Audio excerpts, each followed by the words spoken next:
problem, Cruelty.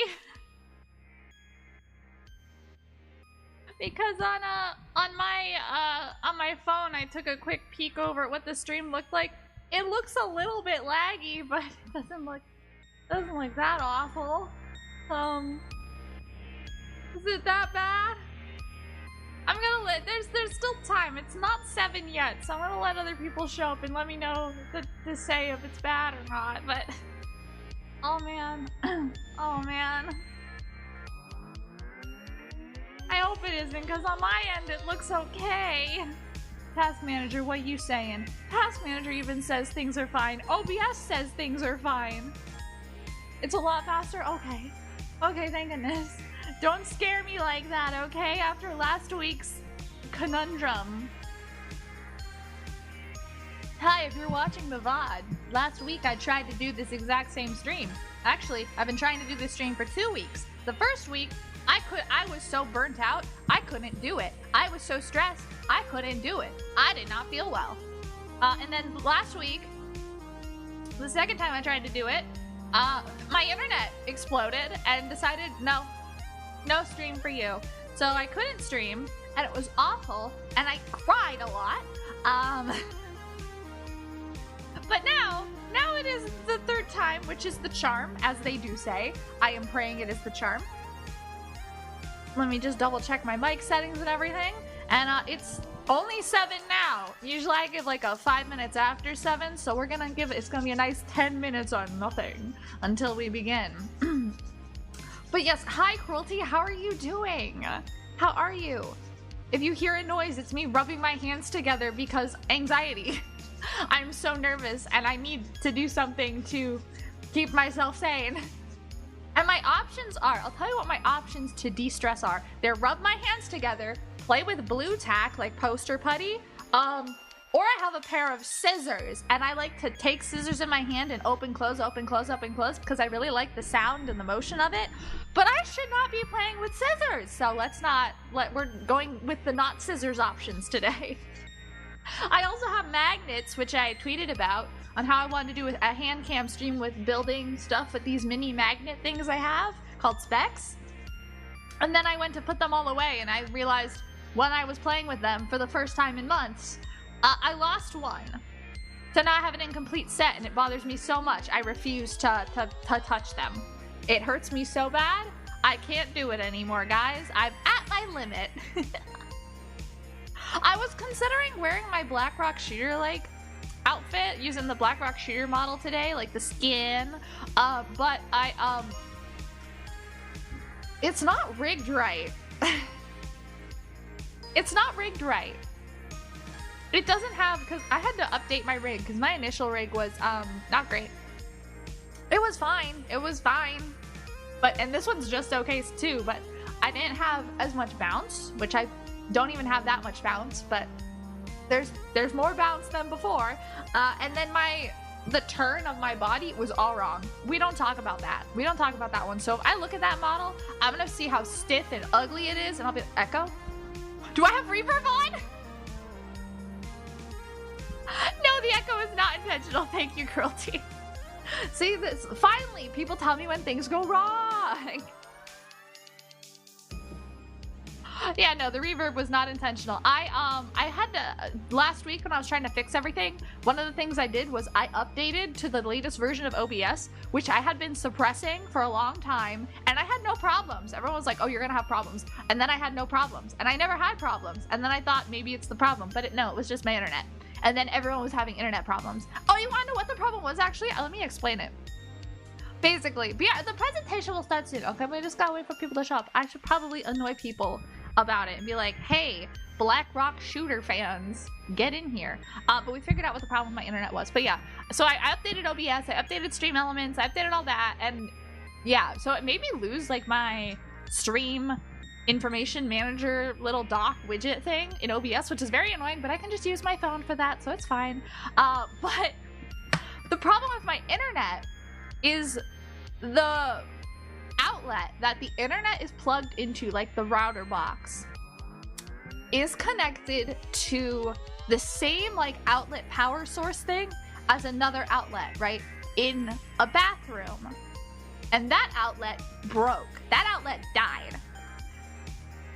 So we didn't realize that was the problem until Papa Fos went in and was like, oh, hang on, the internet, this outlet isn't working in the bathroom. Let me fix it. So as he was fixing it, the internet stopped completely because he turned the power to that outlet off, which turned off the power to the internet's outlet.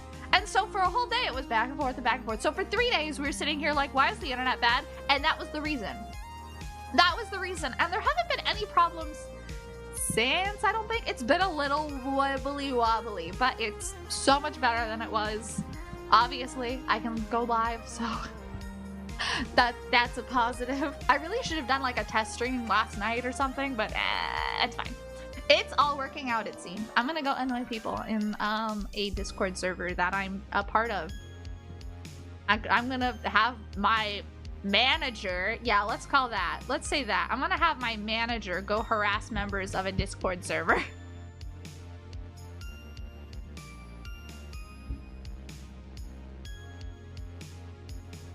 That's not how that's spelled. Yeah, at least it's better. Exactly. It's so much better. I can go live. I'm not like lagging out, right? I'm here. I wonder what server it is. I just couldn't, you know, I couldn't tell you. I just don't know. But yeah, we're gonna start real soon. It's actually 7:05 now, which is when I would start normally. So let's just switch over to this screen real quick. And let's turn off my BGM. And let's get the presentation BGM started. So if I click this button, it should hit my playlist music. Oh wait, no, hang on. Desktop audio is not on. I think you guys can hear that. Right? I think you guys hear that just fine. Yay! All works out. Happy, lucky, mina ni todoke. Yes, that beat music. It's a little intense for what I wanted to start with, but you know, hey, it's fine. I just took a bunch of BRS OSTs, put them on shuffle, and you know. Why is it not working? Why can I not send link? This is very rude, in fact.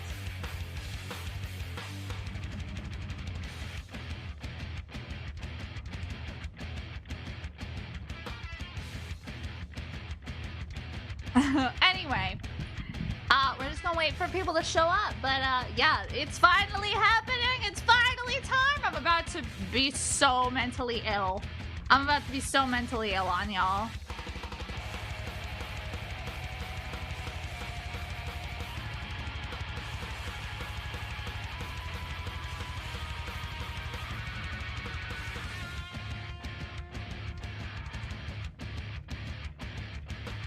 But hello, Toby! It's not a party, it's school. There's a difference. But hello, welcome, students. I should have a teacher. Well, teachers don't. That's a grad cap. I don't know why I was using a grad cap. I guess just, well, I do have a degree. I do have one of those. And I should have taken a picture of it. My grad cap, I didn't want to go to commencement for graduation, but I did. I was forced to, by Mama and Papa Fos. And what happened was I was like, fine, then I'm decorating my cap to be Black Rock Shooter themed. So my grad cap was Black Rock Shooter themed. And for graduation, I put one of my little Black Rock Shooter charms on the tassel. It was great. I was really proud of it. I have it. It's here somewhere. I used to have it on my wall, but I don't know where it is now. Degree of Black Rock Shooter. Honestly though,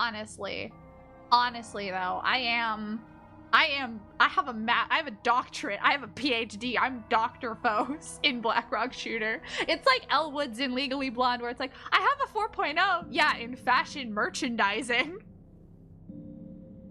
I have a 4.0. Yeah, in Black Rock Shooter. I have water. I have PowerPoint open and it's working, and this one is a little bit fancy. I added like animations, and not animations, but you know, like I had transitions, but sometimes in this one. So it's a little bit fancier and longer. Is it longer than the the Precure presentation? I don't know. It's gonna be longer though, because Precure there's only so much I can say. Blackrock Shooter. I'll think about a single topic for BRS and it'll be 2 hours. 2 hours of myself talking to myself in my room alone at night or in the bathroom mirror. 2 hours. I'll stand there. I'll sit there talking to myself and no one else. I'm about to get real mentally ill, y'all. This is my time. And you have to, you're gonna listen. You have no choice. But how are you guys doing today? I know, Cruelty, you said you're doing all right. The Psych Ward stream. It is! Welcome to Crazy Town. The Lord Quest. I did, okay? I did. It's that it doesn't, there is no name for it. The one that she's sitting upon, there's no name for it. There's no usage of it. It's just set decoration. I did answer that. And you always say I didn't answer it, and I re-answer it every single time.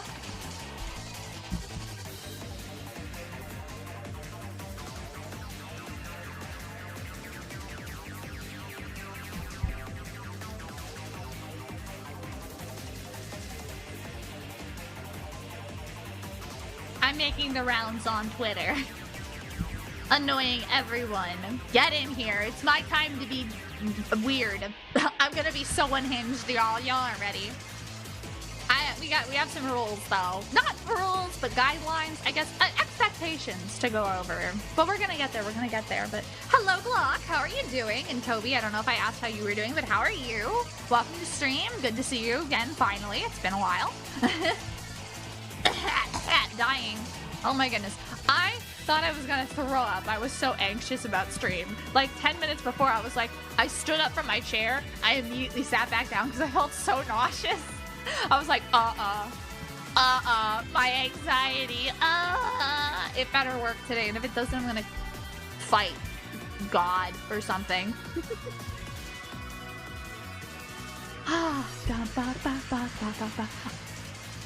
Blackrock Shooter 7. Stare. G.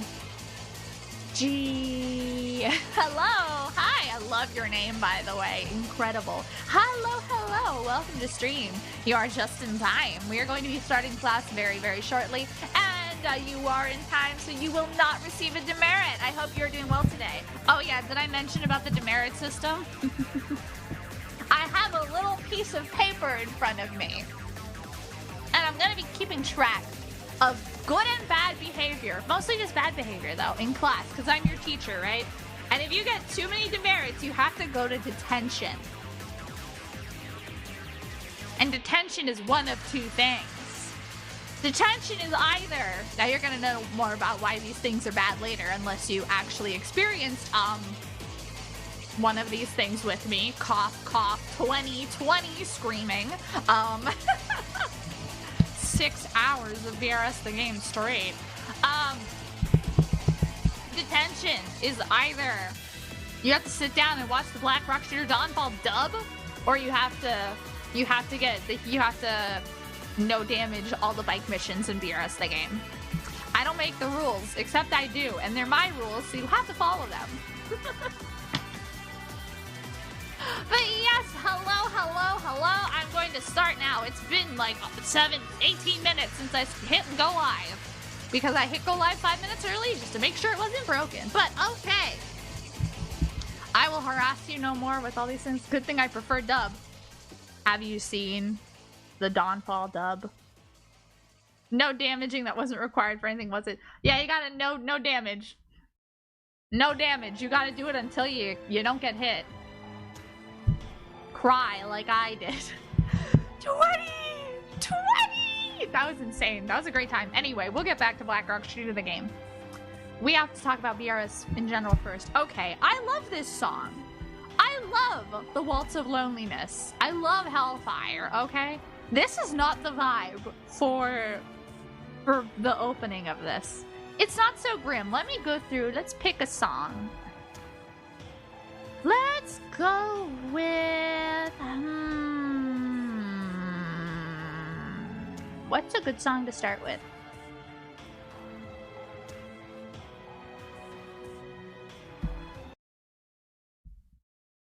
Well, this one, of course. Okay, class is now in session. Take your seats. I don't want to hear any complaining. Pull out your notebooks and your textbooks and turn to page mentally ill. Welcome to Black Rock Shooter 101. Please do not pass notes in my class. It is me, your teacher, Stella Fos, here to be mentally ill. I mean, a helpful resource and learning all about the basics of the multimedia franchise Black Rock Shooter. Woo! Thank you, Mr. Class Clown. I expected no less from you. Black Rock Shooter 101. I'm so excited to talk about this. This game has been a long time coming ever since I did Precure 101. If you missed Precure 101, it's on YouTube, but it did not Precure time right now. It's BRS time. So, welcome, students, one and all, to Black Rock Shooter 101. As I said, this is going to be covering what I consider as the basics. I don't think this is what everyone would consider the basics, but it's what I consider the basics of the Black Rock Shooter franchise, with added details and fun facts, with the bonus of my commentary and insight, commentary and insight. I know what I'm reading. As a longtime dedicated fan, I guarantee, no matter how big of a fan of Black Rock Shooter you are, no matter how much you think you know, you will learn something new in this stream. And the music can turn down? Yes, of course. I'm so sorry. Thank you so much, Cruelty. I got you. How's that? Thank you, Cruelty. Hi. Hello. How are you doing, Tiny Cook? Welcome. You're pretty much just in time for class. Welcome to my favorite thing ever. It's much better. I'm so glad. Thank you, Cruelty, for helping with my audio. Okay. we need to get into this, because this is going to be a lot. There's a lot to cover here today, guys. I say the basics. They're in quotation marks for a reason. What I call the basics, not the basics. There is like the beginner stuff, and then there's me. What game is this? The inside of my brain. It's all of that gas in my head. This is what it looks like up there. We're going in, it's like a Magic School Bus episode, you know, like Magic School Bus inside Ralphie or something like that. We're in my brain. This is not a game at all. This is a presentation I am giving all about Black Rock Shooter, which is my favorite thing in the entire world. If you don't know what that is, you're gonna learn. I hope you'll stick around. But yes, you will learn at least one new thing about Black Rock Shooter. Even if you know absolutely nothing about Black Rock Shooter, you're gonna learn everything. If you think you know everything, no, you don't. You're going to learn something new. I guarantee it. If you have any questions, feel free to ask throughout the presentation or hold out until the end. There will be like a moment, a slide at the end where you can ask questions. So I can tangent about literally anything I want to. And I will answer them as fairly and accurately as I can, because I like being true to Black Rock Shooter. I like explaining all of this, okay? I love everything about it. I will answer everything I can, and I doubt there will be questions I cannot answer. I will try to be unbiased, but I cannot make any promises. There are no promises here, okay, guys? Okay? If you know Black Rock Shooter, you know where the bias is going to come out. If you know me, especially. Question will be probably shorter than 6 hours. Oh no. Precure was 4.5 hours. I don't know how long this is gonna be, but it's gonna be a doozy. So only time will tell. Only time will tell the length. Also, major warning. You guys here at the beginning, you get the warning. This stream will not be archived to Twitch. The second it is done, it is gone from Twitch, and I am backing it up to YouTube and taking it off of here, because I have some video clips I wanted to present, and copyright might get on my ass. Only have 4 hours till I have to work. That's okay. That's all right. This will be up on YouTube after, so it's gonna be a doozy, but you know, it's gonna be on YouTube like in a day or two. So if you miss stuff, it'll be up. It just cannot be here now. So who am I to say all these things about Black Rock Shooter? Who am I to say, oh, you're going to learn something new for sure? It's my favorite thing in the entire world. And I love Black Rock Shooter more than anything. I've been a fan since 2012, since the middle of one of the animes airing. Yeah, I'm definitely qualified This information is not stripped right from the Black Rock Shooter wiki page, and I wouldn't recommend you check that out. Would not recommend it. But, you know, they do their best over there. They just are lacking severely. I'm so sorry, BRS Wiki team. I love you. Oh, yes. No, I'm insane. Yes, I'm mentally ill. But let's get started into the nitty-gritty now that we have all the guidelines started. What is Black Rock Shooter? If you know me, been in my streams, you've definitely have at least heard the name before. But what is this? What is this thing that I've dedicated over a decade of my life here on Earth to? So, Black Rock Shooter, shortened to BRS, the letters, is a multimedia franchise that gained popularity in the late 2000s and early 2010s, all centered around the eponymous character Black Rock Shooter, who you will see, I think on the next slide? Should be the next slide. Or the slide after, one or the other. It is a multimedia franchise. Oh, is this in everything you need to know about BRS or BRS Iceberg or both? Neither really. It is not in everything you need. It's kind of in it's not just an intro. It's not an intro. And it's not maybe it's in everything you need to know. But it's definitely stuff that you don't,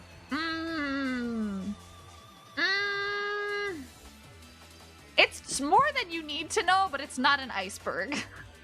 If that makes sense.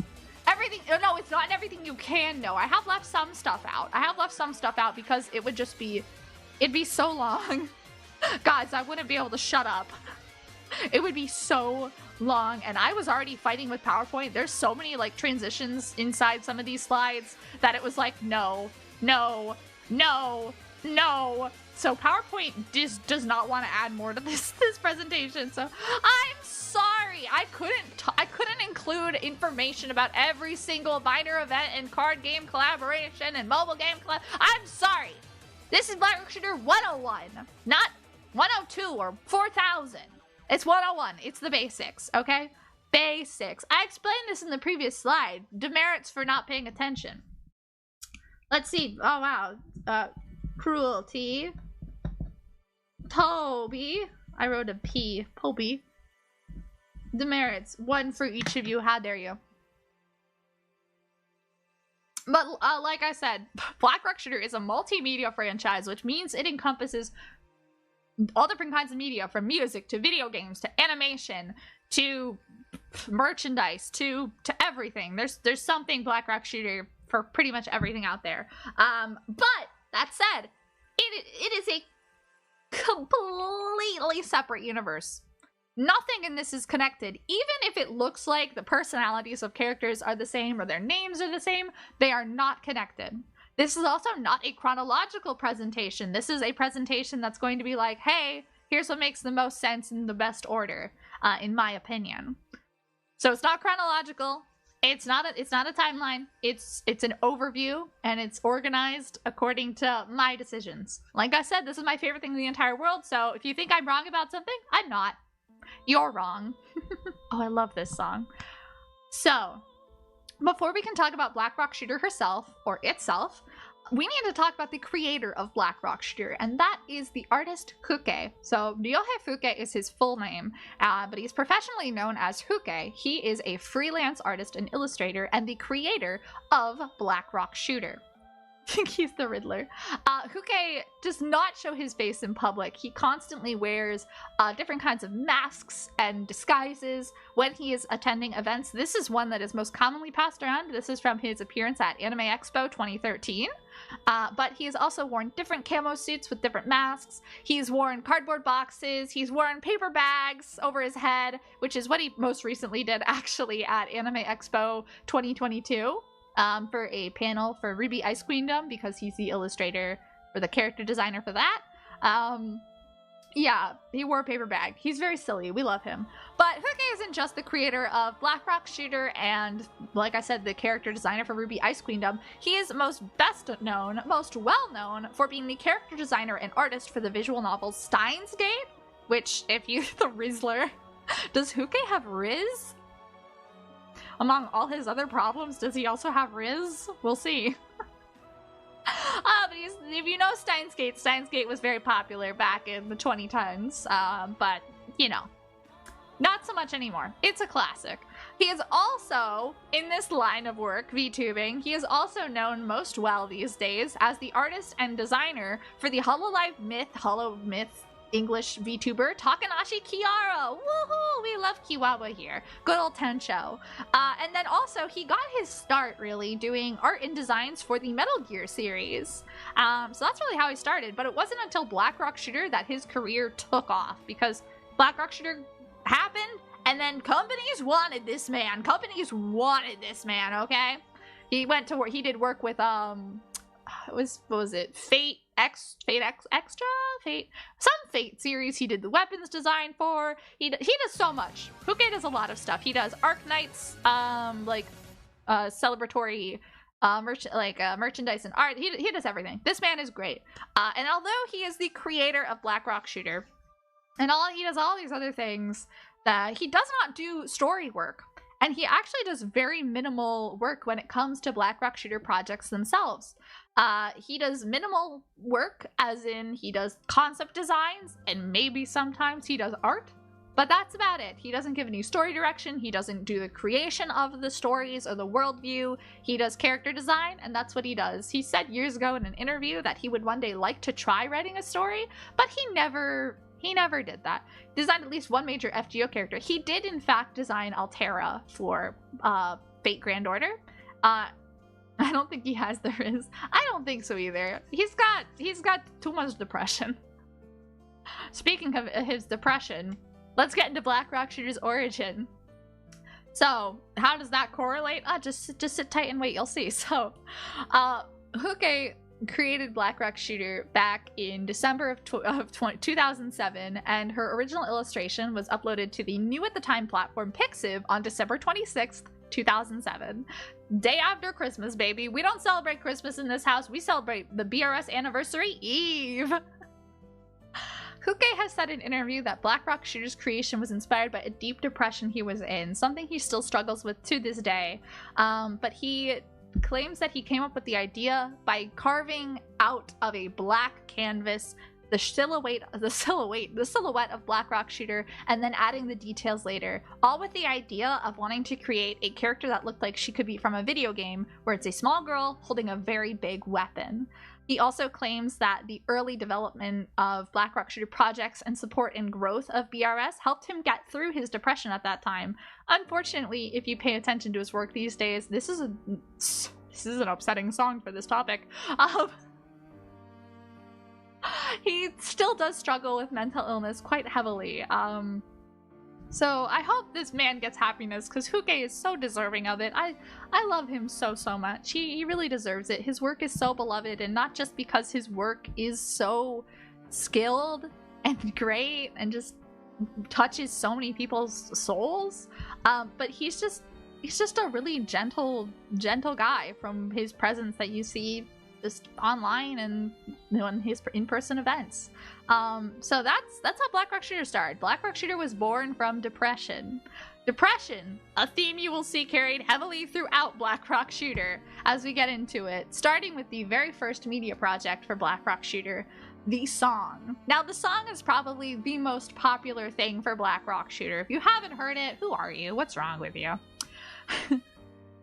The song is going to be celebrating its 15th anniversary this year on June 13th, as it was released on June 13th, 2008. Uploaded to Nico Nico Doga, or Nico Video these days, by the artist Ryo. Ryo of Supercell fame, Ryo of Egoist fame, who's most well known for his works such as Melt, World is Mine, and Love is War for Vocaloid. He has also done recently the ending theme for Season 1 of Gundam, the Mobile Suit Gundam, The Witch from Mercury, and a bunch of other stuff. He's recently making a return after a long hiatus. There was also a music video paired along with the song when it was uploaded to Nico Nico Doga, and it was made by Huke. Actually, the creation of the MV and the whole song itself started as Ryo reached out to Huke and was like, "Hey, I see your character. I want to make a song about her." And then Huke said, "Yeah, that's cool. Can I make the MV? That's the dealio." So that's what happened. it already had popularity from fans of the original illustration, as Huke already had some fans, and as Pixiv was new, you could just find it relatively easily. It was still a very new platform, so there wasn't too much about it. I mean, there was plenty, but but it brought her even more popularity now on this platform of Pixiv and with the song. The song, to this day, is still in the top 30 songs on Nico Nico Doga that feature vocal synthesizers such as Vocaloids like Hatsune Miku. It actually has over 8 million views still. It's really great, and I'm so happy that it's still up there. What do I have on the next slide? Oh yeah, we'll get back to that. We'll get there in a second. Something I don't have written down here is that actually when Huke and Ryo were talking about the song, Huke, after its release, said, "Oh wow, he really captured the vibe of the song, even though I didn't tell him any of the details behind the creation of Black Rock Shooter." And if you look at the lyrics of the song, and just the tone of the song in general, it has a very, like, melancholic but hopeful vibe to it, as Black Rock Shooter kind of does, with depression and being alone and sad, but having some kind of hope and drive. That's what Black Rock Shooter is. What Black Rock Shooter is not, though, is Hatsune Miku. If you do know if you don't know who Hatsune Miku is, have you been living under a rock? If you don't, if you do, well, guess what? She's not Black Rock Shooter in any way, shape, or form, despite popular belief. The song that features Hatsune Miku by Ryo, titled Black Rock Shooter, made people think, oh, that's Hatsune Miku, right? They're the same person. No. They both may have similar bangs and twin tails and a similar body build, but Black Rock Shooter is not a derivative of Hatsune Miku. Hatsune Miku was first released... No, that's Hatsune Miku. Another demerit for you. Hatsune Miku was released August 31st, 2007, and Black Rock Shooter was released after that. But even then, that Huke has said in interviews and on his own personal blog that Black Rock Shooter was not inspired by any specific character, including Hatsune Miku. So no, they are not the same. They are not connected in any way other than the song itself. So, sign their death warrant. You really did. You really did. Oh my goodness, my arm hurts. I'm like so stressed and tense. I need to stretch out. But after Black Rock Shooter, hang on, oh no, this is the right slide. Okay. After Black Rock Shooter gained this popularity and whatnot from this song, skyrocketing, like I said, it's still in the top 30 most popular Vocaloid songs on Nico Nico Doga. Of course there had to be, like, merchandising, right? This is not the tone of music we want. Sure, that's fine. So there had to be some kind of merchandising, some kind of marketing of Black Rock Shooter, right? Someone wants in on this piece of pie, right? Right. And that person was not a person, it was a whole company. It was Good Smile Company, and we're gonna get into them more. But the very first Black Rock Shooter figure, which is the one on the bottom left, the bottom right, I know my directions, the bottom right, was released in December 2009 after it was originally announced in February of on Valentine's Day of 2009. I don't know how to speak words. And it was released by Good Smile Company. It actually went on to have re-releases as well. A re-release in 2010. And it's an absolutely gorgeous figure. It's had many derivatives of it, and it's just a great figure. But technically, that's not the first figure ever made for Black Rock Shooter. No. Everyone thinks, oh, that's the first one. Wrong. Wrong, it's not. Wrong. The first Black Rock Shooter figure was technically a keychain, a phone charm, released by Huke alongside one of his dojins at Comiket called Pick 6, and it was designed by Tonko and made by Good Smile Company. So, people tell you, hey, that's the first figure? They're wrong. The first figure was a keychain. But where does this all come from? It's all so fast. Black Rock Shooter began in 2007, and then suddenly in 2009 she's getting figures. Well, we have to discuss Good Smile Company about that first. So who is Good Smile Company? Yeah, Huke has like 2 different series of dojins. They're basically mini art books. They're wonderful. They're very nice. I love them. I have a couple. But who is Good Smile Company though? Who are they to dictate what can be made for Black Rock Shooter and whatnot, right? So Good Smile Company, if you do not know, which you should if you're an anime fan or anything like that, Good Smile Company is the leading Japanese figure production and manufacturing company, and they are known for their Figma and Nendoroid lines of products. So if you've seen those little chibi figures that the faces can be swapped out and stuff, those are probably Nendoroids. But Good Smile Company is significant here because not only did they make Black Rock Shooter's very first figures, I bit my lip, ow, but also they kind of own Black Rock Shooter. That's kind of what's going on here. So yes, hello Volt, hi, how are you doing? Welcome. You're late, for shame. But Good Smile Company is the company that gives the okay for every Black Rock Shooter project that happens. In the past, they have said they're very strict about what gets produced for Black Rock Shooter and what doesn't. I have my doubts with that, but you know, that's what they said years ago in 2013. But since they are the leading producer of Black Rock Shooter figures, well, since they own Black Rock Shooter, of course they are the leading producer of Black Rock Shooter figures, or rather, reverse that line. And previously, only 2 other companies had made Black Rock Shooter figures. No, it's 2 now, but it will be 3, and previously it was 1. I'm scrambling the timeline. Only one other company, which was Medicom, made 2 Black Rock Shooter figures for their Real Action Heroes line. And now that we're in the present day of Black Rock Shooter's existence, 2 other companies have stepped in, and they're like, hey, I want a piece of the pie. For figures. Actually 3 now, but I have a feeling one company is going to drop out, which is why I say 2. But that would be, Prisma Wing, Taito, and Furyu. I don't know why I rolled my R there. Furyu. But yeah, so Good Smile Company, they're in charge of all things Black Rock Shooter. Without them, there's no Black Rock Shooter other than Hukei's illustrations. But why are these things important, Stella? Why do we gotta know these things? Well, that's because Hukei has connections.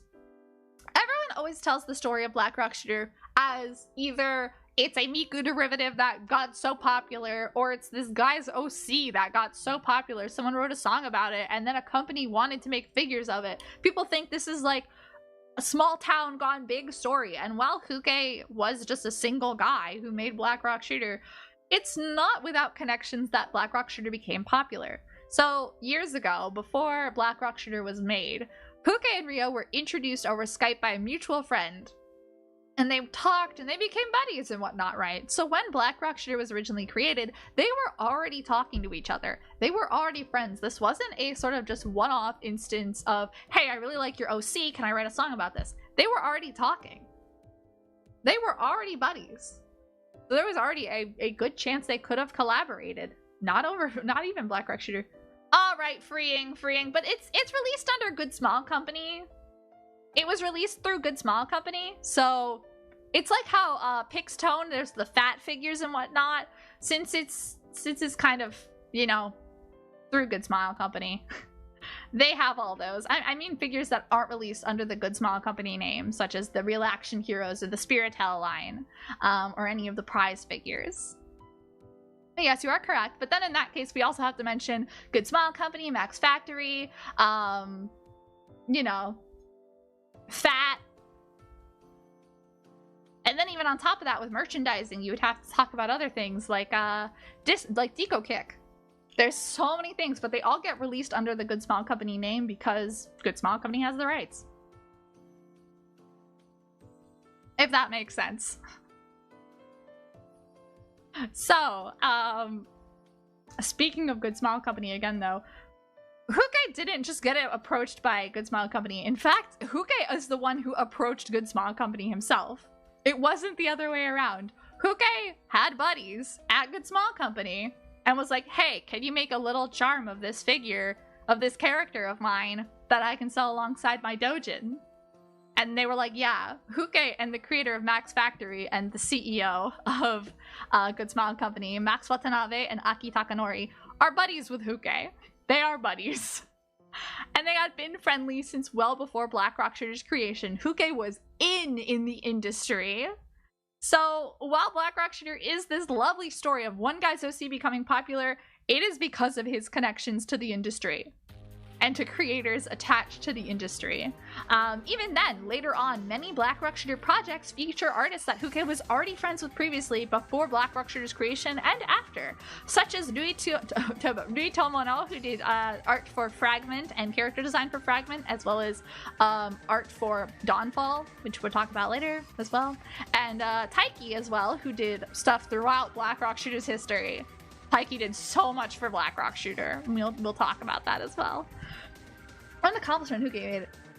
Well, yeah, exactly. It became so popular, but it's because he had these connections that it was able to become so massive. Sorry, I had to take a sip of water. But that's the background of Black Rock Shooter. We're talking about all these things. I say Dawnfall, I say Fragment, I say anime. What are these things? We need to cover those, right? Right. So we need to start with the very first multimedia project outside of the song. And that is the Black Rock Shooter Pilot Edition, which is the very first animated project featuring Black Rock Shooter. It was released by Good Smile Company and Studio Ordet, which is an animation company that is a kind of a derivative of Kyoto Animation, of KyoAni. If you know about anything about anime studio histories, essentially some people were kind of mad when they were working at KyoAni, and they said, screw this, I'm making my own company. And so they made Ordet. That's the basic history of Ordet. So Good Smile Company and this division, these people that decided they wanted to leave KyoAni. They teamed up to create a about 1 minute and 30-second long animated video featuring various scenes depicting Black Rock Shooter and other characters within the franchise. Did they not like the KyoAni art style? It wasn't the art style, it was like how do I put it into words? It was like the people didn't get along. The guy who broke off first and really started Ordet was, I forget his first name, but he's Yamamoto. Very controversial figure. But he was the guy who started working on Lucky Star, and then like 2 episodes in, he got fired or he quit, and then he left and he made Ordet. So that's what happened. It was all the people that were like, you know what, screw this. We don't like the people working at KyoAni. We're gonna make our own company. It's gonna be better. That's basically it. I don't think it was to do with the art. It was very much just disagreement between the people, from what I remember. But it was Ordet who made this animation for Black Rock Shooter. So many scenes used in this short animation are later used and reanimated for the first full animated Black Rock Shooter project, which we will get into.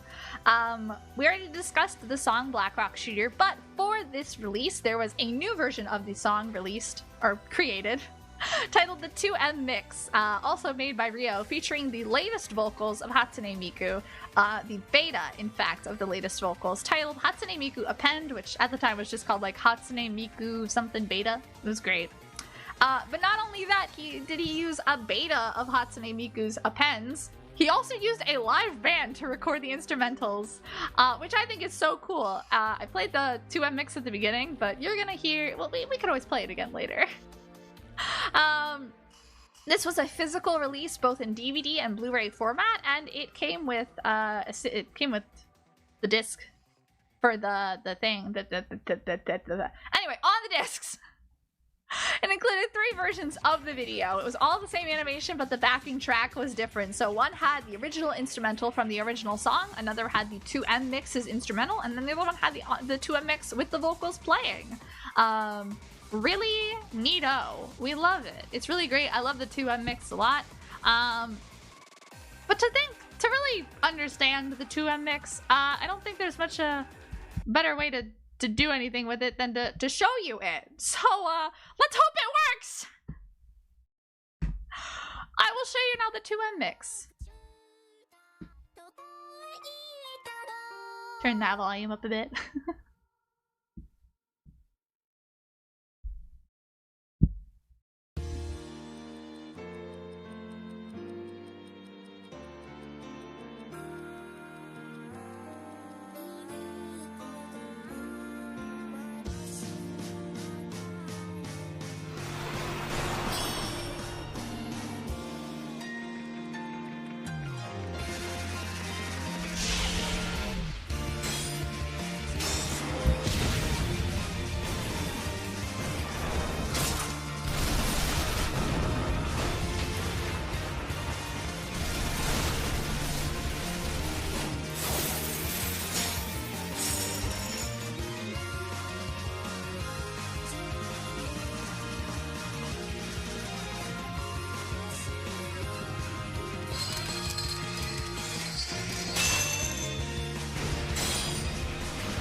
Okay. So that's what the 2M mix was. That little video, which that version specifically is the version that featured the instrumental for the original version of the song. That was not the 2M mix instrumental. But if we can actually talk real quick about little bits of it. So you see all this nice animation, right? Wow. A lot of these scenes you'll see recycled later in the OVA if you watch it. I do not have the OVA here. We're not watching the whole OVA here. Sorry. Cannot do that. Copyright will already hate me just for showing these things. But we see some characters already here. We see Black Rock Shooter herself. We see this green girl here. We see these two girls in the beginning. We got a lot going on here. So this is setting the groundwork for the future of Black Rock Shooter pretty much forever. This is going to dictate Black Rock Shooter in some way, shape, or form forever. Well, yeah, I'd say forever.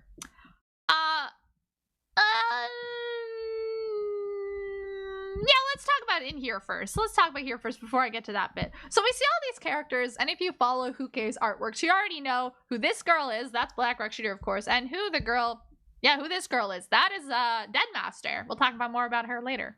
But these two girls, specifically this lanky legs looking one there, we don't know who these people are. We do not know who these people are, and in fact, they don't even have names at this point. This girl is a human version of Black Rock Shooter, and that is the only dictation they give about who she is. She has no name, she just has her design, and the fact that she is the human version of Black Rock Shooter. Her name is Karen now. Well, she gets a name later, but in the beginning, she had no name, and in fact, they didn't even really disclose anything about girl number 2 over there. No, she's not. So, the Black Rock Shooter Pilot Edition was pretty much the introduction to Black Rock Shooter as a media project outside of the song itself. Also, hello Harbeck, how are you doing? Welcome to class, you're late. But what we got to see in the Pilot Edition had a lot. You had to drag yourself away from Zelda. Good, you saved yourself. Hello. Hi, welcome to BRS School. But, where was I? Right. There was already some background with Black Rock Shooter in Huke's illustrations, being that there were some other characters. As we saw Deadmaster show up there, the one with the horns. But there were other characters that did not show up in the Pilot Edition that were seen in the storyboard little booklet that was paired along with it for just what could be in the Pilot Edition. And one thing was the pre-existing character of Black Goldsaw, who is the one that's in the big image with the wings and stuff and the looking like blood on her feet and hands. That is Black Goldsaw. Do not forget her face. But know this, she is not in the Pilot Edition. She was not there. We also see an image of like storyboarding of Black Rock Shooter laying on the ground with a huge gash in her side where her scars are, because she has scars. Bleeding. That does not show up in the Pilot Edition either. No. There was also a big golem thing in one of the other storyboards. That doesn't show up either. And in fact, none of that shows up in Black Rock Shooter. Not in the thing that this pilot was for, not in the Pilot Edition. They were scrapped. And why was that? Why was that? Well, I can actually explain why.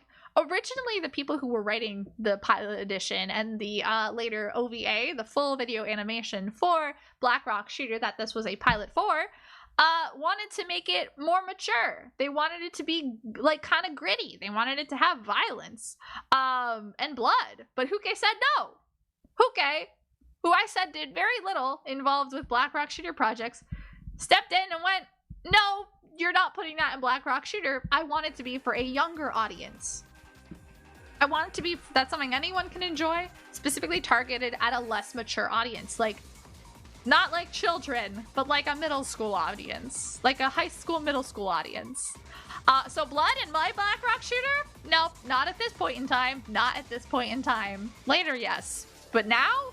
No. No blood. Something else to note with the Pilot Edition and stuff that happens but got scrapped was something that happened actually in the Pilot Edition. For a single frame on the bottom right, there was this image with a white silhouette with a little red slit mouth and glowing red hair that does not match any character. Who is that? Who is that? We have no idea. They got cut. There was no explanation. They were gone. They were gone. There was nothing. So, yeah, they're gone. They just don't exist in Black Rock Shooter. They were there, and then they were gone, and they continue to be a mystery to this day. One of the many Black Rock Shooter mysteries that I don't touch on. Many others. But we had the pilot edition, so what was the pilot edition for? What was it for, huh? Well, it was for the OVA, the Black Rock Shooter original video animation, which was an approximately 50-minute long animation released on July 24th, 2010. Originally, it was slated for June, and then some people thought it was coming out in August because it got delayed, but no, it released in July. And it was the first real story given to Black Rock Shooter. This was the first time any sort of lore was placed onto the character outside of Big Girl Gun. Big Girl with Gun? Big girl with gun, and there's a human version of her. It is slightly, you know, the silhouette, the shape is very different, but just her being, or them being the white silhouette is very akin to Lunatic from Dawnfall. Okay, we'll get there. I must hold myself back for now. We have to talk about the OVA first. Dawnfall is way in the future. We're not there yet. We're not there yet. This is 2010, and that's 2022. So we're in 2010 right now. But how was this thing distributed? How did people find out about the OVA, aside from Good Smile Company being like, hey, have you heard of Black Rock Shooter? Ooh, voice. Okay. Thanks. I will now suffer, Harvek. Thank you so much. I need to open up my timer. Alright. So, how was this distributed, as I was saying? I'm so sorry, guys. Blame Harvek. There were over 6,000 copies of the OVA. Oh, they're definitely not connected at all. I will tell you that much. They are not connected at all.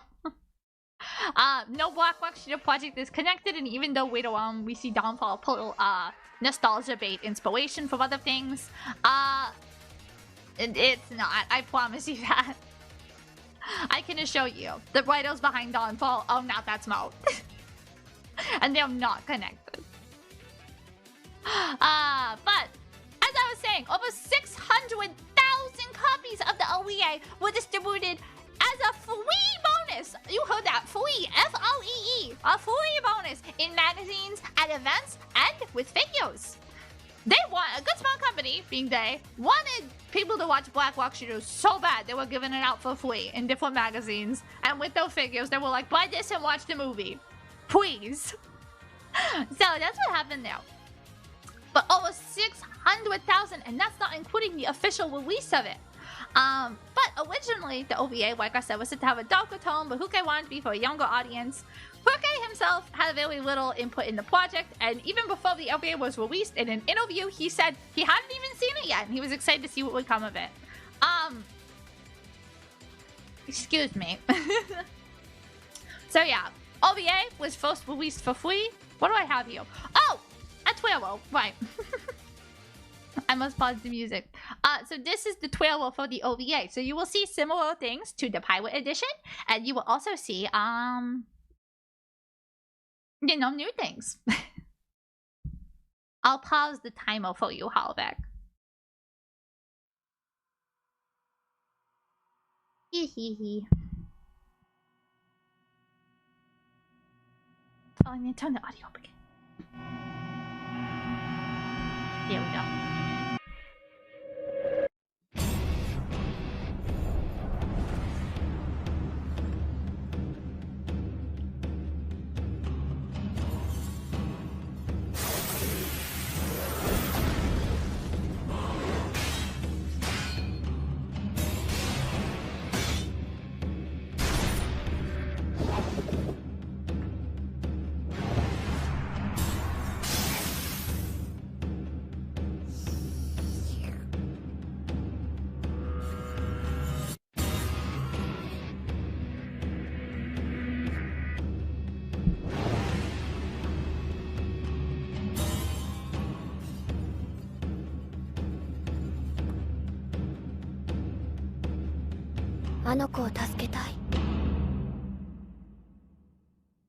Oh, so So not too much with Simulo, as the Twilio follow-it, well, originally people would pass around the pilot edition and be like, that's the Twilio, and it kind of works as a Twilio, but it's not. I'm not a special little boy. Oh no. Okay, but yeah, we see some similarities. There are some fights that are similar, and then also we see Deadmaster appear again. Wow, she's here. Whoa, whoa, whoa. And then we see an eyeball in the hands of a human. In fact, that is the same human from before, the unnamed girl who is now the protagonist. So let's talk about what the heck was the OVA. What was that? When did we just see the trailer for? Oh, the M-Sims in the room right now. They might be. They might be. We have to bash them. I have to bash every single kind of BLS simp. You all have problems, myself included. But the OVA, what was it? Let me put the music back on before I start talking. Okay, there we go, music. Wahoo! And I'm free from the Uwu curse. Incredible. So the OVA, like I said, it was the first time Black Rock Shooter had a story, so we need to talk about what the story is. So, actually I want to cover the staff first. So the staff we see the original is credited to Huke, and then Ryo did all the music for the OVA as well, which you'll hear throughout this presentation. Right now it's BRS the game music, but it's in there. It's a mix. It's a mix. It'll show up eventually. And then we had all these different people, you know. Yeah, there's Yamamoto as the supervisor, and then you got Yoshioka. But you'll see that the character designs are not credited to Huke, because while Huke did the original character designs for Black Rock Shooter, Deadmaster, and then characters we'll discuss in a second, Black Gold Saw, who we saw, and one more who was made for the OVA, Yusuke Matsuo is the one who created these specific designs. These specific designs, specifically of the human characters and how they looked when they were animated, that is Yusuke Matsuo's doing. And we love him for that. But also, while we have all these other names listed, I also want to take a look at the theme song, Braveheart, which is my favorite song for Black Rock Shooter, by the GOM Band. The GOM Band is not a real band. They are not real. They are a mix of Ryo, who wrote the music, GOM, who's an Utai, and then some musicians. And that's the only song they ever released, is Braveheart. So the GOM Band is not real. Hate to break it to you guys, they're not real. But now that we've covered that little bit of background, let us talk about what the actual story was. The OVA is a very simple and very nice story, and it begins with, I'm just gonna read what I wrote. It is the story of a young girl named Mato Kuroi. Can I get some OVA music in here? Why was so much beer as the game? What's going on here? Give me this one.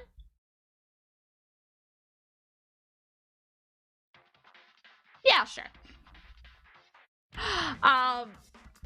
So the OVA is the story of a young girl named Mato Kuroi, who begins middle school where she meets and quickly befriends Yomi Takanashi. They bond over their first year in school, but find their friendship strained as they are put in different classes for the second year. Things worsen when Mato befriends another girl, Yu Kotari, in which Yomi begins to feel like a third wheel and drifts away from Mato. Things worsen when Yomi disappears without notice one day after school, with something more sinister and supernatural at play.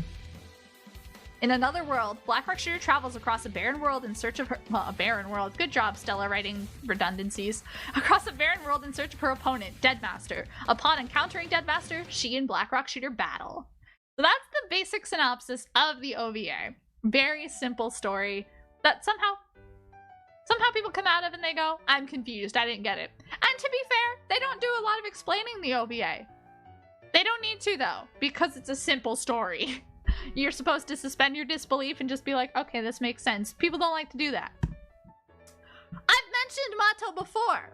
I've mentioned Deadmaster. I've mentioned now this new girl, Yu Kotari. Who are these people? Let's talk about that. So I have the OVA's important cast and characters here. As we see, we have Mato Kuroi, which is the name of the girl from the pilot edition. The unnamed girl, in fact. This is what she looks like. That's her. Isn't she cute? We love her. But yes, that is Mato Kuroi, who is voiced by the lovely Kana Hanazawa. We love Kana Hanazawa here, and this is actually one of Kana Hanazawa's performances in her lower range. If you ever hear her in anime, she's got a very high-pitched, soft voice. This is where she goes into her lower range, and it's actually kind of funny to hear. It's like, that's the same person? It's really cool, though. On top of that, we have Mato's best friend, Yomi Takanashi, who is voiced by Miyuki Sawashiro, another wonderful VA. And, you know, they all go to the same school, same uniform. But yeah, that's Yomi. She's, like, reserved, she's tall, she's cool. And Mato's this sporty dumbass. So they go well together. And then we have Yuko Kotari, who is this sassy little thing over here. We love her so much. And then I have Hirokuroi listed, but I didn't include his photo because I was too lazy to go get a scan of the book that I have it in. Because I couldn't find one fast enough online. Oh my god, why did it not pop up? Excuse me, I heard the dupe, but hello, Onyx Eclipse 4085. Welcome to thank you for the follow, welcome to the star system. Use a mouse. You know, I watched Symphogear, and she kind of has a similar hairstyle to Hibiki from Symphogear. And Hibiki has very hamster energy. You look at her and it's like, that's a hamster. I look at you and it's like, yeah, that's a mouse. That is a rodent. That's a rat. But we love you. And then of course we have the alternate versions of these people. Black Rock Shooter, same voice. Dead Master, love her. There she's doing her infamous lick. And then we have the people who aren't important, but they're in there, so I'm mentioning them, but they're not important. This is on shuffle, right? I'm not losing my mind. I think it is, but it doesn't act like it is. But yes, then we have Black Goldsaw, who looks very different from the image I showed before of her in the Pilot Edition storyboards. And then we also have Strength. This character was created for the OVA. She did not exist prior to the OVA. The other characters, the other demon-looking people, they existed. Not Strength. But yeah, I don't have much to say about any of these characters other than remember them. You're going to want to remember them forever because they come back and back and back and back, and you better not get tired of them because they think this is what people want. And yeah, it's cool to see these characters again and again and again, but you need something new every now and then, right?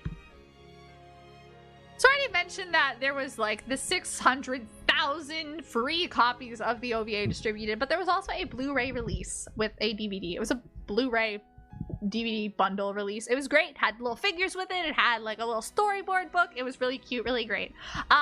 But also, even after the OVA released, Good Smile Company continued to push for Black Rock Shooter's promotion, as they held promotional events throughout the year after the OVA's release, all up until like even past that, even 2011, like for the OVA.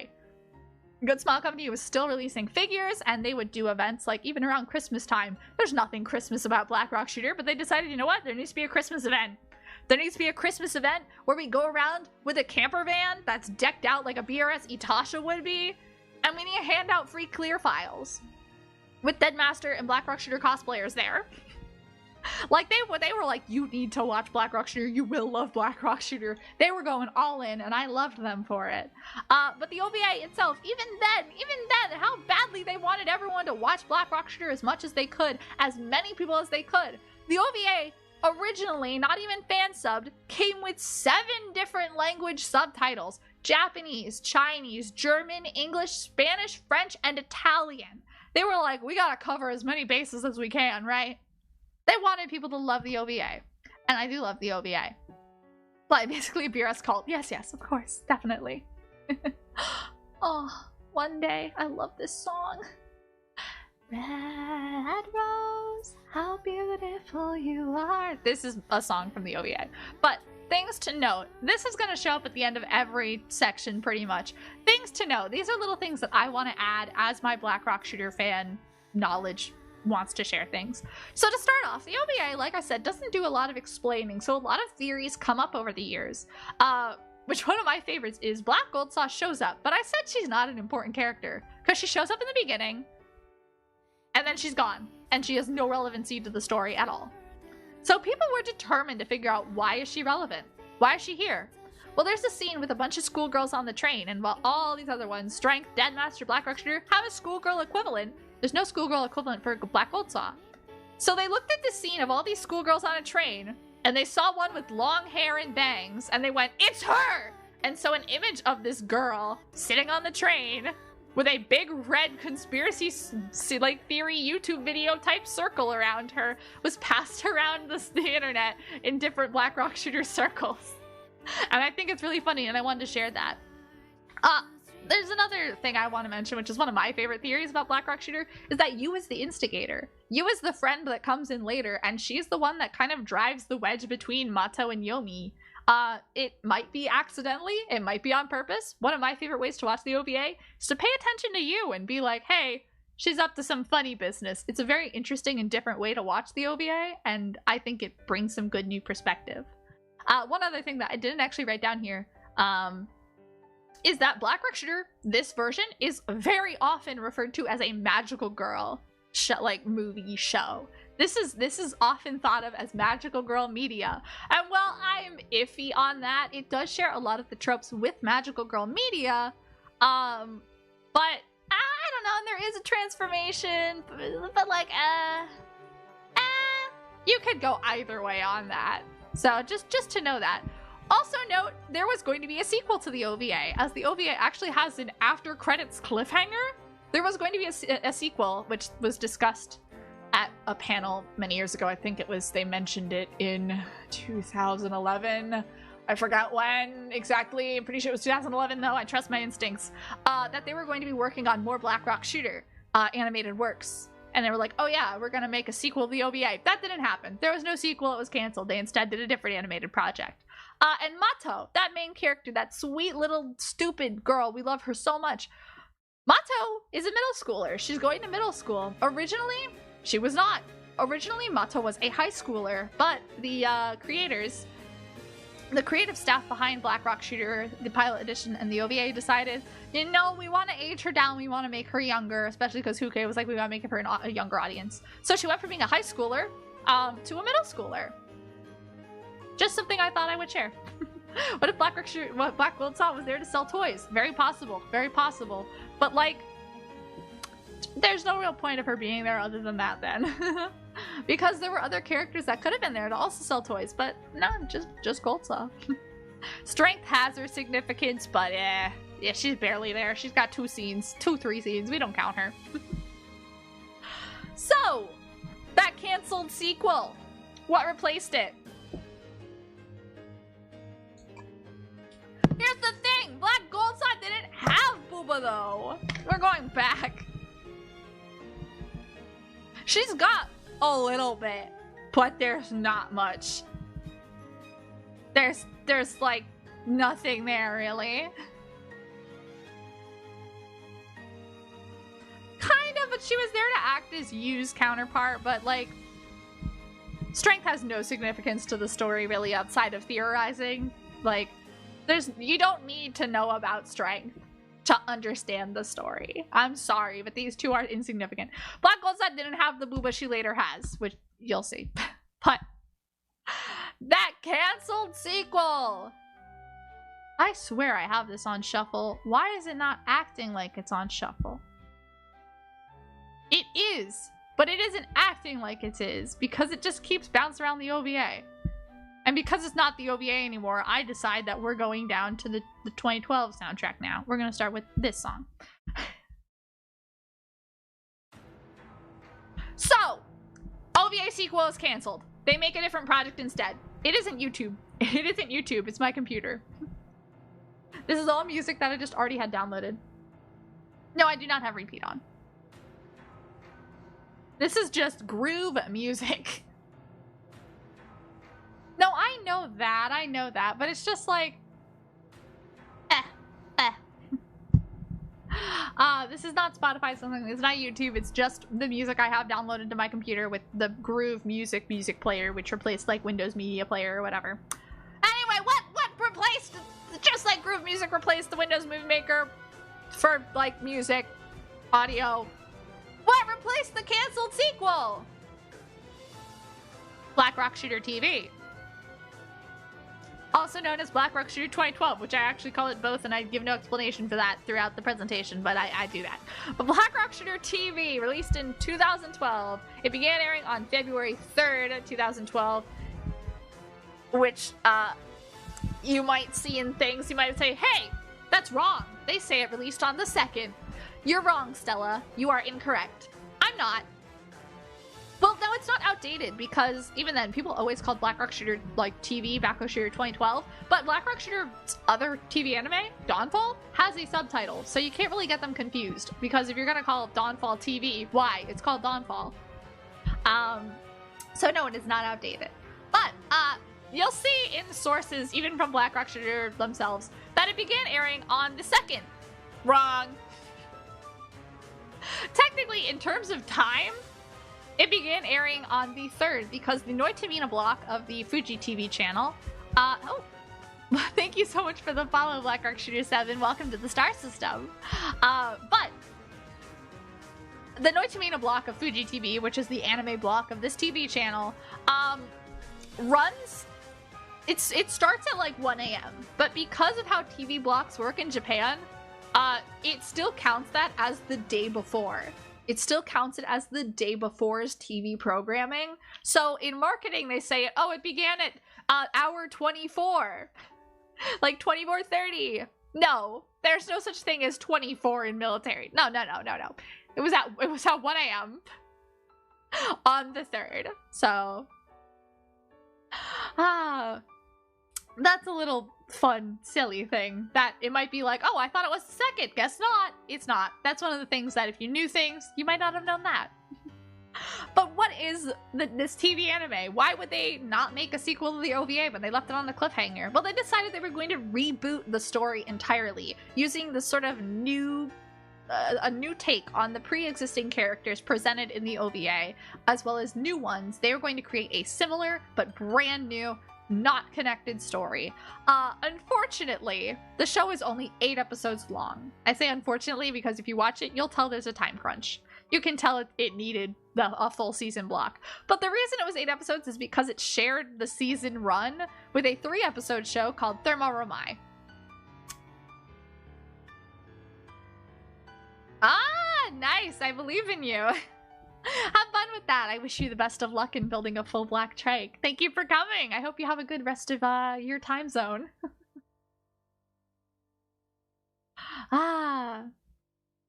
So yeah, Thermal Romai stole Black Rock Shooter's full time slot. Really sad, really unfortunate. We don't know if it was that it was already decided they needed a show to slip into this time slot, or if Thermal Romai was just, it's like, oh, actually you're gonna share it there. We don't know. They don't say what happened with that. We just know that Black Rock Shooter TV is not a full run of episodes because of Thermal Romai. My hatred for that show because of that aside, let's talk about the content of the 2012 TV anime itself. Specifically, a preface that you will see characters that have the exact same names and the same similar appearances, but they are not the same people. They are not the same people as seen in the OVA. They are not. They are very different characters. They're similar, but most of them are very different.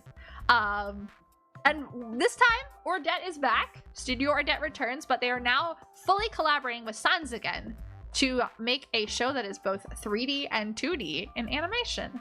Sanzigen also did some 3D work in the BRS OVA, but this is when they were like stepping out and they were like, oh yeah, this is half of our project now. And when I say half, I mean like they did the 3D segments, which total up to like less than an hour. But they are really wonderful, and a lot of people watch the OVA, not the OVA, BRS 2012 just for that 3D animation because it is so good. Since we already discussed who Ordet is, let's quickly mention who Sanzigen is. So Sanzigen had been doing 3D animation for smaller things throughout the years, such as Panty and Stocking and Precure. They had done animation work for Precure in the All-Star movies. But this Black Rock Shooter TV anime was their first major project. Nowadays, they still make TV anime, but they are under such a strict contract from Bushiroad that they really only make shows for them. So the Bang Dream show, the D4DJ show, the what is the I don't know, there's this weird fighting show. They're all based on mobile games, but they're all Bushiroad's animes.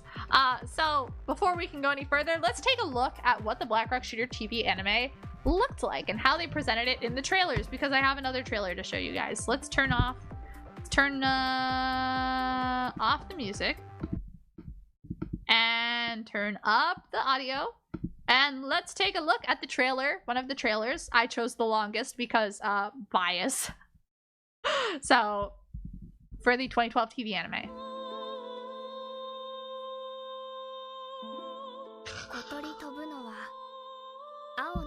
Make that louder. 海に映るは空の青、絵空の青の空の海、絵空の青に空の涙、涙の青に小鳥飛ぶ。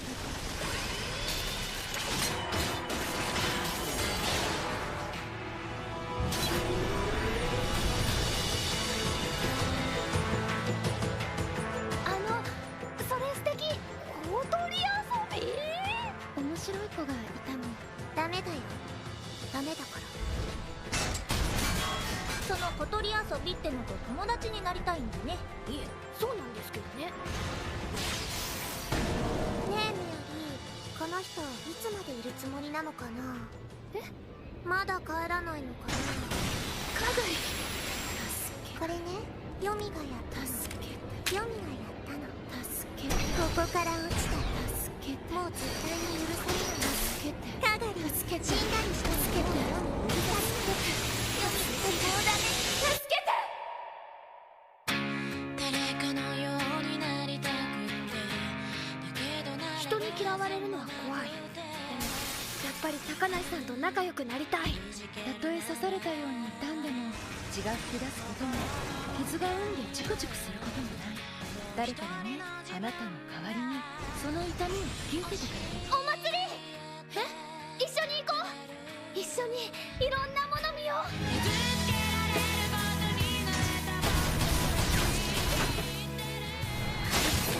なんであいつ。高梨さんは全然小鳥じゃない。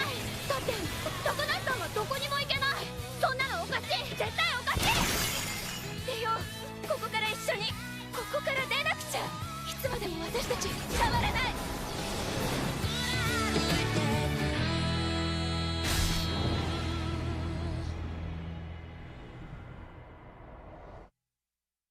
So that is the trailer for Black Rock Shooter 2012, the Black Rock Shooter TV anime. And hello, Psycho. I was so hoping you would show up in time for Chariot. I was like, oh, come on. He's got to be there. He loves Chariot. He has to be here. Hello, how are you doing? Welcome, welcome, welcome. Hello, Psycho. Hello, Soup. But yes, that was the one of the trailers, the longer one, because bias. Like I said, I love the TV anime from 2012. So bias was at play there. It's okay. It's gardening. Look at you go. I hope you had a good time gardening. It is all right. Don't worry. We're only an hour, not even an hour and a half in. You're all good. No, do not play it again. As much as I wish I would, but I can't. We have so much to get through. We're only in 2012 and it's 2023 right now. So, the 2012 TV anime, my beloved. Sorry, I gotta calm down. I get a little weird whenever I see 2012 BRS. She's my beloved. So, quickly covering the staff, we see a lot of the same people here, with the addition of Mari Okada. You might know that name. She does a lot of anime stuff. Some people think it's great. Some people. Okay, I will explain it. It's not a BRS versus Chariot trailer. That is a just trailer for the show, because this came out before the show did. The show is still in production while this trailer was being made. Like, the show is still being made, but while it was airing, you know, that's how anime does. So they only take like scenes from the first 3 episodes usually for early anime trailers, and for this they took scenes from the first 2. So that's probably all they had to work with, especially because TV 2012 BRS has so many different, like, it has individual arcs of the story. Like, each act takes like 2 episodes, 2 to 3. So, you know, the first act is only the first 2 episodes. That's one story in itself, really. It's like the first 2, 3, and then you go on to the next, and the next, and the next. We see a lot of the same faces here, but now we see a new Yusuke at the helm of character design, the person who is the one who sort of made these redesigns. He did not design the characters from the ground up. That was still Huke. He did the concept drafting for all the characters, including the new character that you saw of Chariot. But he's the one who made them look as they did for the animation itself. We see Ordette and Sans again, and for the opening theme, we see Black Rock Shooter by Ryo. This time using Hatsune Miku's Append Bank Solid. I'll go over a fun fact about that version in a minute. But the ending theme was also done by Ryo, technically, with his group Supercell. And that song is called Bokura no Ashiara, which is the song that you heard in the trailer. So, what makes it different? We saw some crazy blonde chick, right? That's different. Yomi has glasses now, okay. So what's the story of the 2012 TV anime? What makes it different? What makes it warranted? What warranted a total reboot rather than a sequel? So the plot, as I will read from my own writing. Matsu Kuroi begins middle school where she meets a Takanashi Yomi. A girl named Yomi Takanashi. Starts the same, right? Mato wants to become Yomi's friend, but finds that Yomi is trapped in an abusive friendship by a girl named Kaguri and has lasting mental illness from their time together. Okay, that's very different. Mato consults with Saya Irino, the school counselor, and Yu Kotari, her best friend, to work together through the dramatic time that is navigating friendships in middle school, but all is not what it seems, including the people Mato associates with. In another world, Black Rock Shooter travels multiple strange lands to fight and defeat many girls like her, paralleling strange things that happen to Mato's friends in the real world. So it starts off similar sounding. You think, oh, it's the same thing. But then it takes a quick nosedive into very different territory. Abusive friendship, school counselor, you is Mato's best friend now? What is going on here? It is similar at the surface level, but I would say the stories are very different. There are callbacks to the OVA in the 2012 TV anime, but when they make these callbacks, they have the characters that did these things in the OVA make different choices that have different results than they did in the OVA. So it really differentiates it further of these characters are on a similar path, but they are not the same. And it's really great. Time for brain rot. Heck yeah. So let's get into the cast of characters. So we have a brand new uniform and brand new art style for the 2012 TV anime. So let's go over the cast and characters. So again, we have our protagonist is Mato Kuroi, again, voiced by Kana Hanazawa. And we have good old her friendo that she wants to be besties with, Yomi Takanashi, again, voiced by Miyuki Sawashiro. I didn't write down! Oh my goodness, I'm a little bit silly. I missed that apparently. Pretend you don't see missing information from the presentation. I'm laughing at myself. Okay, but we have Miyuki Sawashiro back as Yomi Takanashi. And then we also have Yu Kotari again. Brand new design. Her hair looks still kind of weird, but different kind of weird. She's once again voiced by Kana Asumi. And then we have a new character. We get to the new characters. This crazy bitch. So this is Kagami Izuriha, who is voiced by Eri Kitamura, who I know she's done other things, but whenever I see Eri Kitamura, I always just think directly of the vocal synthesizer, Vocaloid, Kull. I love Kull. Then we have another new character. We have Saya Irino, who's voiced by Mamiko Noto. She's wonderful. We love her a lot. But Saya not so much. Saya is the school counselor, as I mentioned, and she has a very interesting role in the story if you do not know.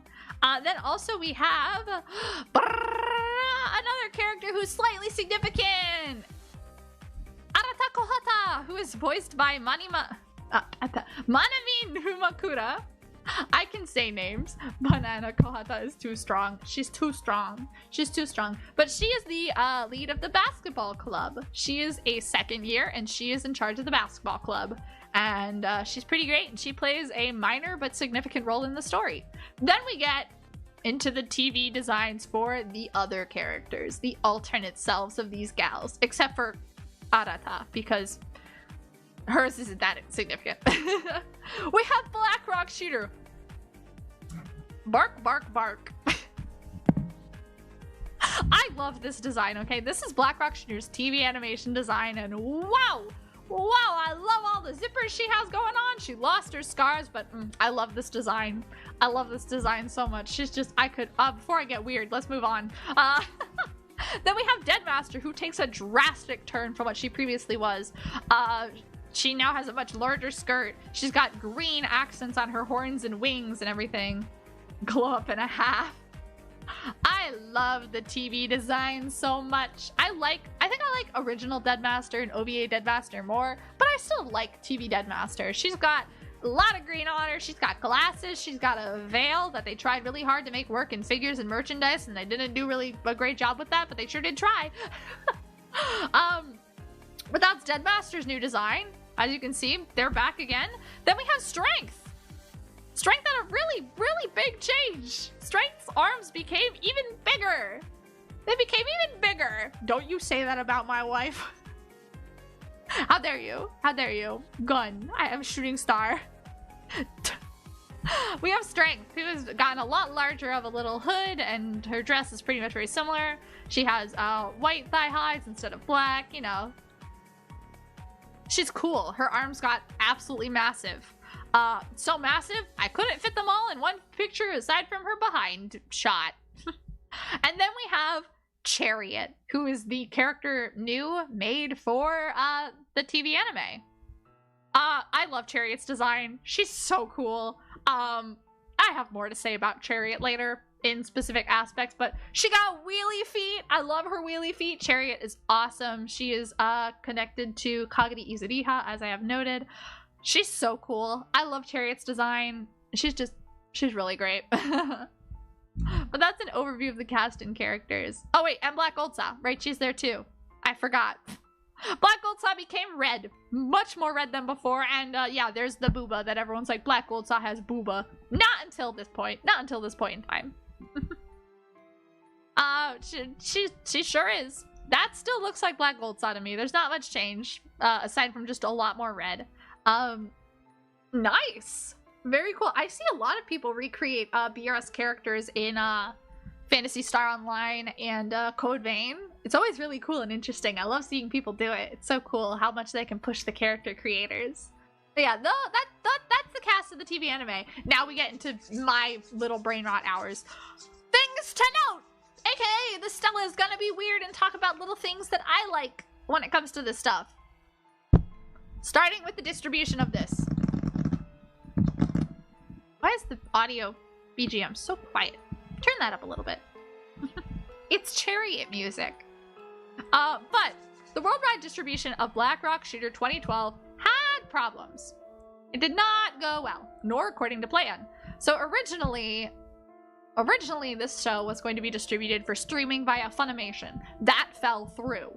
Black Rock Shooter did not get a Funimation release. It was released via streaming on the official Black Rock Shooter Nico Nico Doga page. But that was how it was initially streamed. There was no like license for overseas viewing in the beginning. There was no simulcast, none of that. So there were streaming issues there. But then it came to the worldwide physical releases. So there was already box sets and Blu-rays for Black Rock Shooter 2012. And they released all over Germany, Italy, France, all over Europe, all over Asia. But not North America. Not North America. In fact, it took until 2021 for Black Rock Shooter 2012 to receive a North American release. It did not legally reach North America. That's Canada, and then like the US and Mexico. Maybe not even Mexico. Does Discotech even distribute to Mexico? Canada and the US. I guess, is Mexico technically Central America? I don't know. It depends on what map you look at. I'm bad with geography. We proved that in another stream. There was no North American release until 2021. It's insane. But I mentioned the Italian release. And I have it written there specifically. Why? Well, I'll tell you. So Blackrock Shooter has a lot of figures released for it. A lot. And a lot of them are Figma figures, which are posable, almost 1/12 scale figures. And they included one for the character of Insane Blackrock Shooter, who is also, wow, the insane spoiler, we're getting to her too. Insane Blackrock Shooter, and she was part of the Blu-ray box set and DVD box set bundle. So you got like a little art booklet, you got the figure, you got the whole Blu-ray, you got the soundtrack, all in one release. This thing would run you about over $200 US. This was expensive. And then along comes the Italian release. It comes with, oh, you know, it has the box. It has the box set and a whole different setup. It has the Blu-rays, and it's like $80. You wanna know what else it came with? The Figma Insane Blackrock Shooter. So fans of Blackrock Shooter, myself included, because I watched this happen in real time, were kind of like left in shock of they had just would have put an order in for a $200+ box set. You know, over like I think it was like 22,000 yen. And now here's this $80 US option. Same stuff, just without the fancy box. People weren't happy. People were not happy. There was still a grudge held against Italians in the BRS fandom to this day. And then some Italian nice fan artists came along and were like, hey, we're really sorry. Can I offer you some cool art in these trying times? And everyone was like, yeah, but we're still mad. It's me. I'm the fans. Ludra, Roland, I don't care. If you don't know who Ludra and Roland are, they're wonderful fan artists and they're my buddies and you should follow them, and they draw Blackrock Shooter sometimes. Ludra does Blackrock Shooter a lot and we love him. my little Italian buddies. I'm gonna make them fight one day. But speaking of Insane Blackrock Shooter, actually real quick, no, I want to talk about the other releases. I didn't write them down, but I'm going to anyway. Okay, there were other releases of Blackrock Shooter around the world, and I mentioned Germany specifically because, Underground, my beloved, don't get me started. I'll get so weird. Okay, so there was the German release. The German release included merchandise that was not released anywhere else with Blackrock Shooter 2012. There was art that was only ever released on merchandise, now available in postcards. There were notebooks and little like booklets on information that included just sort of images of the characters that were not seen anywhere else. It was just like, they included all of the art seen from a children's book that's very significant to Blackrock Shooter 2012 called The Tiny Bird in the Many Colors. Kotori tori iro iro no iro. I butchered that. But it was just, it was like, huh? And then here comes the US release and it's by Discotech. But the dub was great. Until I think about it too much, which I'm not going to. Anyway, insane spoiler. What do I mean by that? Okay, so I'm going to spoil it for you because Good Smile Company spoiled it. So I already mentioned Insane Blackrock Shooter shows up. She has relation to this 2012 show. Insane Blackrock Shooter is a derivative of Blackrock Shooter that was created by Huke years ago, before the TV anime came out. And yet, actually, I think it was also before the OVA. And yet, here she was in the 2012 show. That's really cool. She shows up. That's awesome. And it's kind of a big reveal. What is Good Smile Company? The people making the figures, the people who are like in charge of these shows and whatnot are like, you know, what do they do? Well, at an event promoting Blackrock Shooter, at One Fest, in fact, the biggest figure expo like in Japan, possibly the world, they decide, hey, we're gonna show off a big image of Insane Blackrock Shooter with the Figma figure there. And and they showed it off in the episode before the episode she appeared in aired. So Good Small Company is known for spoiling Black Rock Shooter. That's what they do.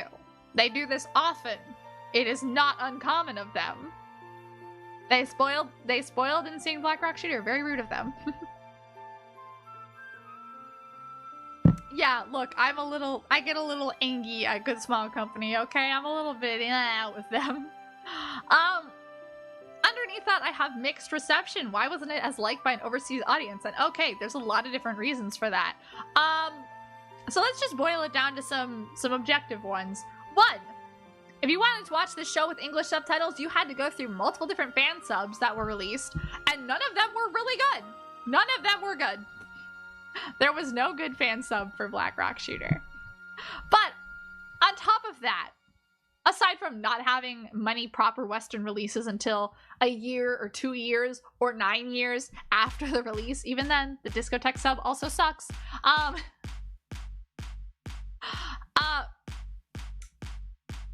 People heard about Black Rock Shooter, for overseas audiences specifically, they heard about Black Rock Shooter mostly through AMVs and stuff like that. So they were seeing this really awesome 3D animation, these awesome fight scenes, only for them to not be the point of the show. People are like, what? I thought this was an action show. No. As I showed in the trailer does not point it out to be an action show. It shows that it's a mix of this 3D action and this slice of life drama. But overseas fans didn't get that. So they were very upset when they realized, hey, this isn't what I thought it was going to be. And thus they decided, no, I don't like this show because it's not what I wanted it to be. My preconceived notion will now dictate my idea of what it is. And don't get me wrong, there are issues with the story of Black Rock Shooter 2012, but that is not why many anime fans disliked BRS 2012. And now I'm going to be a little bit weird because I can. Damn, that 3D animation. Mwah, mwah, mwah, mwah, mwah. Oh my goodness, I have included GIFs right here. One of them, which the bottom one being my favorite shot from the whole show. Oh, look at that. Look at that. Are you kidding me? It's so good. It's so cool. They actually created a bunch of different techniques just by, like, you know, fuck around, find out, to try and make things work. For this animation, they did so much new Sanzigen did to make this work, and it worked so well. And because this came out in 2012, this is before the disaster that was the Berserk 3D animation. This was before people were like, 3D in anime is bad. 3D in anime was good. It was kicking. Is that a thing good kids say? I'm gonna pretend it is. And then a negative perception came out about it. So it was like, oh no, it has 3D, it's bad. No, it's good. And then also there's two little things there. I don't know if you can read them. If you can read them, pretend you can. But yeah, no, this show was my gay awakening. I'm not gay. I'm aromantic and asexual. But yeah, people still weren't a big fan of CG in anime because it was like, oh, it stands out so much, but it was never like a big thing because CG animation in anime wasn't so big. It wasn't really a thing that was happening. It was only minor things like, kinda, yeah. Wait, Arpeggio of Blue Steel? You mean Arpeggio of Blue Steel? Or something else? But overall, most 3D in anime was only minor things and used for like vehicles and stuff or act like quick shots. Was never the focus of the animation, but here it was, and it was great. And then later on, people would do a focus on 3D in anime, and it wasn't good, and so people were hating it. Arpeggio is another fantastic 3D anime. Is it Arpeggio of Blue Steel though? Is that what you mean? I want to clarify.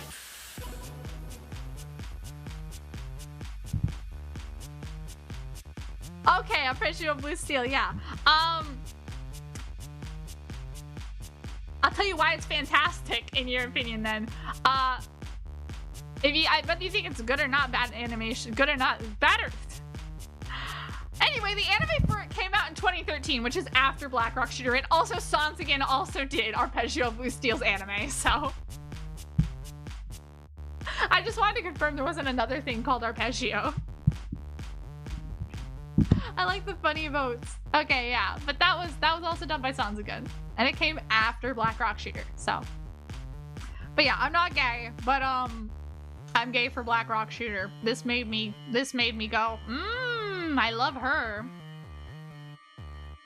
I'm gonna be weird for the rest of my life, aren't I?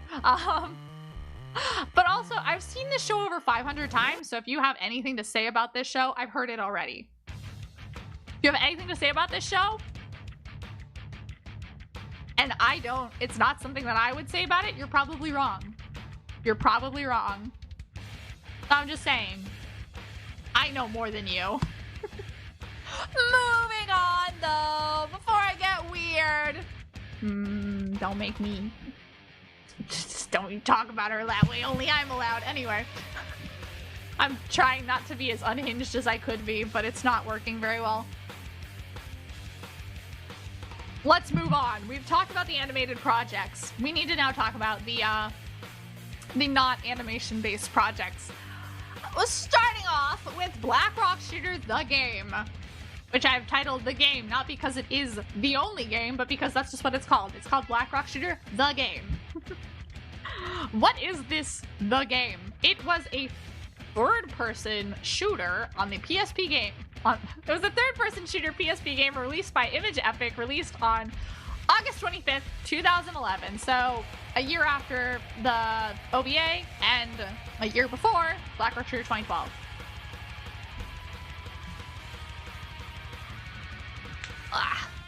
Okay. Quick stretch. Sorry. But this was the first... not really. This was the first major video game released for Black Rock Shooter, and it's honestly the only major video game released for Black Rock Shooter. Despite BRS being a character that was designed to look like she could have come out of a video game, there's only one major video game. There's other games, but this is the only major one. This is the only major release. Like I said, it released in Japan on August 25th, 2011, but it later had an English release by NIS America on April 23rd, 2013, and I think it was the next day, right? It was April 24th that it hit Europe. But I think that's just a matter of time zones. And BRS the Game was a very different take on Black Rock Shooter. We'd seen a bunch of different ways Black Rock Shooter had been done before, especially compared to the OVA and the TV anime, which was how Black Rock Shooter was mainly viewed. The game took Black Rock Shooter in a whole new direction. On top of it being a game by Image Epic, the opening cinematic for it, which I don't remember what I have shows off some of it or not, I think it does, was done by UFO Table or UFO Table, I don't remember how it's pronounced. You know, they did like, what was it, Fate Stay Night, Unlimited Blade Works, and Demon Slayer, and stuff like that. They made it. It's really cool. I love the opening cinematic. And the opening theme was done by 1OK Rock. It is a song called No Scared. It goes really hard. It's incredible. I love it. It's all in English. And it's 2011 1OK Rock English, so it sure do be 2011 English from 1OK Rock. Their English has become much better, but it's still like, these words make no sense. Anyway, let's take a quick look into one of the trailers for BRS the Game. So let's turn up that volume, turn off the BGM, and let's take a look at the trailer for Black Rock Shooter the Game. Now, there's a lot of different trailers, but this one features the opening cinematic and the gameplay and some character introduction. Well, most of the other ones either feature one or the other, and I don't like them very much. This is the one that I think best encompasses what BRS the Game is. Oh no, your Wi-Fi! Not now! Not during one of your favorites! No! I'm so sorry, Cruelty. So, it takes place in 2051, right? 19 years after the invasion. Anyway, I'll be quiet now. There it is. There's No Scared.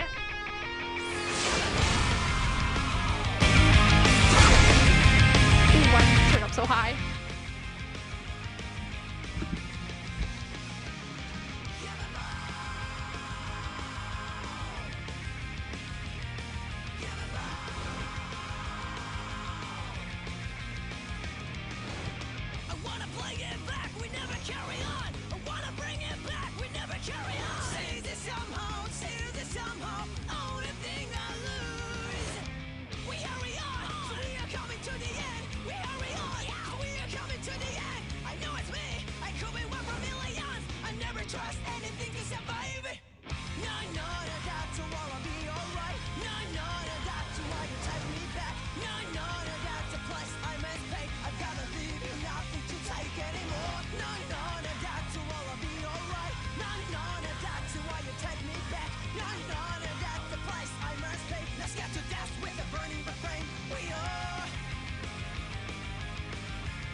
Hey, look, the prices, which I don't mention for anything else.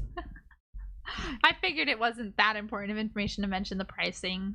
It wasn't too important that I was going to include it, because then I would have to mention every single release, and I could do that. But I didn't want to, like, absolutely murder you guys too hard, so, you know. But that is Black Rock Shooter the game. That is the opening trailer. That was one of the early trailers for it. And actually, the theme song you heard there, as I mentioned, is No Scared. That is actually an earlier version of it that was made released with the trailer.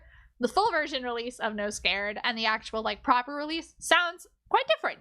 It still has the same lyrics, but they are just done different. They sound different. It's a great song. But anyway, plot summary. You'll notice I didn't include the staff because I went, I don't want to talk about the staff anymore. So we're talking about the plot summary. So, very different. If you couldn't tell, there's mention of aliens. There's mention of like her waking up to save the world but being too late. Like, what's going on there? What happened? I thought she was dealing with the emotions of middle schoolers. What is this? What's going on here? So, the plot of VRS the game is as follows. In 2051, Earth has been decimated by an alien invasion, leaving humanity down to only 12 people. Black Rock Shooter, a mechanically enhanced organic weapon, is awoken from stasis to save what's left of the world. As she fights different surviving alien bosses, she learns more about herself and her past, realizing there's more to herself than just being a weapon while gaining her own humanity. Very different plot. Where is Mato? Huh? What's going on here? This is so different. Wow. Let's talk about that. Hello? PowerPoint? There we go. Okay. So, it's a very different story, and to just see how very different it is, you really have to look at the character designs. So, immediately looking at Black Rock Shooter herself here, Black Rock Shooter, aka Stella, oh my goodness, that's my name, it was voiced by Maya Sakamoto. Kana Hanazawa is no more. Kana Hanazawa, actually, in terms of timeline, comes back, because this is 2011. She came back for the TV anime. But it's fine. Kana Hanazawa is not in this. This is a very different Black Rock Shooter, brand new voice. She has mechanical wings. She's got the same sort of design, but there's a lot different to it. Her scars are now barcodes. What is going on here? I love it. And also take note, the art for the characters here, that's Huke. Huke, who I mentioned before did very little for Black Rock Shooter projects, was actually one of the main character designers for Black Rock Shooter the game. He is not the only designer. A lot of people will say, oh, Huke did all the art for it. He did the character designs and the weapon designs and the background art and all that. No, he did not. No, he did not. He didn't even do all of the character art. No, he did not. He did the main ones. He did the aliens and he did BRS, White Rock Shooter, and Nana. Yeah, there were others who done by other people. I mentioned someone before, and I'm gonna bring them up now as well. But first we need to talk about the characters. Woo! Yay! So we have Black Rock Shooter Stella, who is Maya Sakamoto, and she is of course the protagonist of the game. Let me turn the BGM back on. She's the protagonist of Black Rock Shooter the game. You play as her. That's about it. She's an organic and mechanically enhanced organic weapon designed to kill aliens and save humanity. But who is this WRS, aka Sing Love? Also voiced by Maya Sakamoto, this is White Rock Shooter, the main antagonist, and you would think, whoa, whoa, whoa. Who is this? What's going on? What happened to Deadmaster? She's also got a scythe? Also, I don't think I saw her in the trailer. What's going on here? Well, you'd think she's meant to be a big reveal, but in fact, no. White Rock Shooter was the main marketing point of Black Rock Shooter the game. Her existence being this sort of opposite of Black Rock Shooter was the main marketing point used by Good Smile Company for Black Rock Shooter the game. I don't want to talk too much about her. I've played through all of BRS the game. I've 100%ed it live on stream. You can see that on YouTube if you want to know.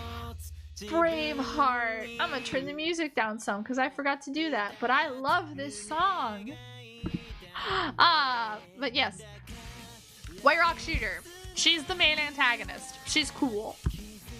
Then we have Nana, who in some trailers you'll see her addressed as just Gray or Nana Gray. But this is Nana, voiced by Miyuki Sawashiro. What? Miyuki Sawashiro came back. She came back from voicing Yomi in the OVA to voice a character in the game? Wow! Incredible. I will mention every time a VA returns, by the way, because I have problems, and I think it's cool. But yes, Miyuki Sawashiro voiced both Yomi and Deadmaster in the OVA, and then she voiced Nana in the game, and then she went on to be Yomi and Deadmaster in Black Rock Shooter 2012. And she's cool. She's also a weapon like Black Rock Shooter is, except she sucks at her job. She's bad at it. And she's very angry about it, that she's bad at it. But then we get into the rest of the human cast, which are all these guys. They each have individual voice actors. I'm not going to waste your time listing off all of them. But these are the PSS, not PIS, which is a joke they make in it. This is the PSS. They are the army guys that wake up BRS and are like, save us, save us, save us. They're okay. They're fine. Racial stereotypes. Yeah, they are. They really are. But yeah, they're there. And then we have Gibson, voiced by Masaki Terasoma.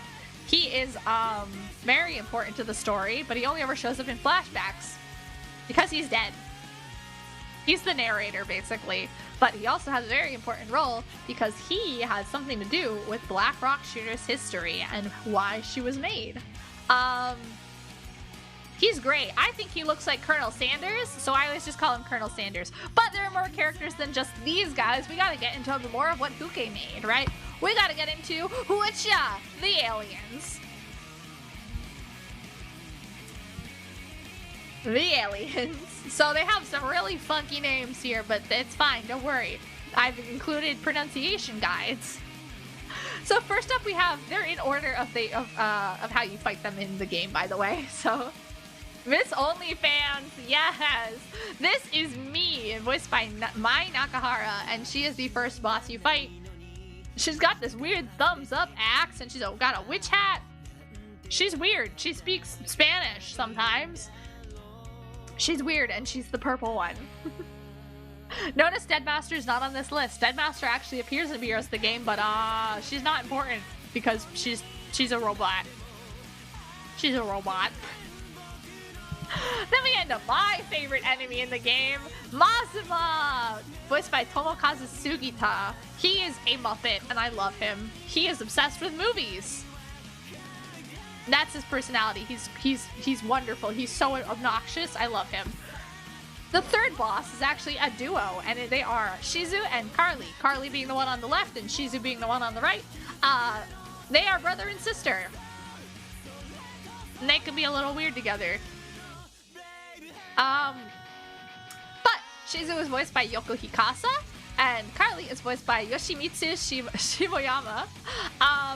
Which is funny because Carly says very little. He just makes grunting noises. He does not say actual words. Imagine you get cast for a role and it's just like, hey, we want you to say things, and it's just that's about all he does. Present. Hello, Quaxicle. Welcome to class. You're late. But that's okay. That's okay. We'll mark it as a tardy. We'll mark it as a tardy. We won't mark it as an absent. Just woke up. For shame. For shame. How could you? I'll let it slide. You know. I'll give you. You get one strike and then nothing else.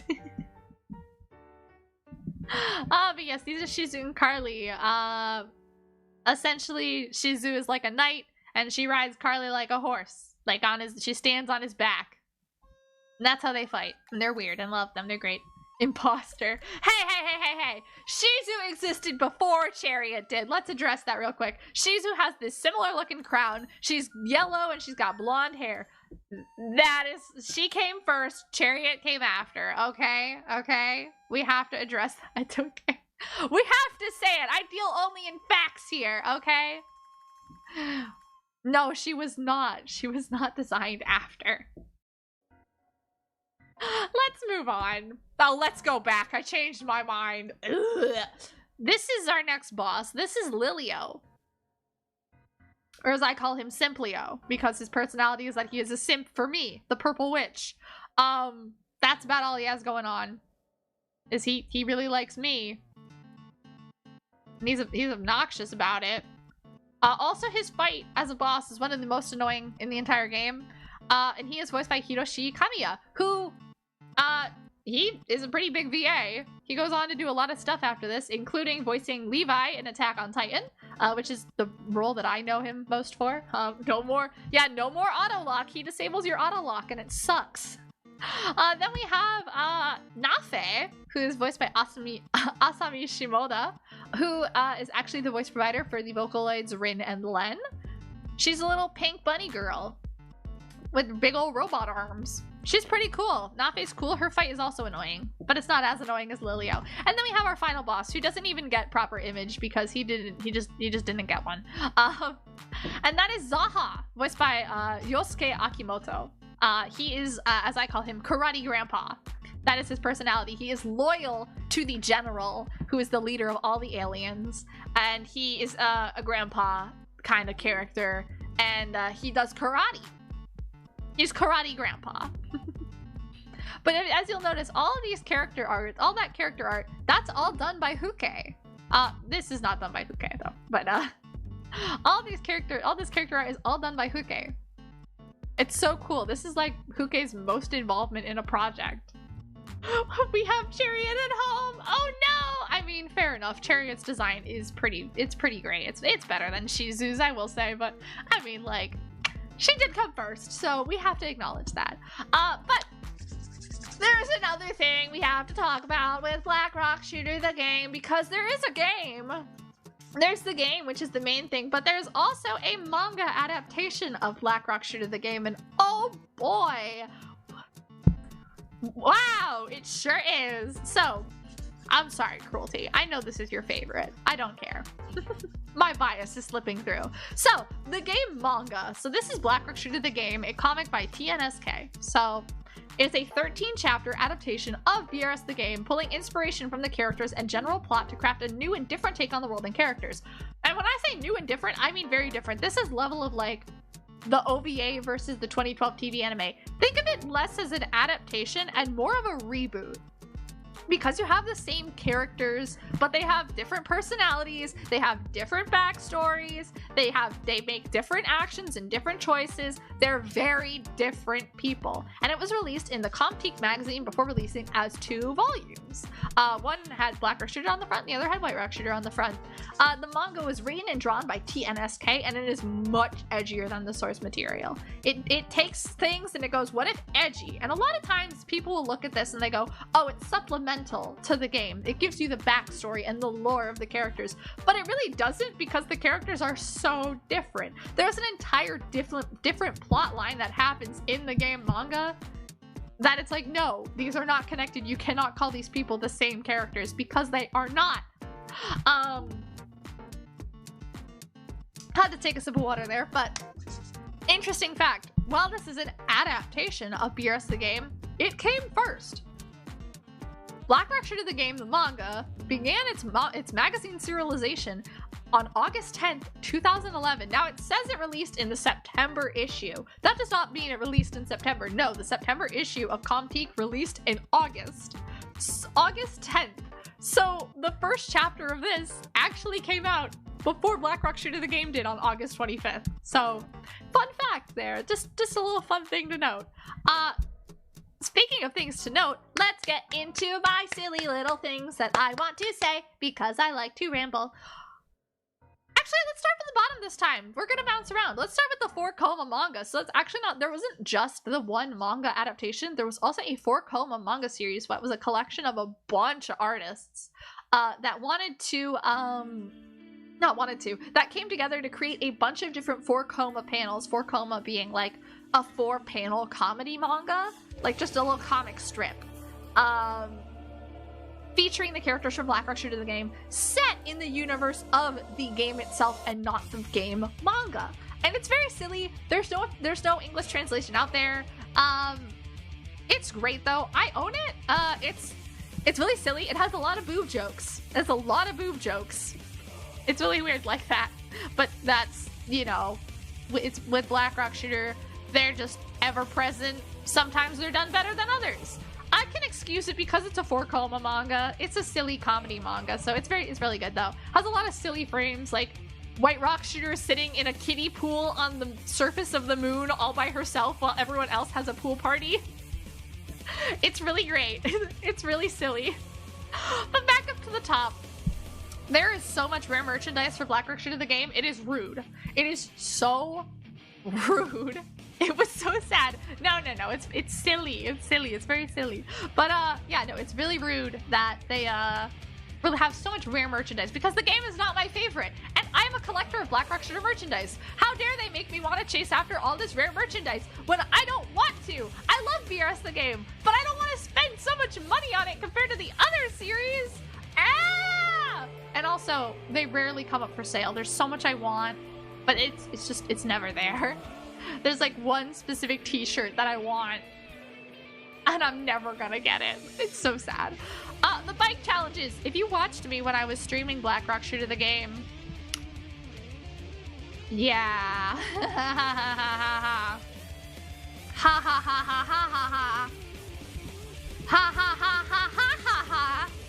The bike challenges, because Black Rock Shooter in this game has a tricycle, like a motorcycle trike.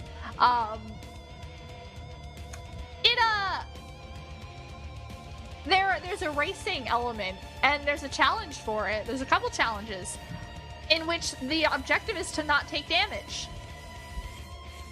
It is not fun.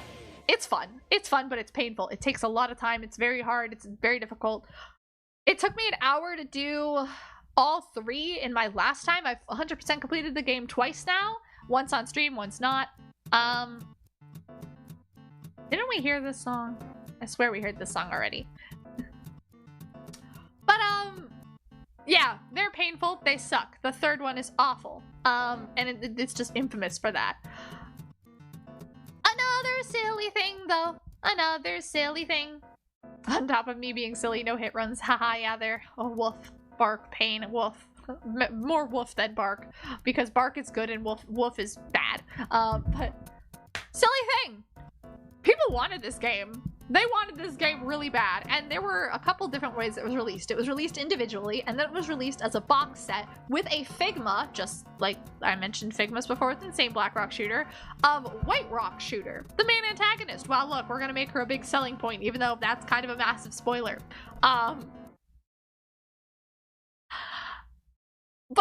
there were so many pre-orders for this white premium box. For this box that included the game and a mini art book and a limited version of the soundtrack, so it didn't have the full soundtrack, that they didn't think they could meet the demands. Because Figma figures are tricky to make, they can be expensive to make. So Good Small Company was like, oh shit, we gotta real quick come up with a way to make another, like, less expensive box set that people want to buy, that they will either instead buy this other one, or they will just like be like, okay, whatever, it's fine. So it was essentially a deterrent from too many people ordering the white premium box. This is not hyperbole. This is how it was. Oh, I did not save state. I save stated for the bike challenges the very first time as practice, and then I went back and did them legit. I did not save state on stream. It's right there. It's recorded live for everyone to see. It was painful. So yeah, because of that, there's a little charm version for Black Rock Shooter the game, which includes a mini charm of White Rock Shooter in Chanko's style, alongside the game, because Good Small Company was like, oh geez, we can't fill out all these, there's too high of a demand, we can't do this. Quick, deter them with a cheaper box set! That's easier to make! And that's just a really funny thing I like to talk about. Another thing, let's go! So, I showed you all the aliens. There's so many, and you know that Huke designed and drew all of them. Nafe, the little pink bunny girl, is Huke's favorite. That is his favorite. He loves Nafe, to the point that that t-shirt I mentioned, that t-shirt was a lottery-only t-shirt for the release of Black Rock Shooter the game. So you would enter this lottery, and then you could get one of many different items, and one of them was a t-shirt with a little doodle of Nafe on it, and underneath it said Nayblade me. And the art was done by Huke. And Nayblade in Black Rock Shooter the game is essentially cannibalism, but by cannibalizing people, by eating them, you gain their memories. So it's essentially being like, hey, eat me. Just eat me. On top of that, when you look at Black Rock Shooter the game marketing, like little flyers they would hand out and whatnot, there's a very, very common thing to see in magazines and these flyers. You'll see Black Rock Shooter herself and White Rock Shooter sometimes maybe, but you'll also see a lot of Nafe. Nafe shows up a lot, even when it's not Huke's own art that he drew and it's Uafotable's work. Nafe is there a lot. So it's, even if Huke didn't admit that Nafe was his favorite, which he did on Twitter many years ago, it's not hard to tell that Nafe is the favorite child. And then finally, Prima. Prima is a Vocaloid voice bank that was released for Vocaloid. Was it Vocaloid 1? Wasn't Vocaloid? It was Prima was a Vocaloid 1, so the original software for Vocaloid. Prima was released on that, and everyone associates like Hatsune Miku the Vocaloid with Black Rock Shooter, but Prima was also featured in Black Rock Shooter the game. So there's not just that one Vocaloid associated with Black Rock Shooter. There are two, and I will actually go and find the song that it's a part of. Here it is. Will it load?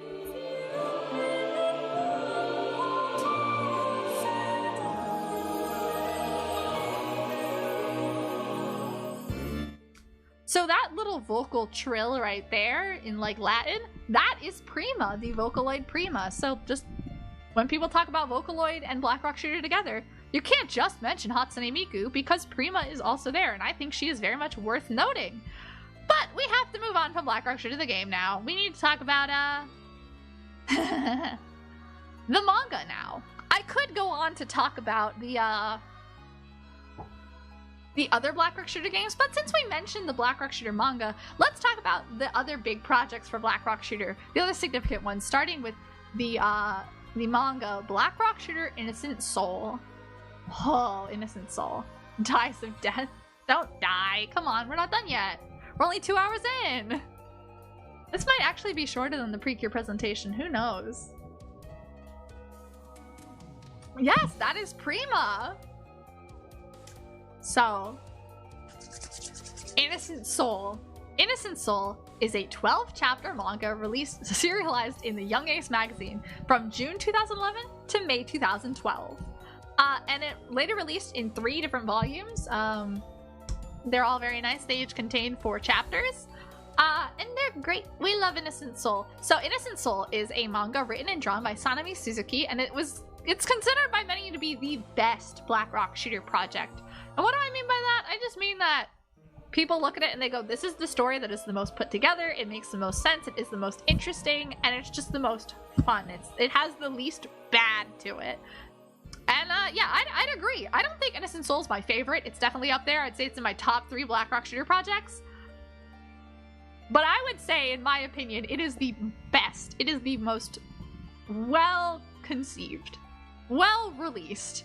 It is wonderful, and it deserves so much more attention than it has gotten. And arguably, I would say it is the most original take on Black Rock Shooter at the time. Even to this day, maybe. I don't know.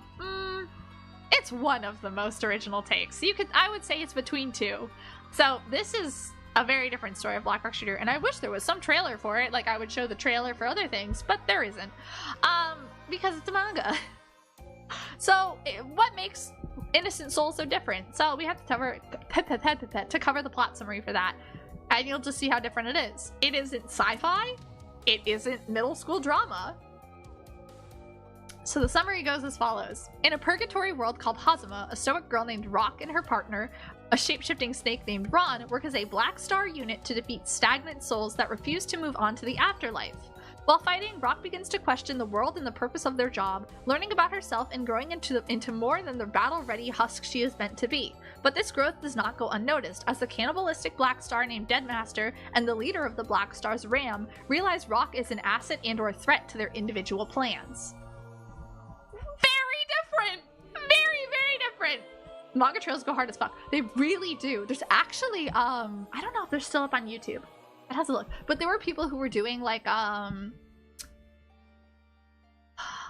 animations. Like they would take the panels of Black Rock Shooter Innocent Soul and they like gave a little bit of animation to them as like you would be able to read through them on YouTube. It was really, really cool. I know it got taken down at one point. I don't know if they ever put it back up.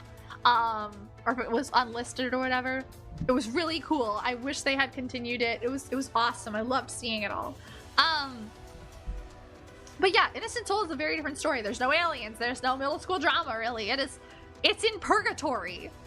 It is in purgatory. And Black Rock Shooter is a warrior in purgatory. Her name isn't even Black Rock Shooter. Just as in BRS the game, Black Rock Shooter's name isn't really Black Rock Shooter, but she's still called Black Rock Shooter BRS in like the game menus and whatnot. And when they talk about her in trailers, here, nope, her name is Rock, and she is a black star. Her name is Rock, not Black Rock Shooter. But I also mentioned that Dead is there. Who is Dead? Is it Dead Master? Yes, it is Dead Master, but her name is just Dead, not Dead Master. Her name is Dead. So let's talk about the important characters in Black Rock Shooter Innocent Soul. There's a lot of characters, but they're all kind of like designated to their own chapters for importance. Rock, Ron, Dead, and Ram are the important characters that show up in Black Rock Shooter Innocent Soul. Rock is, of course, the one who looks like Black Rock Shooter, but now in a dress? In a dress with a cape? This design is very different, but it's very cool. Like I said, it's the most different BRS in terms... It's the most, like, a different take in terms of story and character design. Ron, you only see 3 images here. Where's Ron? You see that big, long, black, like, tube thing wrapped around Ron, like, Rock's shoulders? That's Ron. Ron is a snake, as I mentioned. And he's amazing, and we love him. He's very sassy. He is, the silly guy to Rock's straight man act. He's great. Their dynamic is incredible. Then we have Dead. Dead is Dead Master, but she has swapped out her scythe, and her outfit is very different. She's just really cool. She's really interesting. This is a very new take. Like I said, she's a cannibalistic black star. She wants to eat the souls of these stagnant souls as well as the black stars. And then Ram is the one in charge of all these things, and she is up to some things. She's a little bit suspicious. Sus? She's great though. Ram is really cool. She's got these ram horns, and you know, she's not too happy about Rock learning that maybe she doesn't want to. Maybe killing all these souls is a bad idea. Maybe it's not what it looks like it is, you know? Things to note. I have one thing to note. Ron is the only man allowed in the BRS franchise. No one else. We love Ron in this house. All other men, goodbye. Leave. We don't care about the rest of them. Ron is the only one that matters. He is our wonderful sassy snake man. He is incredible, and nope, none of them. None past, none present. None. Only Ron. No, not even KFC Grandpa. Which I forgot to mention for BRS the game, in the manga, he no longer looks like Colonel Sanders. He looks like Okabe Rintaro from Steins Gate. Ron is the best. This is what I'm saying. Ron is the best, is essentially what I'm saying there. This is, like I said, things to note is both things I want to say and just fun tidbits. This is my opinion. I love Ron. He's the best. All the other guys are awful. Moving on.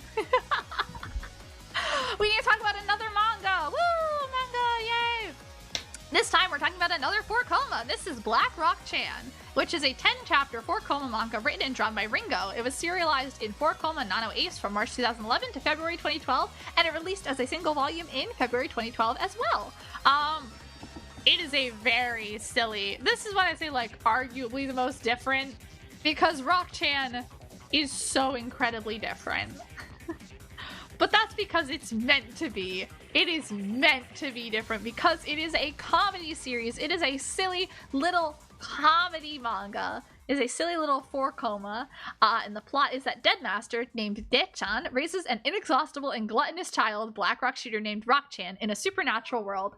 Hijinks ensue as they meet other characters such as the silent and wild Su-chan, also which is the nickname for Strength. Her name is also Strength, but she's referred to as Su-chan. They call her both.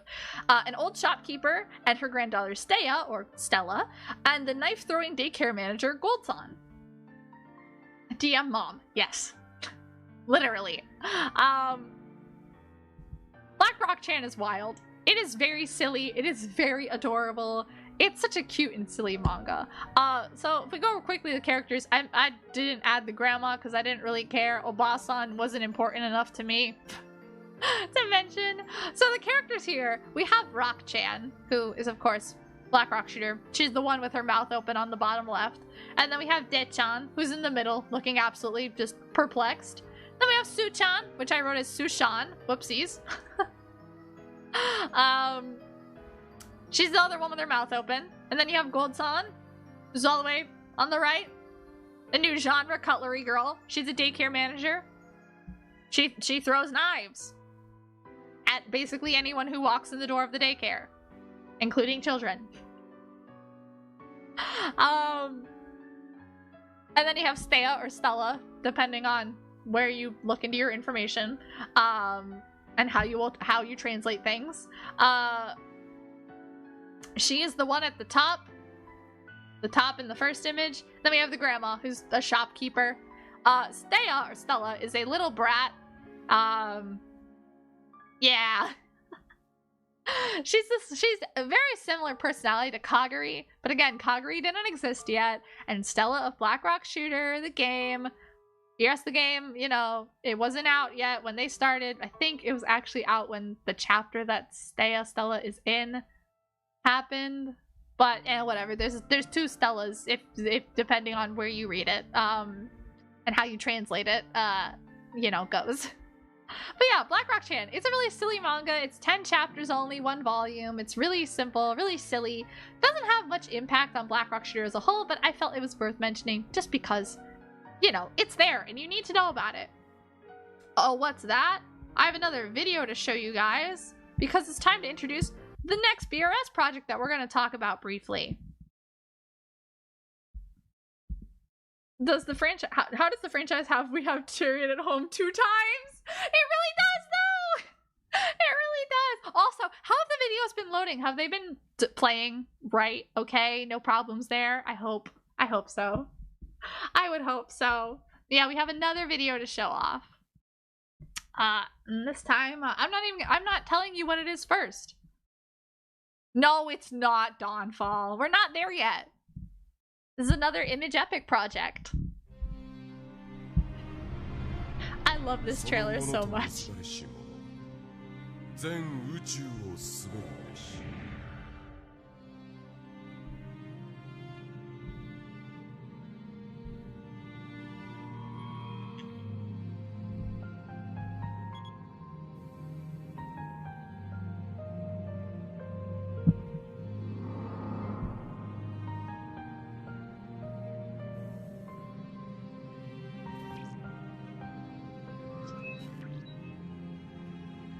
4 out countdown.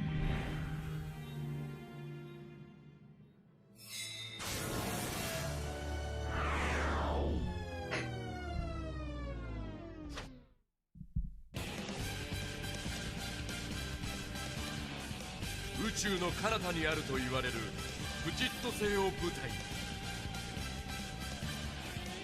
バウンティーハンターたちの冒険が今始まる。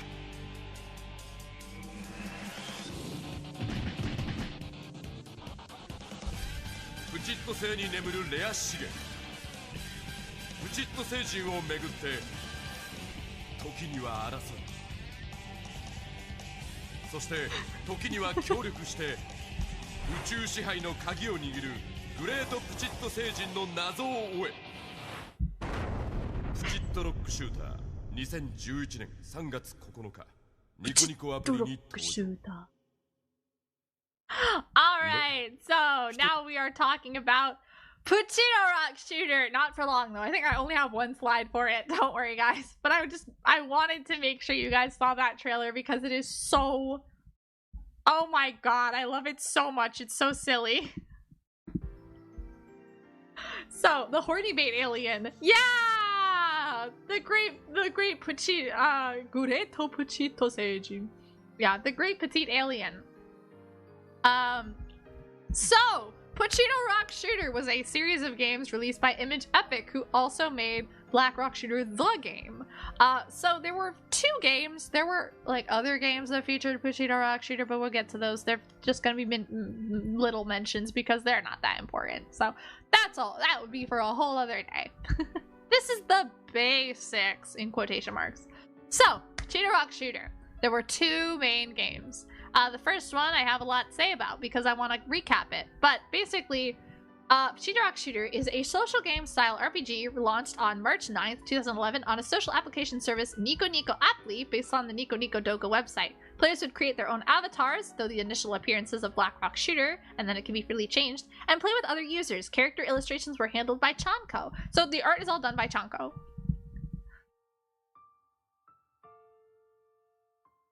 Yeah, so Chanko I've mentioned a lot before.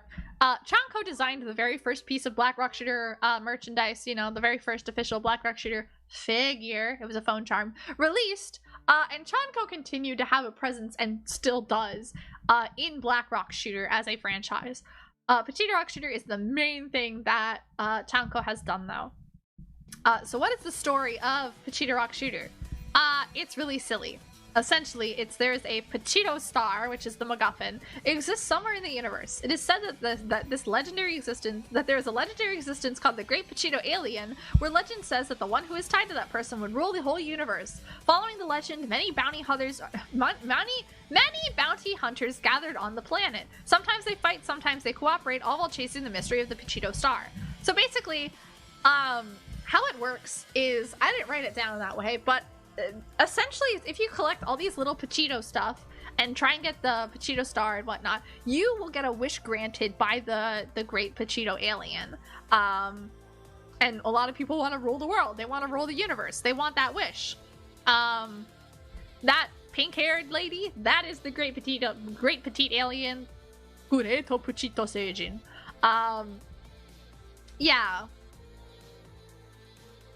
Yeah, because this is Chanko, and if you look at Pochino Rock Shooter, there is some very fan servicey stuff, especially when you get to the mobile game, which is called Pochino Rock Shooter: Pursue the Mystery of the Sexy Planet, in which all the main bosses are aliens like the Great Pochino Alien, and they're all in like sexy poses, and your job is to destroy them.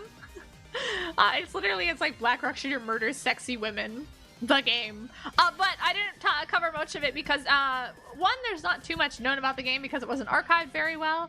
But I can tell you this. It's just BRS Angry Birds. It is just BRS Angry Birds. That's pretty much it. That's all you really need to know. It's BRS Angry Birds. That's all I have to say about Pochino Rock Shooter, though. Let's get into... Black Rock Shooter Arcana. Oh boy, I've been waiting for this one. So, Black Rock Shooter Arcana is widely regarded as a mystery to some people. Not me, though. Of course, not me. So, Black Rock Shooter Arcana is a defunct, card-based mobile gacha game created by Strategy and Partners, released on November 21st, 2012. Now, note, service concluded on June 28th, 2013, just over 7 months after since its launch. Those lost media YouTubers on it. No, I'm doing it. It's mine. Thank you. And upon the announcement of its shutdown, there was also a desktop version announced, but that never happened. That never happened. Arcana died, and very little was left. Very little of Arcana was archived. We have, I think, every gacha card from the game archived. Very little else was archived. And that is upsetting. Alas, What a shame indeed. But what did Arcana do? Arcana was, oh man, I forgot to mention this before. But Arcana brought back the 5 alternate self-characters of BRS TV alongside new characters. And all of the designs and these new characters, both the new designs and these of the old characters and the new characters, were all designed by Taiki. Who Taiki, I mentioned earlier. Taiki has done a lot for BRS, including like background art and character like little thingies, but Taiki's main contribution to Black Rock Shooter was all of the background and scenery concept art for Black Rock Shooter the game. Taiki has done a lot of other stuff for Black Rock Shooter though. Taiki has been with BRS since pretty much the beginning.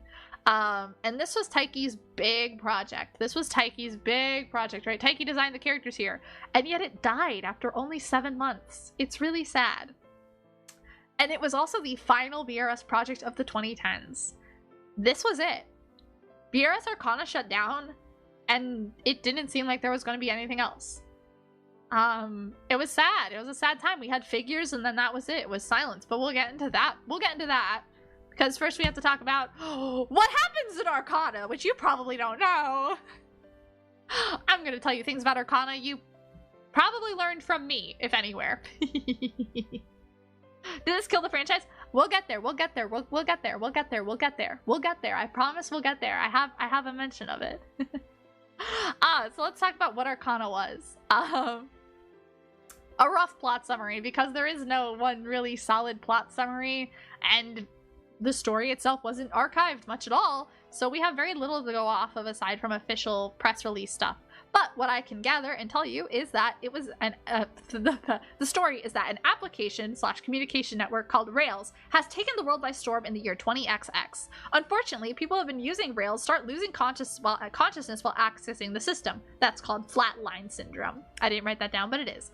One of the applications on Rails is called Arcana, a popular tarot reading app with high accuracy. The protagonist started up the app out of curiosity, but instead of getting a tarot reading, is called out to by a mysterious girl with big old blue eyes. It's BRS.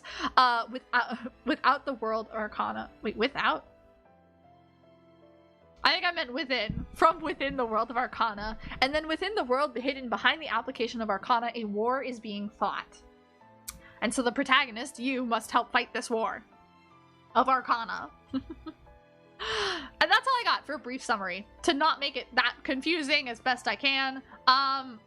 Like I said, information on Arcana is fragmented, so when it's stitched back together, there are still many holes and just issues with the plot and story. That is what I can tell you to make it the least confusing and simple, even though there's really no way to be like, oh, you can dive in deeper for yourself, because it's a lot. It takes a while to fully grasp Arcana. There's so many details, and how they all go together is a big old question mark, aside from some gameplay mechanics, but that's about it.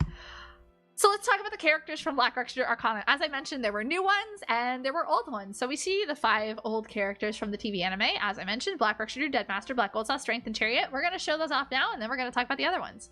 What was what?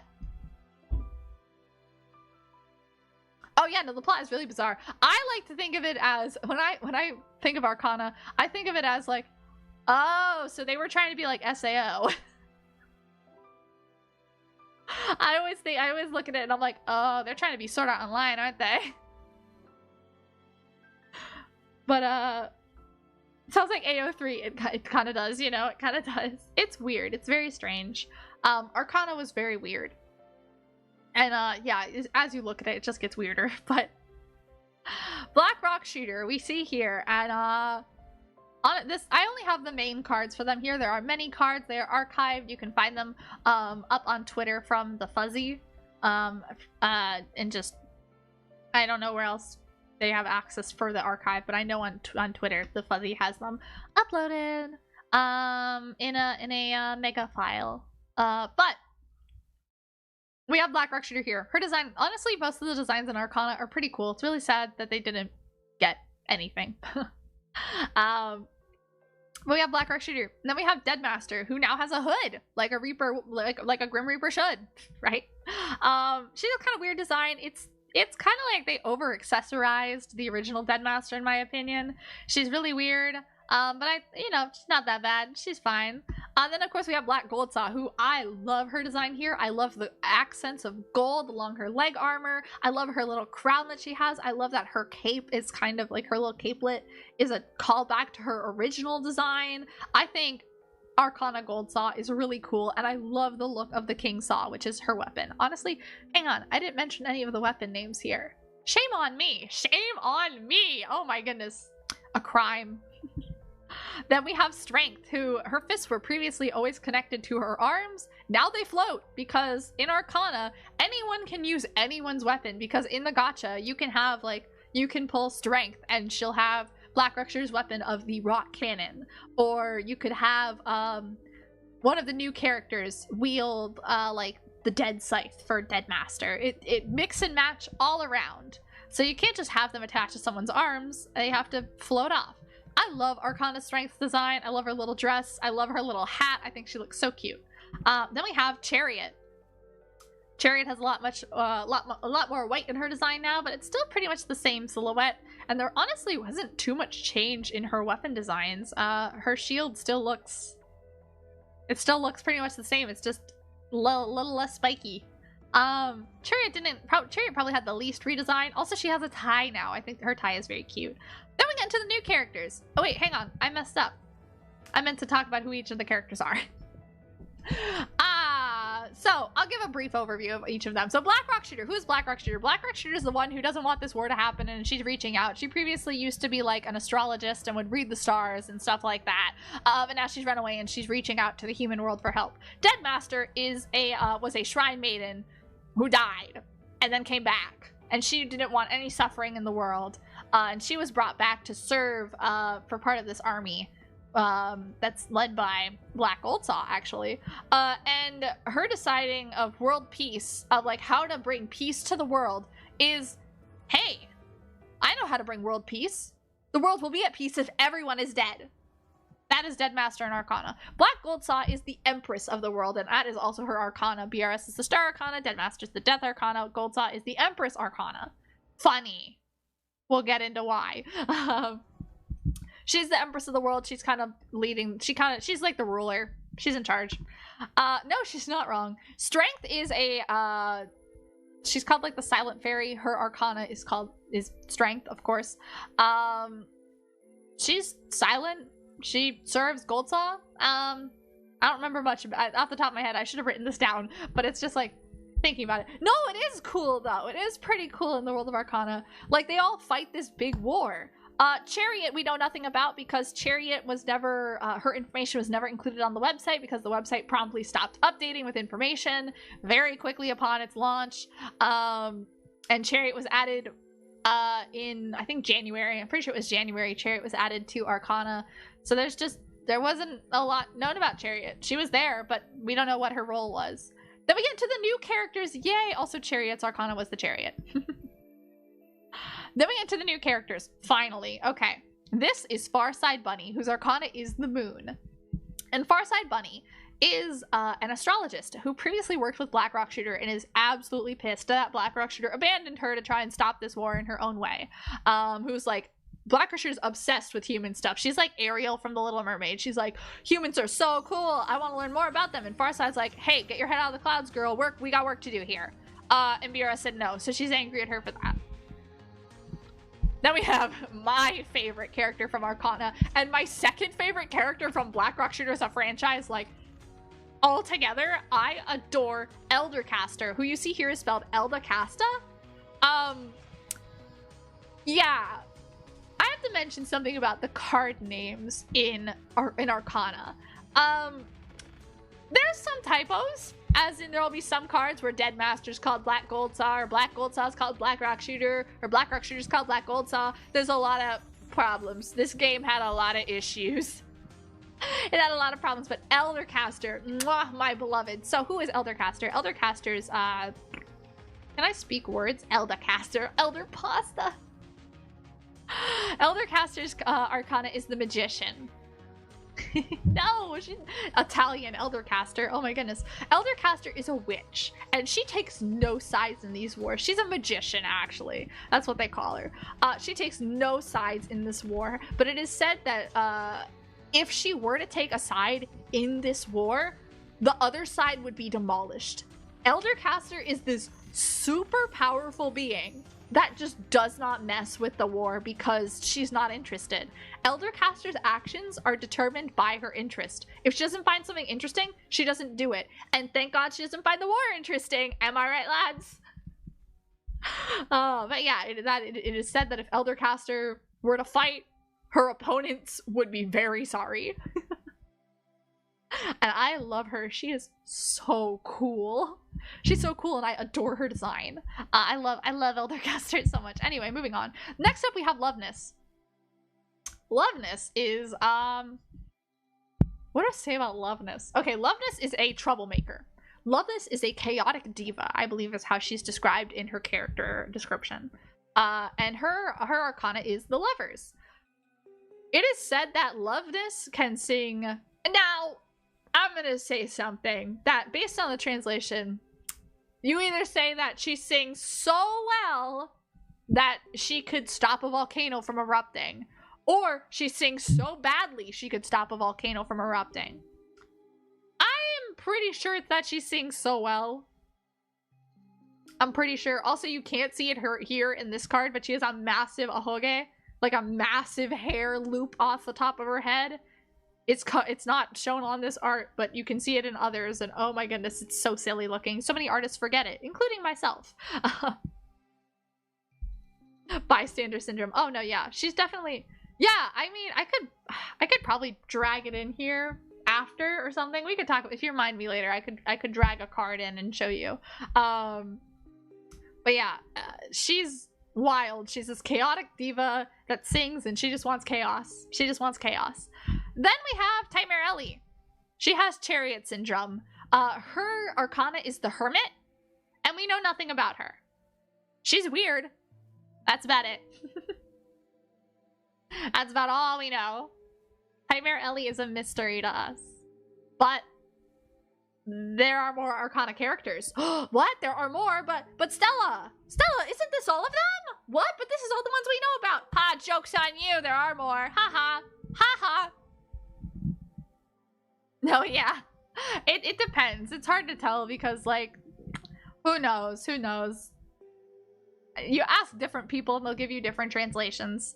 But let's talk about some of the enemies from Blackrock Shooter Arcana. And those are the Conquerors. Now, I'm going to name them off, and how it goes is from left to right, as in, like, the top 3, and then the bottom 2. So we have first the Observer, who, God, I had this off the top of my head and now I'm forgetting. So we have the Observer, who is, she's the very first boss you fight. You're always gonna get her. These are like random encounter bosses, I think, aside from Observer and Hatred. But she's like just this, she's this little guy with big old hands, and she watches over things. Then you have Restraint, who is this sort of doll-like girl who sits in the chest of this absolutely giant armored being, this robot, and she pilots it around like that. Then we have Pleasure, who is, I think, if I remember, she's described as like, she's this, like, she does everything just for her own desires, and she doesn't wear a shirt. And that's about her. Then you have Hatred, who is this big ugly red demon guy. And then you have Retreat, who is this, I forget what her exact character description was off the top of my head. There's so much information in it right now. But Retreat is this girl that has like nothing in her eyes, and she just does as she's told. It's pretty much from what I remember. Yeah, he kind of really does. He's this big old ugly guy. And then there are no images for the humans, but I can tell you which each of them use for their character faces. So there are 3 humans. I really don't care enough to talk about them because we just don't know enough to really mention them all. They're all weirdos, and I don't care enough about them. Not as ugly as me. Not true. I've seen your face. You look much better than that. There is Jay, who is like, he uses Deadmaster, I believe. Was it Deadmaster or Strength? Oh, brain. Deadmaster or Strength. Pretty sure it's Deadmaster. Maybe Strength. But as in the Rails application, he uses that. Kira uses Deadmaster or Strength. It's one or the other. I get them mixed up because they're both these weird guys that, like, you don't know if either of them are human because it's like, oh, I'm 1 year old, and Jay's like, oh, I come from what was it? It was like Lithuania, Liechtenstein, but now I live in Japan. And then Kira's also like, oh, I'm not human either, haha. But it just feels, when I read about it, it just feels like, oh yeah, there's kids role-playing on the internet. But we don't know enough about the story to know much about them. And then you have Suki, or who's, why did I hear breathing? Oh my goodness, freaking out. I'm hallucinating. Who's also like, has a much longer name, but I've shortened it to Tsukiki because I don't want to pronounce that. Yeah, they really could be Yu-Gi-Oh cards. They really could. They're very weird and they don't really all fit in terms of like the Arcana stuff. They're all really weird and I love them a lot. But that's all the stuff we really have for content. We have some screenshots from the game as well, which I've included, I think 2 of them on the next slide. Yeah, I have 2 of them. Arcana is one of the greatest lost media of Black Rock Shooter. There's a lot of things that have been lost for Black Rock Shooter, such as I mentioned the Pashida Rock Shooter Pursue the Mystery of the Sexy Planet. That's mostly lost as well. But at least we know stuff about it and we have actual gameplay footage. There is no gameplay footage of Arcana. We have some screenshots and we have the cards and that's it. That's all we have. And it's really sad. I wish we had more. I could explain like the early gameplay of Arcana, but I don't want to ramble about that yet. It's just sad. Also, Arcana is just really weird, and once again, early gameplay without knowing all the detail. I can explain the short of what happens, but it doesn't make sense when you put it together. It's like there's holes missing. Like I said, it just doesn't piece together in a way that makes total sense with what screenshots we have. But what I can say is that no one loves Arcana more than me because no one else remembers that it existed. Now, there are people that remember that Arcana existed, but one of the funny things is that when they updated the official Black Rock Shooter portal website, they had a history timeline in both English and Japanese. In the Japanese, Arcana is there. In English, nope. They accidentally put Puchido Rock Shooter twice. So Arcana isn't even listed on the official English Black Rock Shooter website as having existed. And that is a joke I constantly tell, is that Good Smile Company wants people to forget that Arcana existed. Which is fine because the game was really buggy. The game, as I have written there, was doomed to fail. Arcana was never going to succeed. It was doomed to fail from the start because it was made on the platform Flashlight, which is essentially Adobe Flash for mobile, for like Android, and we'll get there.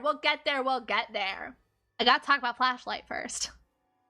But Flashlight was just not good.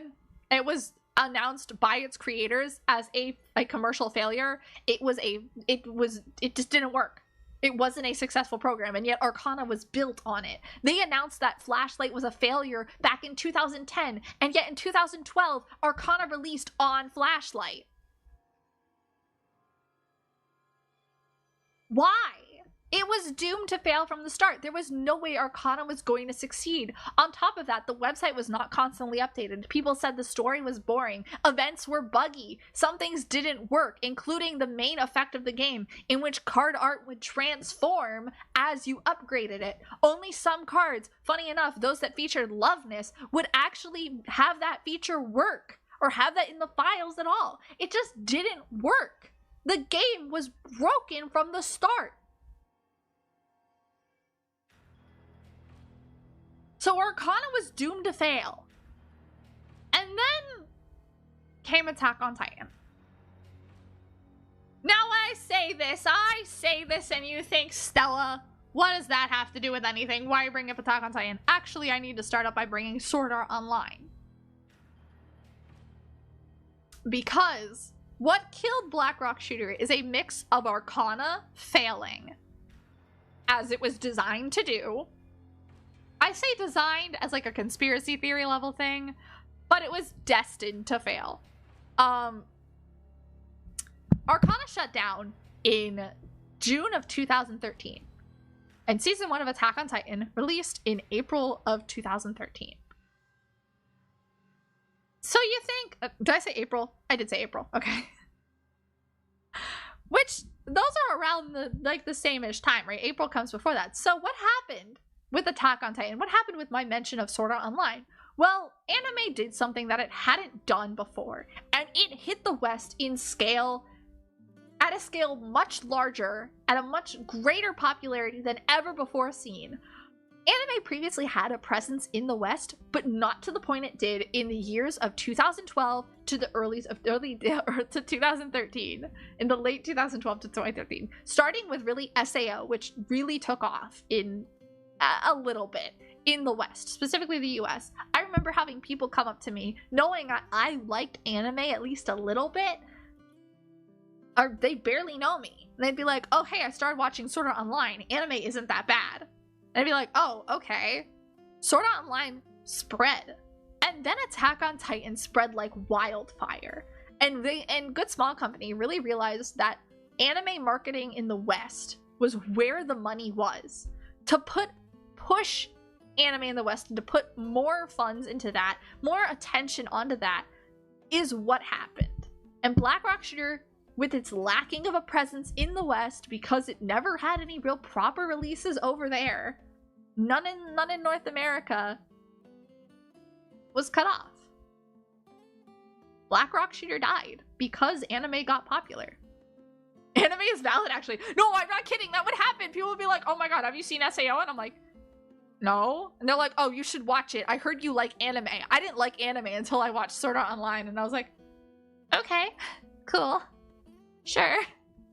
But when Attack on Titan hit, anime, it just became more profitable to market anime in the West and to focus on what anime was doing better overseas, especially Attack on Titan, which became this sort of mega popular show. And Black Rock Shooter didn't have that. Black Rock Shooter, especially with already the failing Arcana, couldn't it couldn't stand up to that. And so it died. And that's sad. A couple figures released after Arcana's failing, and then finally things started to change. But first, before we can get into that, we have to talk about the other games, because I want to mention them.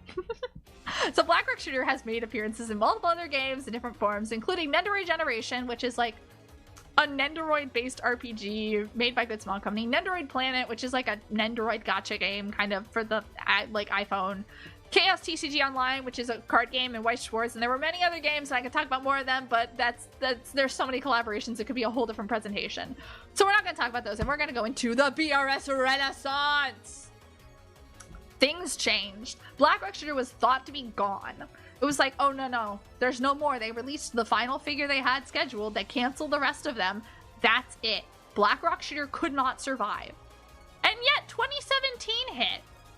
And Black Rock Shooter's 10th anniversary was celebrated with a new illustration called Black Rock Shooter Inexhaustive and a figure based on that called Black Rock Shooter Inexhaustible. And that is the art you see there. Black Rock Shooter hit 10 years of existence on December 26th, 2017, and it was pretty great. The figure was announced in February of 2018, and then it was silenced again until 2020, in which Good Small Company started featuring the original Black Rock Shooter Figma and Nendoroid figures at their VCAT booths. VCAT being like a virtual Comic-Cat, like in what's that game called? VR Chat, that's it. Where you could purchase 3D models of the Figma and Nendoroid, as well as get a free blue eye flame attachment for your character model in VR Chat. Then, the Black Rock Shooter pop-up parades were announced and released. Then the Black Rock Shooter Home Edition figure was announced, releasing this year. And then in 2021, announced in 2020, Black Rock Shooter 2012, Black Rock Shooter's TV anime, was finally released in North America for the first time ever. And I mentioned that before, but this was a big deal. There were other little things too, like Black Rock Shooter being featured in Aki Bento. Oh my goodness, excuse me, Aki Bento, which is, no one cares about Aki Bento anymore. No. This is way too sad of a song. Give me someone more. Okay, we'll go with this. We're fine with that one.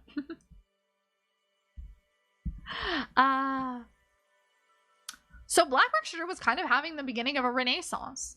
And it was wonderful. It was great. There was so much hope for what was going to happen for Black Rock Shooter. All of this couldn't be leading up to nothing, right? Why else would they be pushing Black Rock Shooter so hard? Why are all these new figures coming? Why is so much attention being had? Well, because they announced they were going to do a new show called Black Rock Shooter Dawnfall. No, that's not extra kinetic, you know. It's not, in fact. Straight to detention for you. You were now sentenced to no damage. PR6 League of Legends lore. Look. I said I would. We're not talking about video game collaborations or things like that. We're not doing that. We're not doing that. I said that in the past slide. We're not doing that. Could be a whole other presentation. It's not happening, Kino. You're sentenced now to doing all of the bike challenges, no damage. You have to do all the bike missions, no damage. Sorry, it's your punishment. But yeah, Black Rock Shooter Dawnfall. There is no Dawnfall in Ba Sing Se. There's no such thing as Black Rock Shooter Dawnfall.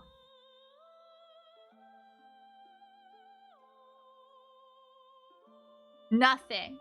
It's not real and it can't hurt me. Does that set the scene? Does that set the tone? Okay, let's actually talk about it. Black Rock Shooter Dawnfall.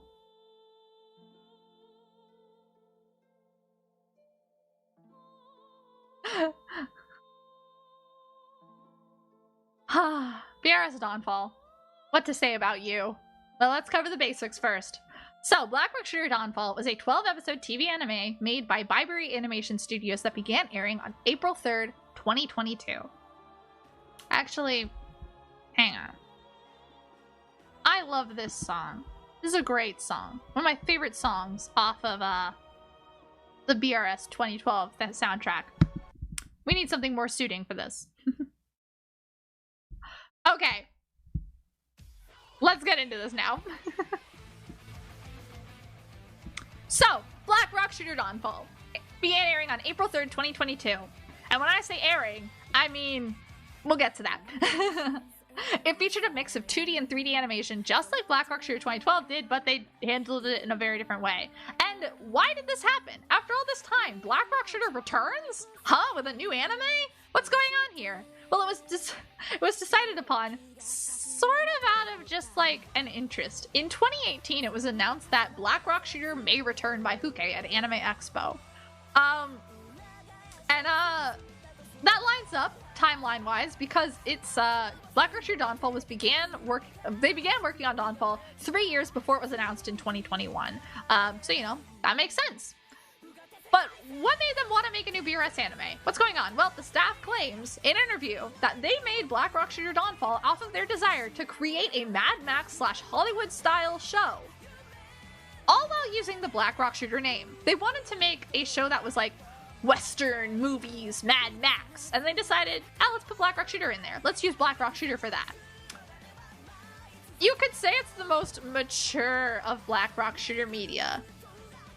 And I would more so say it's the most anime of Black Rock Shooter media because it's, I think, anime, and yeah, that's about what I would assume. And it is the second latest BRS project of this time because we have one more new project to talk about. We're actually getting close to the end. Oh my goodness, we're not even at 3 hours yet. Shocking! I guess it's because I'm not singing like I was in the Precure, the Precure 101. Oh, we need to watch the trailer. So let's pause the opening theme right now. And let's real quick watch the second ever released trailer for Dawnfall. Let me turn the volume up. 生きることにも戦うことにも価値なんてない。労働力の大幅な自動化プロジェクトエリシオン。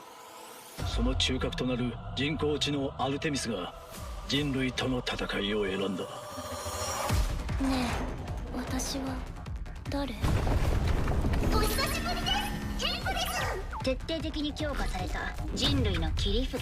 人呼んでブラックロックシューター。あれは知らないのか？アルテミスの人間狩りドローンだよ。アルテミス。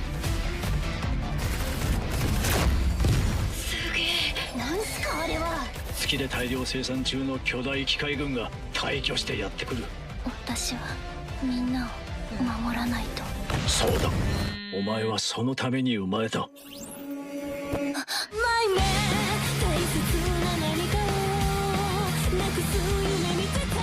て私はあいつが憎くて仕方がないんだ。これが私の愛です。エンプレスブラックロックシューター。今ちょっとだけやり方を思い出した。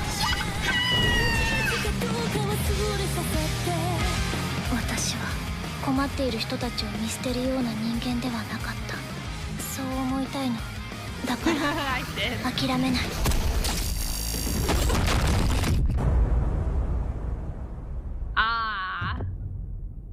So there we have it. That was the second ever trailer released for Black Rock Shooter Dawnfall. The first one featured the opening theme, which I actually had playing as BGM before, called A Seed, but we'll get into that. And that one featured the ending theme. And Dawnfall sure is. Let's talk about it. So first let's mention the staff before we get into the plot. Because the plot doesn't matter. Just telling you right now, it doesn't matter. I did my best to summarize it in an honest way. So, the staff of Dawnfall consists of Byberry's main, like, the people who formed the studio. Yeah, exactly. The honest truth. Look, I tried to keep bias out until we get further on. But so the director is Tensho. Series composition is by Makoto Fukami. And let's just skip down. We got character drafting by Huke. Huke did indeed do character drafting for the show. Then we get down to the concept design of Rei Tomono. Remember that name. And then we have some things we should take note of. See that little word there that says Nitro Plus? Yeah, Nitro Plus. Yeah, if you don't know. Nitro Plus is a company known for creating media that is specifically games that are edgy, dark, horny, graphic, include a lot of like, yeah, assault and stuff. Yeah, so you should know what's coming with Dawnfall. Woohoo! Then we have the character designer and director Masayuki Nonaka. Why would you direct the designs to be this way? Anyway, no bias yet, no bias yet. Then we go down and we get to the music. The music's really cool. All those people who did the music, they're really great. The OST's really cool. And I didn't mention here because it got cut off, actually. But the opening theme is called A Seed, and it's done by Zack. And then the ending theme is called Before the Nightmare, and it's done by Kaneko Takatsuki. So what's the plot of Dawnfall? Why do I keep making these noises? I'll get into it. Okay.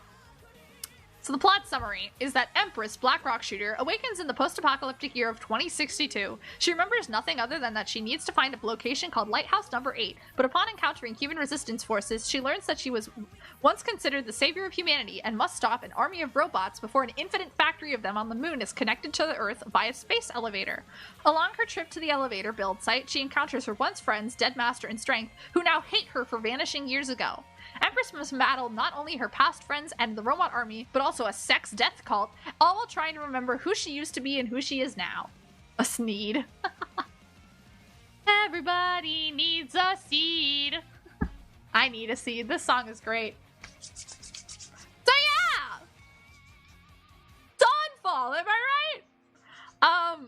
That is about as much as I can summarize the plot without lying to you. Like the show does. Well, not the show, but the summary does. The summary says all these things are going on. They're not. Dawnfall, the plot of it is going from point A to point B. Empress tries to remember who she was until she remembers who she was when she gets to point B. And then there's also a robot sex death cult. And they're the main antagonist. So when they say there's a main antagonist of the show, they say this is her. No, they're wrong. Let's get into the characters then. Because I mentioned there's Black Rock Shooter, in brackets, the Strength and Deadmaster. They're here. And this is them.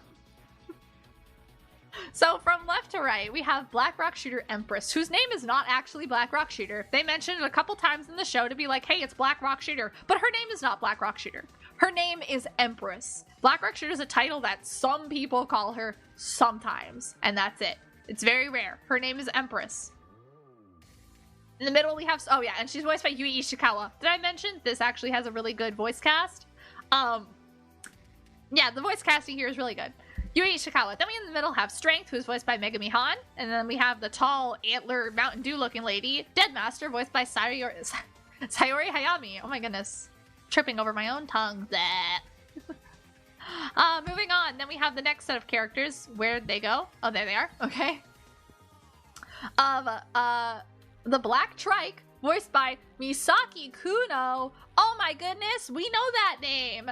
That's the person who voiced Hiro Kuroi, Mato's little brother in the OVA and 2012 TV anime. Oh my goodness! A returning voice actor. Incredible! They voice a tricycle. Then we have Monica in the middle, voiced by Ayaka Asai. And at the far right, we have, the Colonel. No other name, just Colonel. That's it. Who is voiced by Takio Kirimoto. I'll explain why that's like that in a second. Then for the final 3 characters I have listed of who's actually relevant and who they just squeeze in there. We have Smiley. This is the official image they give you off the website. You're fucking welcome for not including his whole design. Just imagine Ken doll with a, red scarf. He's horrible. And he's voiced by Tomokazu Sugita. Oh my goodness. A returning voice. Remember how I said Mazumo was my favorite? And he's voiced by Tomokazu Sugita? Yeah, Tomokazu Sugita's back and he's voicing Smiley. I'm fine. And then in the middle we have Charlotte, voiced by Yotaichi. And Lunatic, who is the main antagonist, voiced by Akane Tomonaga. Let's go back to these guys. So the reason I have the Colonel's name is actually David. And they try and treat this as a big reveal in Dawnfall. Issue. When they announced the character himself and uploaded him to the website for Dawnfall, they showed his name. They called him Colonel David. And then a month later, they went back and they edited the site and they were like, whoops, nope, we didn't mean to put that in there. No. It's just Colonel. I don't know what you're talking about. So yeah, they really flubbed that one. But that's what Dawnfall's known for. Flubbing things, including its release. Let's talk about it. I summed it up in 2 words. A mess. This isn't even like me being subjective. This is objective. Dawnfall's release was a mess. And it 100%, aside from the content of Dawnfall, contributed to Dawnfall's downfall. Oh my goodness, I'm silly, guys. I'm really silly. So what happened with Dawnfall's release? So I mentioned before that it began airing on April 3rd. It began airing, but at the same time, it had a simultaneous release on Disney Plus in Japan.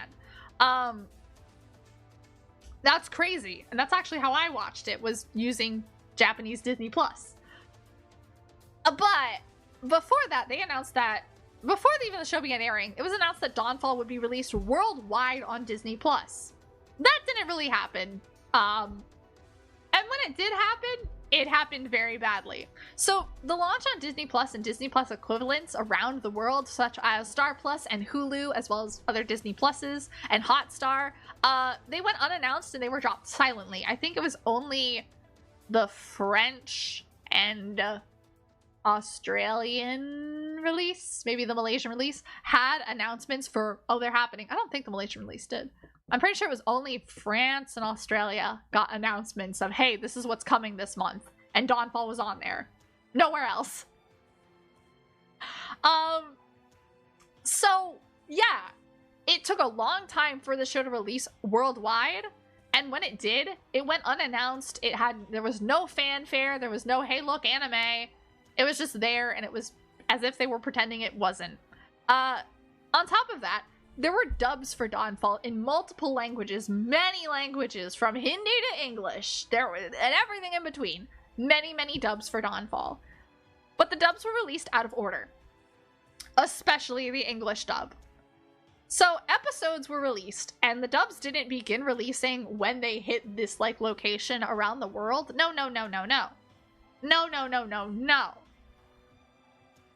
They happened after.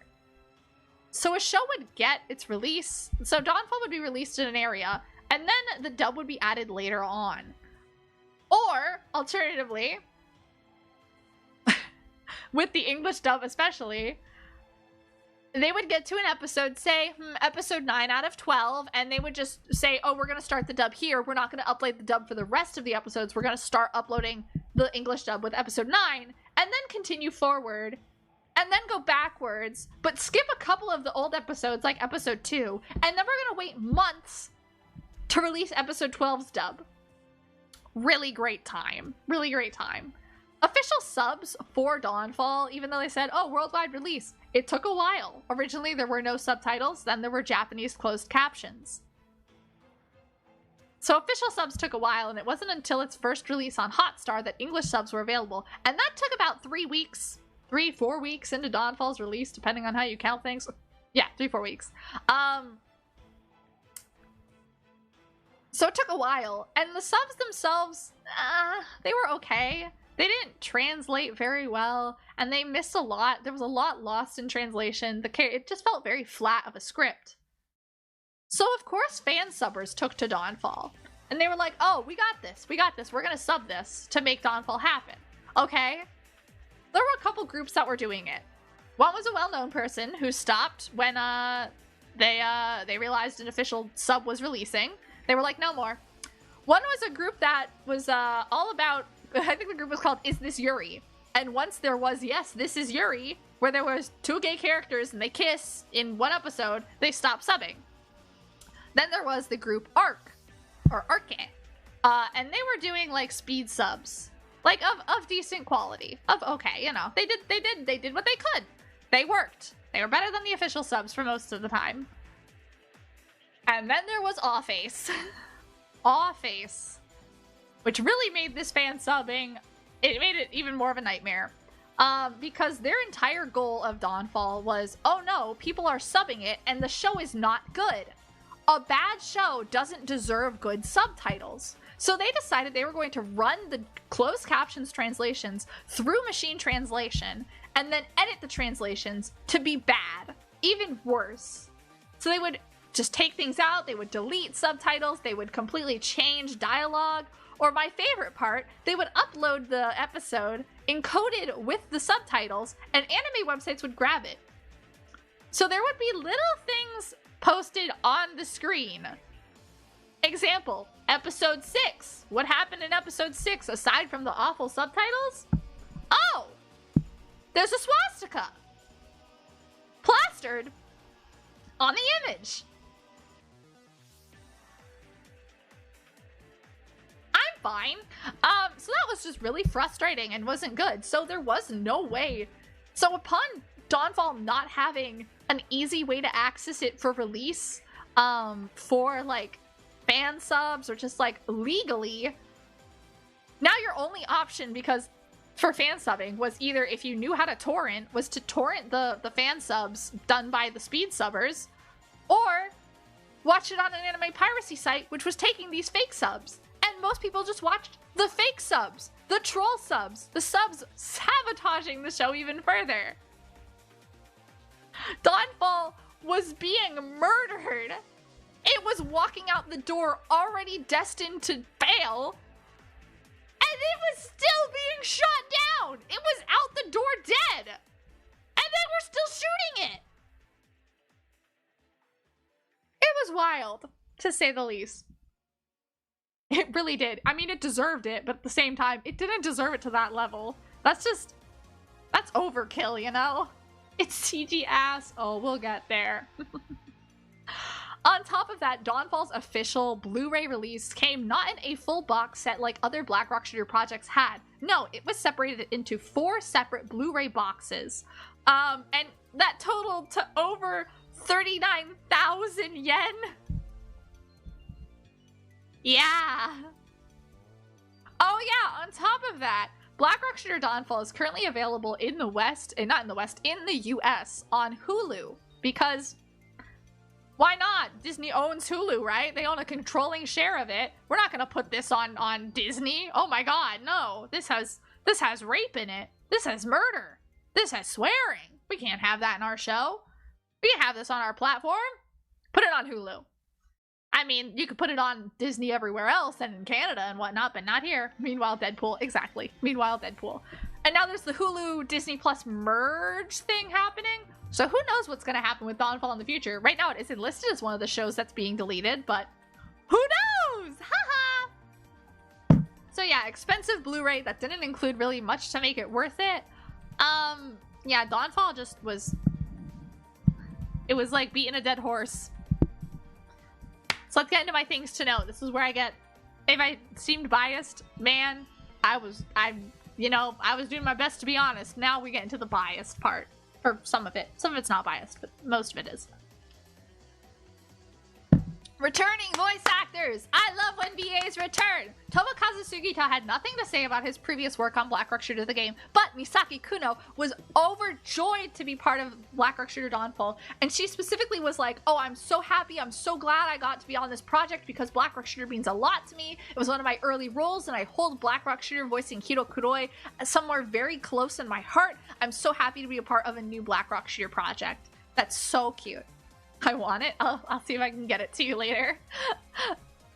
I love that. I love that so much. And it hurts me about Sugita from going from my favorite to, God, what is that? No, please stop. Oh yeah, I didn't talk about each of the characters individually, did I? Empress, the savior of humanity. Strength. Age 12. Alcoholic. Deadmaster. I'll say what the fan sub says and not the dub. Because the dub just goes straight at it. One of her lines is, I'll kill you and defile you. I'll defile you and I'll kill you. That's cool. Then we have Black Trike. It's a trike. It talks. It says fuck. It's great. Monica. She's a horny mechanic. The Colonel. He's a soldier who's grumpy. Smiley. He's the guy who runs the rape death cult. Charlotte. She's one of the members of the rape death cult. She's a victim of it. She's been actually groomed and brainwashed and raped. It's horrible and I hate it. Lunatic. She's the one making the big old bad robot army. She doesn't really matter. And in fact, she doesn't even look like this in most of the show. They give her an even worse design in the show. It's awful. Even though this design's actually not that bad. Anyway. That actually ties right into so much for a younger audience. Hey, remember with the OVA where Huke was like, hey guys, hey buddies, don't make this a mature show. I want it to be good for a younger audience. Hello, Medici. Welcome. I'm currently talking about Dawnfall. Oh boy, how fun. What a nightmare. How are you doing? I hope you're doing well. Welcome to Black Rock Shooter 101. I hope you enjoy your time. Yeah, so Huke was like, yeah, make it not violent, not edgy. And I'm not saying there wasn't fan service in Black Rock Shooter before, but it was never in the main content. It was never in the main story. It was either, you know, Rock-chan has... Oh, she dresses up in outfits because Black Gold Saw is a weirdo pervert and wants to see Rock-chan dress up weird. Oh, we have 3 chariots at home. I forgot about Charlotte. To be fair, can you blame me? Can we get the child some pants, please? Actual clothes? I would love that. Oh yeah, Charlotte is like explicitly stated to be underage. It's not even like, oh no, the characters, they look underage, but they're actually older than they are, because that's what Deadmaster, Strength, and Black Rock Shooter are. That's what Empy is, Empress. Charlotte is not. Charlotte is specifically said, oh no, she's stuck being a 12-year-old forever. And that won't change. And yet they do all this weird stuff with her, and I hate it. It's disgusting. They do a lot of that in Dawnfall. But yeah, so much for our younger audience. This is the part I get to rant about. Dawnfall explicitly excludes that younger group. Black Rock Shooter could be enjoyed by any age range, pretty much. But Dawnfall explicitly excludes the group that Black Rock Shooter was originally intended for.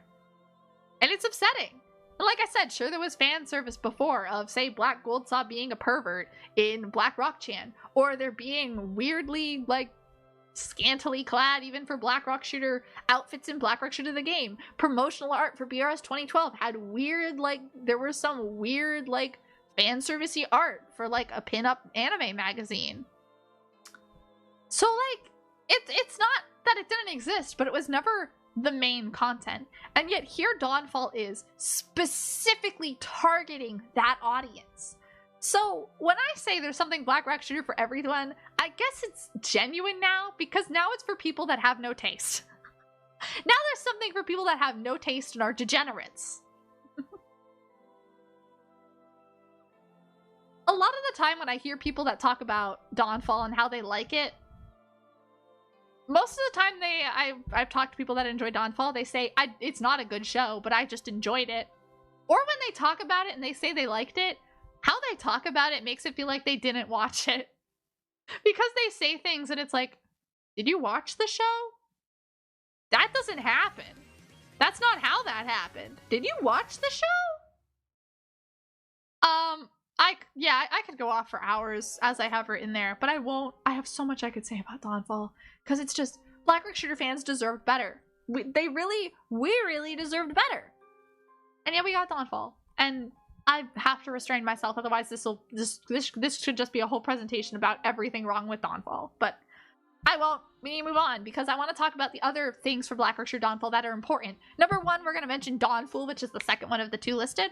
Dawnfall is a 4-coma parody comic that released alongside, like, the early episodes of Black Rock Shooter Dawnfall.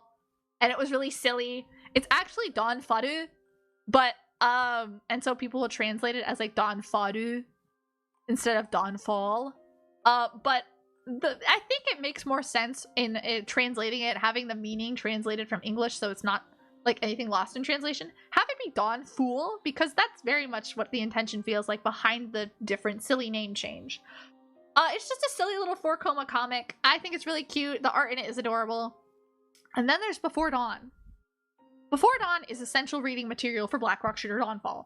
That's right. You need to read a magazine, a monthly magazine publication of, like, a magazine type novel that was, like, 4 pages long every month to get a better grasp of the main antagonist, who does very little in the show, to get what her motivation is.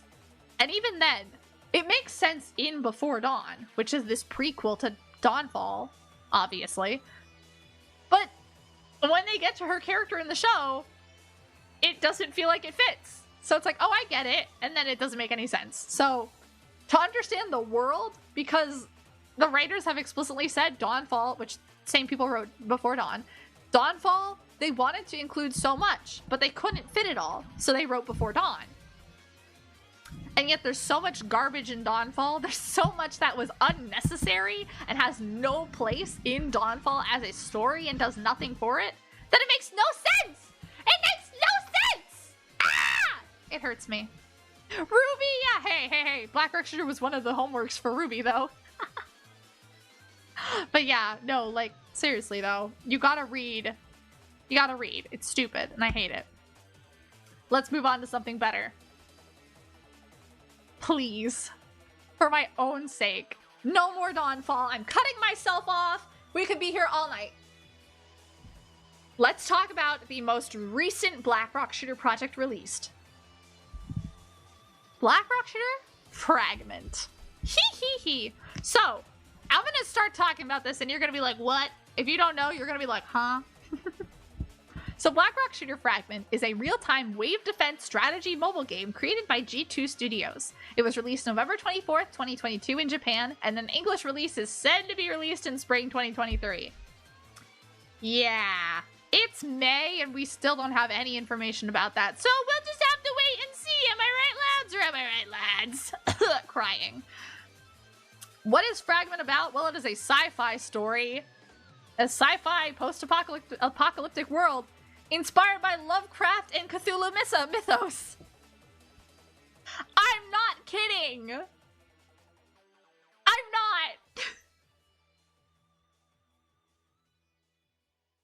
so much of it is that you look at it and it's like, oh, that's kind of Lovecraftian. And then you look at it more and it's like, wait, why is this explicitly a reference to Lovecraft? Why are we mentioning the Necronomicon? And it's a sci-fi world. It's such an odd mix. I never would have put the two together, really, especially the 3 with Black Rock Shooter. But it actually works fairly well, in my opinion. So let's watch one of the trailers for Black Rock Shooter Fragment. The music is so quiet. My computer didn't want, or not my computer. OBS didn't want to pick it up. But yeah, let's look at Mr. Lovecraft's cat. No, stop! There's no cats yet. いくつもの世界をまたぐ戦いの旅の始まりだった。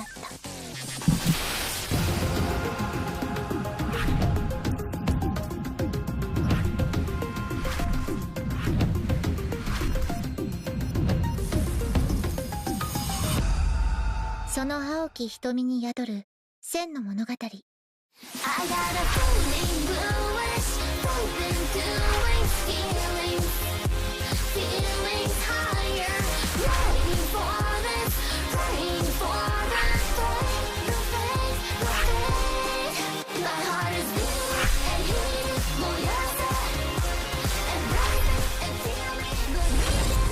ブラックロックシューターフラグメント。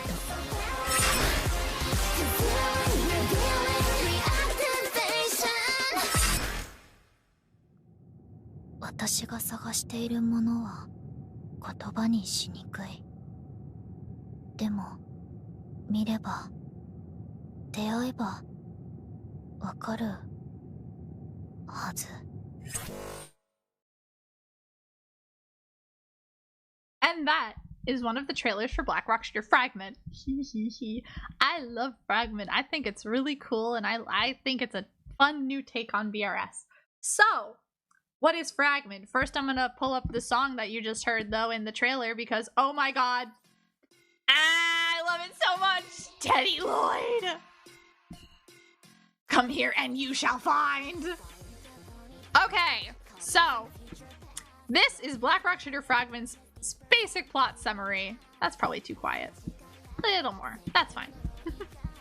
So, it's a little bit confusing, especially because we don't have any official English translations yet, but I'll group together what I can tell you based off of the official summary and the gameplay itself, from what I understand. So, how it starts is, in the 22nd century, humanity faces a technology uprising by a program called Innocent Cloud. Humanity is separated across the world as communication technology is cut off, and only teams of soldiers made of augmented humans and synthetic beings can defeat the forces of Innocent Cloud. Jumping forward to the year 2209, a new weapon is created called BRS, but it fails, splitting itself apart and attaching itself to individuals across the world.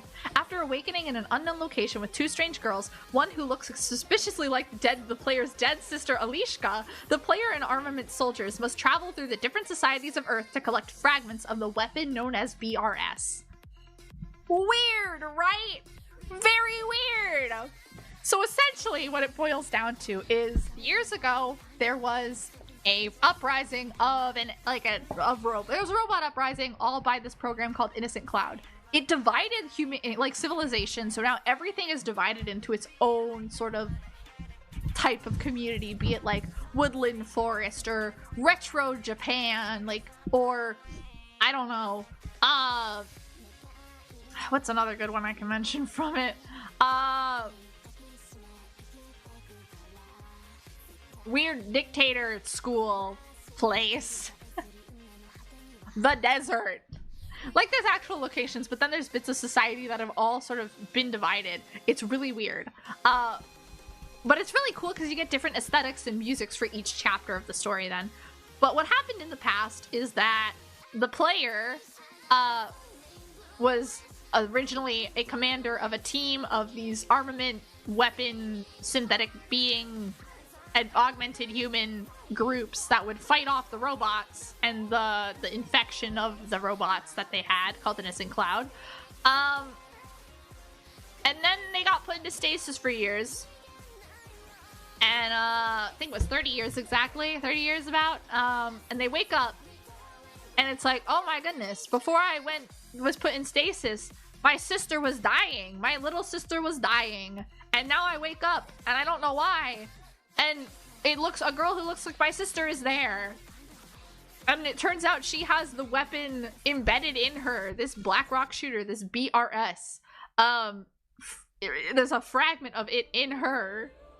And now we need to go find all the other people so that we can rebuild this weapon all through this girl who looks like my dead sister. And destroy Innocent Cloud once and for all. And it's really weird. And I don't understand all of it because I don't have total translations.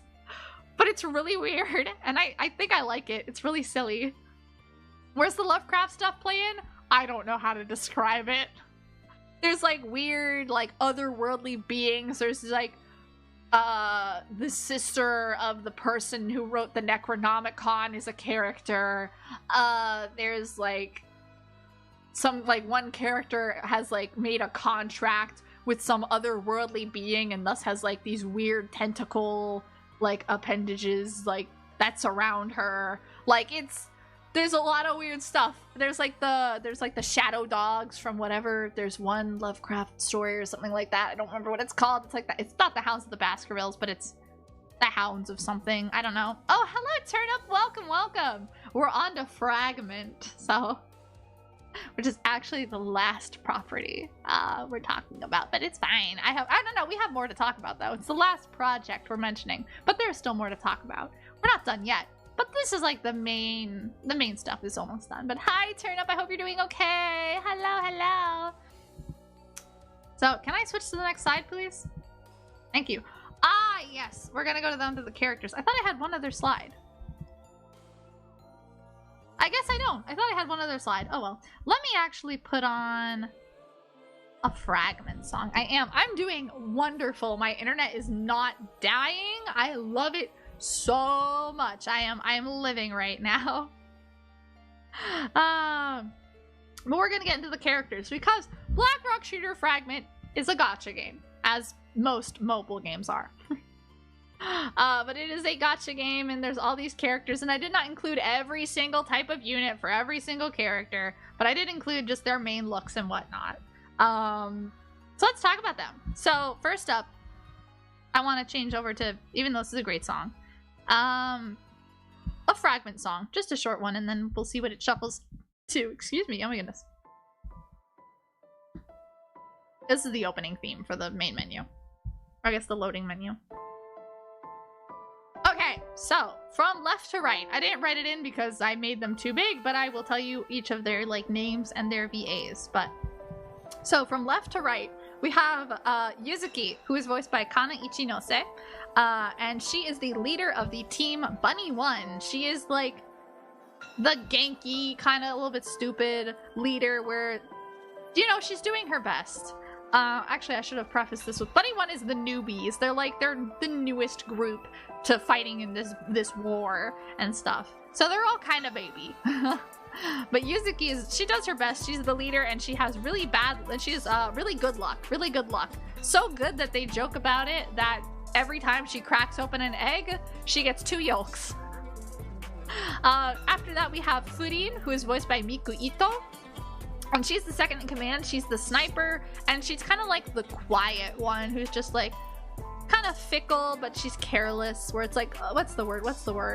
Aloof. She's kind of aloof, but she's just like watches over all of them. And then we have next to her, the purple one is Nara, voiced by Kaede Hondo. She's the baby. She is the baby. Yeah, she's the baby. She does her best. And those 3 are basically sisters.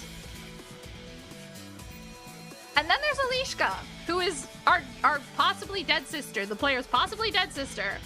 On the far right, the one who looks like Black Rock Shooter, her name is not Black Rock Shooter, her name is Alishka. It's not even Black Rock Shooter a little bit. And she is voiced by Akari Kito. She has amnesia, and she has like no desires of her own. She's just there to follow orders, pretty much. She gets more personality as she goes on, but that's pretty much it. It's just she says a lot of wakaranai because she doesn't know what's going on. She does her best. Also, the music is too loud now. There we go. After Bunny 1, we have the actually experienced team of soldiers. These are the elite team, the best of the best. This is Forge 5.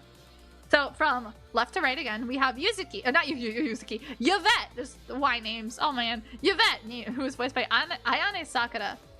She's the leader, she's very harsh, she's very stern, she's very stoic and strict. She wants everything run like the tight ship it is. She's just not gonna take shit. She runs a tight ship, you know? She just wants to be a good soldier and she wants her team to succeed. Then we have, after that, the short one is Adelaide, voiced by Shiori Izawa. And she is, like, the tech person. She's very tech-based. She has a little drone. But she is very lazy and she doesn't like to do things that are bothersome. She's very smart, but she's like, I don't want to do it. Can I take a nap instead? Then we have Heroise, who is voiced by Shino Shimoji. And she is a sadist, essentially. She's a sadist. She will torment her foes, her enemies, and she's very much an Ara kind of person. Even in the game, when she loads in, she'll be like, oh, hello, Ara Taicho. And then one of her skills, she says Ara, and it's like, please shut up. Please stop talking to me. I don't want to hear it anymore. Then the last member of Forge 5 is Nicola, who is the youngest, but she's also the second in command. She wants to be just like Yvette. She wants to be so badly like her and to be noticed by her. She's like, come on, please. Look, I'm so cool. I'm a good soldier, I swear. She does her best. She's great. No, I'm not doing that. Then after that, we have Clock 404. Clock 404 are the veterans. They're not like the elite team, but they are the ones who have been doing this the longest. They are the veteran fighters and have a lot of combat experience. So they're kind of the moms of all of them. Starting with the red one on the left, we have Illness, who is the leader, who is Yoko Hikasa, another returning VA. She was Shizu in BRS the game. Oh my goodness. Oh my goodness. Wow, wow, wow. And she's very much kind of just like a mom, and she watches over Bunny 1, the newbie team, like, oh my goodness, look at them, they're so cute, they do so best. She's like a model soldier. She's just really easygoing, and she doesn't want people to like know that she struggled in the past. She just wants people to like be okay. She's a mom. Then in the second we have Wilma, who's voiced by Ale Koga. And she is very soft-spoken, but she doesn't actually know that. She's very sweet, and she loves children, and she's just a nice little person, you know. She's just a nice little girl, but she's not little. She's one of the adults. Which, funny enough, more than half of the characters in Fragment are confirmed to be adults, like not minors. I'm pretty sure if I remember correctly, all of Clock 404 is 24 years old. I think there's like less than half of them are minors. I love that. I love that so much. Thank you for not, and also all the designs, like none of them are that weirdly, like after coming out of Dawnfall, where everything is fan service, there were so many ass shots. It hurt me in Dawnfall. So much sexualization of children. It was awful. Here, it's like, oh my goodness, hey look, we're not really sexualizing many characters, and when it is, they're adults. And I'm like, I'll take it! A win! Incredible! It's wonderful. I appreciate it immensely. But Wilma's very soft-spoken and she's incredibly kind. And then at the far right we have Kolva, or Korva, depending on which you look at. In the game, her official spelling is with an L, but in the English translation, they use R. So Korva. Kolva? Korva? Who knows anymore? Massive W! Not sus! Yeah, exactly. And Kolva's voiced by Kanai Ito. And she's the second in command. She's a sniper. She's very calm. But she's also like one of those characters where has a deep hatred for the innocent Cloud, where it's like they're calm and collected, but they have such rage within them for the people they're fighting. That's Korva. She's cool. Oh, and then we get into, I love this unit, Brownie 9.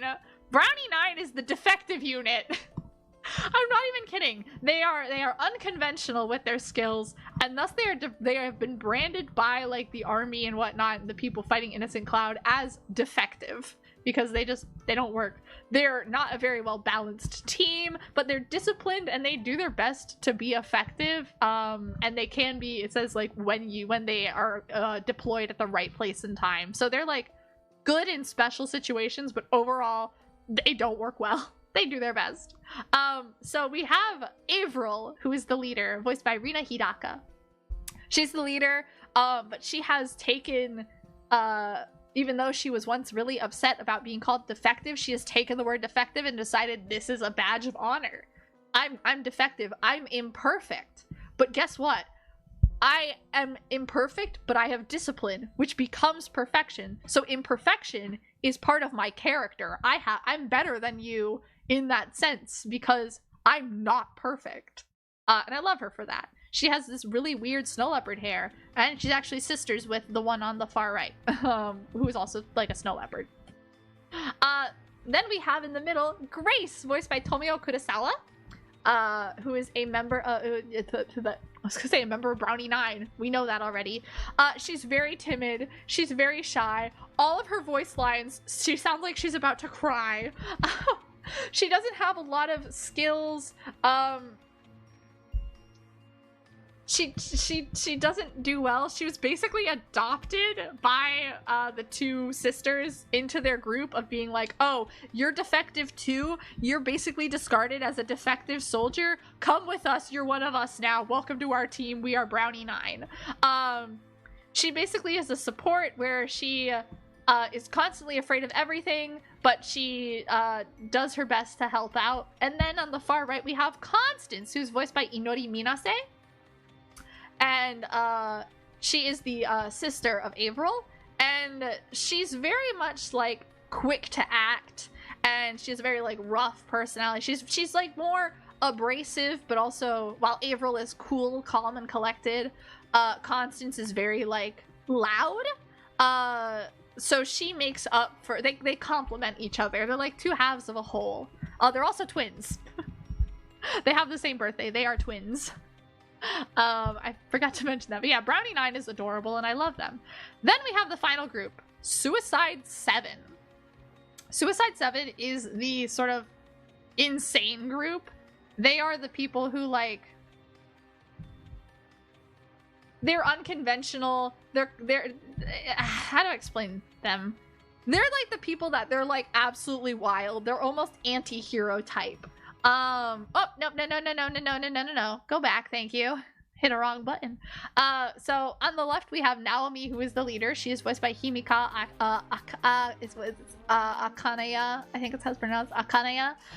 She's the leader. She's very loud and very brash. She's very all up in your face, and she is obsessed with battle and loves destroying things. So basically, it's if she has anything marked as an enemy, she's more than happy to kill it. She wants to hack it up into little itty bitty bits. She's insane. We love her. And then we have Lisa, who's the orange one, voiced by Sawako Hata. And she is the mom of the group. She's the mom of the group, and she's just like, oh yeah, I love all my girls. I take care of them. I'll make sure no one's hurt. And also she loves money. She thinks money is the most important thing in the world. And then we have Enners, who's the green clown, voiced by Sumire Uesaka. She's insane. More insane than Naomi. She is kind of like Joker-esque in which she like, when she fights, she's laughing, she's screaming, she fires wildly. Apparently she's really sweet at heart, but it doesn't come across because she's just absolutely batshit insane. And then the final member of Suicide 7 is Rolla, who is the tall lady over there, who I think what did I say? She's 5'11", I think she is. I'm pretty sure I think it was 5'11". Maybe it was 5'8". I don't remember. She's tall though. We live in a society. God, I hope they make her say that when it comes to the English release. But Rolla is voiced by Aya Uchida, who, real quick note, I know Aya Uchida for voicing Kotori from Love Live, who is this very timid, cutesy idol who has a very high-pitched, squeaky voice. Rolla is not that. Rolla is not that. Rolla is the second in command of Suicide 7, and she is like very gatekeepy of Suicide 7, where it's like, you don't understand us, you don't get our methods, don't complain if we get stuff done. She thinks of Naomi as like an older sister figure, and then also she is apparently very foul-mouthed. So I really hope they make her swear in English whenever the English release happens. Please make it happen. Please don't cancel it. Please, I'm begging you. And then we have the final two characters that we're going to talk about. There's other characters, but they don't matter. They don't matter right now. They don't matter. We could go into Fragment another day.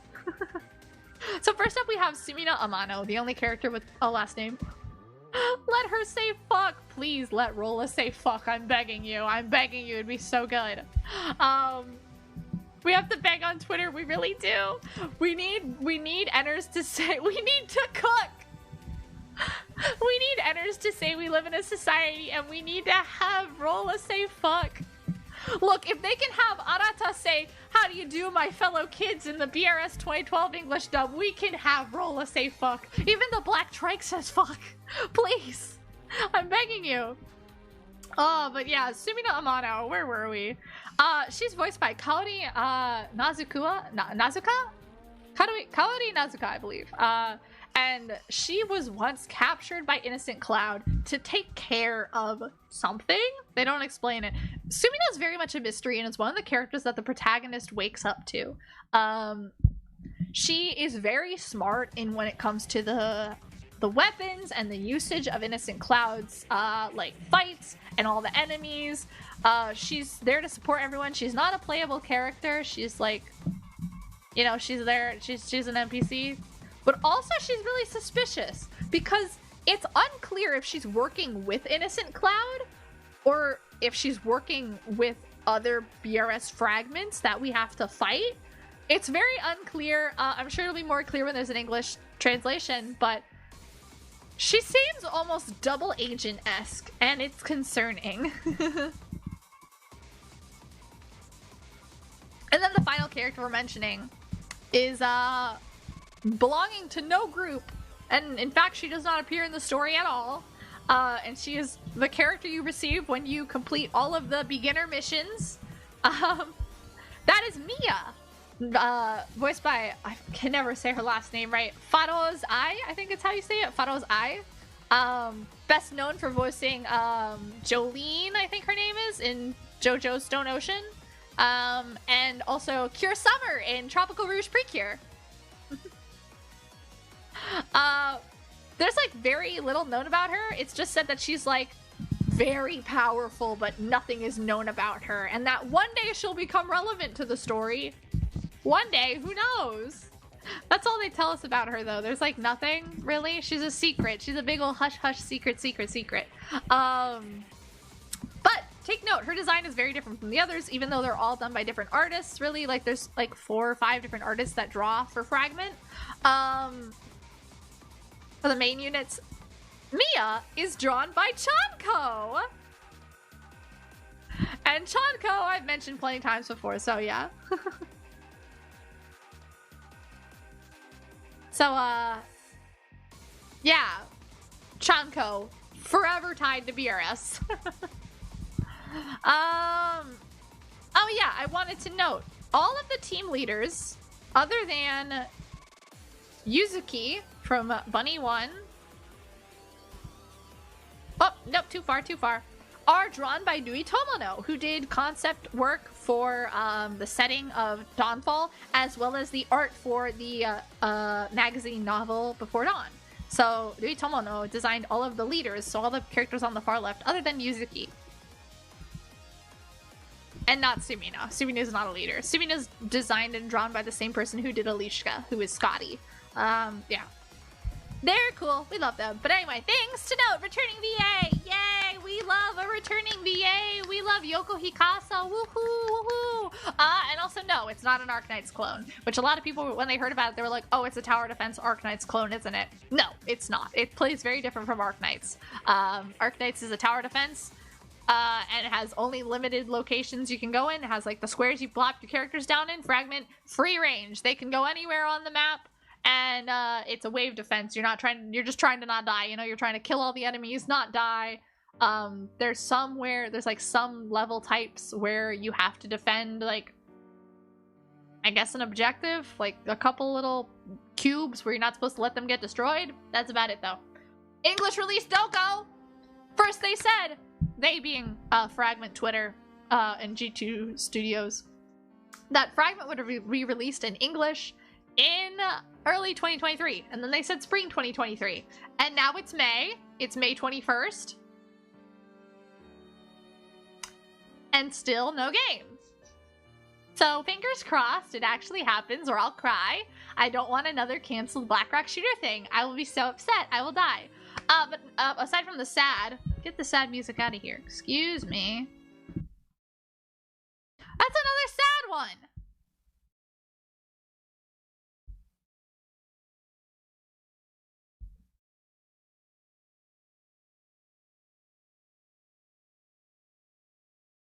Okay, fine. We'll stick with Waltz of Loneliness. Yeah, I like this song. How's the reception to Fragment doing? Fragment's reception, how do I talk about it? Fragment's reception is both positive, finding a non-sad song in BRS. I know, it's a struggle. Is it getting any fan art? Yes, there's quite a handful of Fragment fan art out there. A lot of artists who are kind of just on Twitter and they only draw like Fragment art like every couple days. It's really silly, but yeah, there's definitely fan art for Fragment. But the reception for it is actually pretty positive. It's not as grandiose as it could be, but the people that are into it are really into it. And it's making, I think it's about 80,000 US dollars a month. I think it was 80k USD, which is compared to some of their other games, which make 100k USD, or Grand Summoners, which Grand Summoners is hard to talk about because it's a worldwide. It has a very widespread release, but Grand Summoners in all its worldwide release makes over $500,000 every month. That's insane, which I get it. The rates in that game are shit, so you really do need to whale in it if you want anything. But I feel like if Fragment had a worldwide release, it would be received better and it would make more money because it'd be a larger audience, especially of people that want to play it, including Ruby fans who really want to play it just for the Ruby event. So, like, there's an audience waiting. It could be doing better if it had that worldwide release. But right now, it's actually being pretty well received. The team behind Fragment at G2 Studios, very receptive to fans, very receptive to inquiries and stuff. They immediately get on fixing bugs as fast as they can. They add features that fans want, and they alter features that they get requested, like in their inquiry form of this could be better, when that's like requested a lot. They are it is very well run, and the fans of it and the people that play it are pretty receptive, and there's a good handful of them. So I would say the reception is pretty well. It was received pretty well. Thank God, right? Oh no, the trike music. Trauma. So yay, thumbs up. People like Fragment. Please release it worldwide. I'm crying. I'm dying. Please, I beg you, Good Smile Company. Please, please, please. Okay. I'm smiling, but I'm dying on the inside. Teddy Lloyd music. Teddy Lloyd does the music for Fragment, and oh my god, it's so good. It's so good. Thank you, Teddy Lloyd. I can't believe we actually got Teddy Lloyd for a BRS project. For a gacha game, it's like, oh, it's wasted. Oh, I don't know. It's pretty good. It's pretty good. It's all really good. All of the level themes, like for the different story chapters, they're all similar in how they sound, but they each have their own kind of motif to them, and it's mwah, mwah, mwah, mwah. It's so good. I love it very much. There's so much story content. Oh my goodness. I'll be sitting there clicking through the story, having no idea what's going on. 10 minutes later, the story's still not done. I'll have it on auto, and I'll try and record it just so I could go back and be like, okay, I'm gonna try and translate this after. It'll be 20 minutes worth of recording when it's put on auto. There is so much story for every single story section. Oh my goodness, which is why I'm having trouble understanding it all, because it's so much to translate. It's painful. It's really, there's so much to the story that I'm like, I'm lost. I'm lost. I'm following as best as I can and I'm still lost. The gameplay itself is actually pretty fun. I will admit, most of the time I just put it on auto and I go, all right team, move out, have fun. I'm gonna go walk away for a second, or I'm gonna watch you run around at 3 times speed and be silly. But I still have fun doing that. I still have fun watching it and seeing, like, the music is fun listening to it. I don't know, it's just fun to watch at least. Which it doesn't look like it would be, but it kind of is. When you actually have to play the game, when it's either too hard for your team to do on auto, or it's a new mission where it's like, oh, the AI has gotten a lot better for the characters when they're on auto, so you don't really have to worry about it anymore. But back when the AI wasn't as good, and they couldn't figure out how to not get attacked or run into areas that would damage them, and it's fun enough to play. I have my own gripes with it, but nothing that's like, I hate it, it's not fun. I actually think it's pretty fun, and I'm not a fan of games like these. I might be biased inside because it's Black Rock Shooter, but I think it's okay. There are Black Rock Shooter things that I was just like, ugh. Like, I can be honest when I'm not happy with the BRS thing, and I'm happy with this. And then there's Episode Strikers, which is a BRS. I told you the 2M mix would come back around eventually.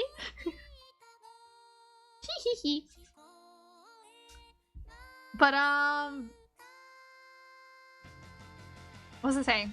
Right, Fragment Episode Strikers is like a silly comic that they post twice a month to like highlight each of the characters and the story in a silly way. It's really cute. I like it a lot. So, Fragment's just a success. Thumbs up. I like it. Please release it worldwide. I'm crying. Begging you, Good Smile Company. Please. Please. Please. Okay? Cool. I need another sip of water. Oh my goodness. Merchandise. We're done talking about the media projects because we're nearing the end, but we need to talk about merchandise because merchandise is important to Black Rock Shooter. But I did summarize it. I did heavily summarize it. So, Black Rock Shooter has a ton of merch. Wait, what did I miss? Yeah, it honestly is. It's only 4 hours. I know, it's crazy. I know.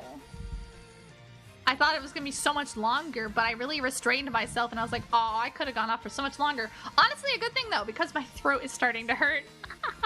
I mean, I guess that's what happens when you don't have, Precure opening theme songs to sing in between almost every single season. And also there were 20 years of Precure. There's only 15 years of Black Rock Shooter, so. But, yeah, Black Rock Shooter has a ton of merchandise, and I'm a collector, I have a ton of it, and I have a ton of opinions on Black Rock Shooter merchandise. That said, I don't want to go too deep for the sake of time. I'll cover what I can, and what I think is the most important. And again, I can always just keep rambling at the end because I have a whole little slide where I can just be like, hey, let's talk. What do you want to hear that I didn't talk about if you have any questions? So let's just talk about the most interesting stuff real quick. What kind of figures are released for Black Rock Shooter? What kind of merch is there? So figures, there are like, there's an array. You got scale figures, which are like statues. They're usually 1/8 to 1/7 scale. There's Nendoroid, which are chibi deformed posable figures with optional parts. There are Figma, which are my favorite. They are handled by Max Factory for Black Rock Shooter specifically, and they are screen accurate posable figures. They're very expensive these days. They used to not be. And then others, everything else, there were like little mini figures that looked like they were made of pixels called Pixtone. There were the Metacom Real Action Hero figures. There's a collection of weirdo stuff too. There's charms. There's all that stuff. So let's just talk into the like important Black Rock Shooter figures, you know. The merchandise exclusive versions of BRS. So first up there is Black Rock Shooter Beast, who is a character that was created for the release of Hukei's very first art book called BLK, or Black. And her whole design is meant to be the antithesis of Black Rock Shooter, like the original BRS design. She's got short hair, she's covered in spikes, she's got a tiny gun and a massive sword instead of a big gun and a small sword. She's the antithesis of BRS in design, and I love that about her. She's a really cool design. It's a real shame that she's only seen in like 2 illustrations aside from her concept art and whatnot, and then the figure itself. No, the figure itself, I own that one. I own all the BRS Figmas, actually. She's sharp! That figure has a lot of pointy spiky bits on her. And they have drawn blood! My poor little star blood! I was leaking stardust! It hurt! Is very rude of her. Another merchandise exclusive version of Black Rock Shooter is on the left. On the left. Black Rock Shooter Beast was on the right. Black Rock Shooter White Edition. She was a real action hero figure, which I've mentioned a couple times, which is like a big 1 foot tall posable figure of Black Rock Shooter that was released as an exclusive for Wonder Festival. No, it does not. That is different. Because then it could, hey, you release gas during burping too, you know, but even then it's not burping. That's different. There are different reasons for those functions.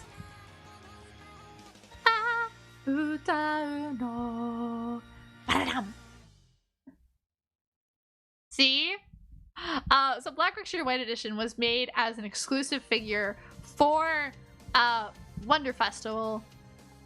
And she's just Black Rock Shooter, but she's been palette swapped to have a white jacket and a black eye flame and black detailing. But she also, instead of her typical weapons of the rock cannon, which are her big gun, and her black blade, which is her katana, or like just sword, she has an axe.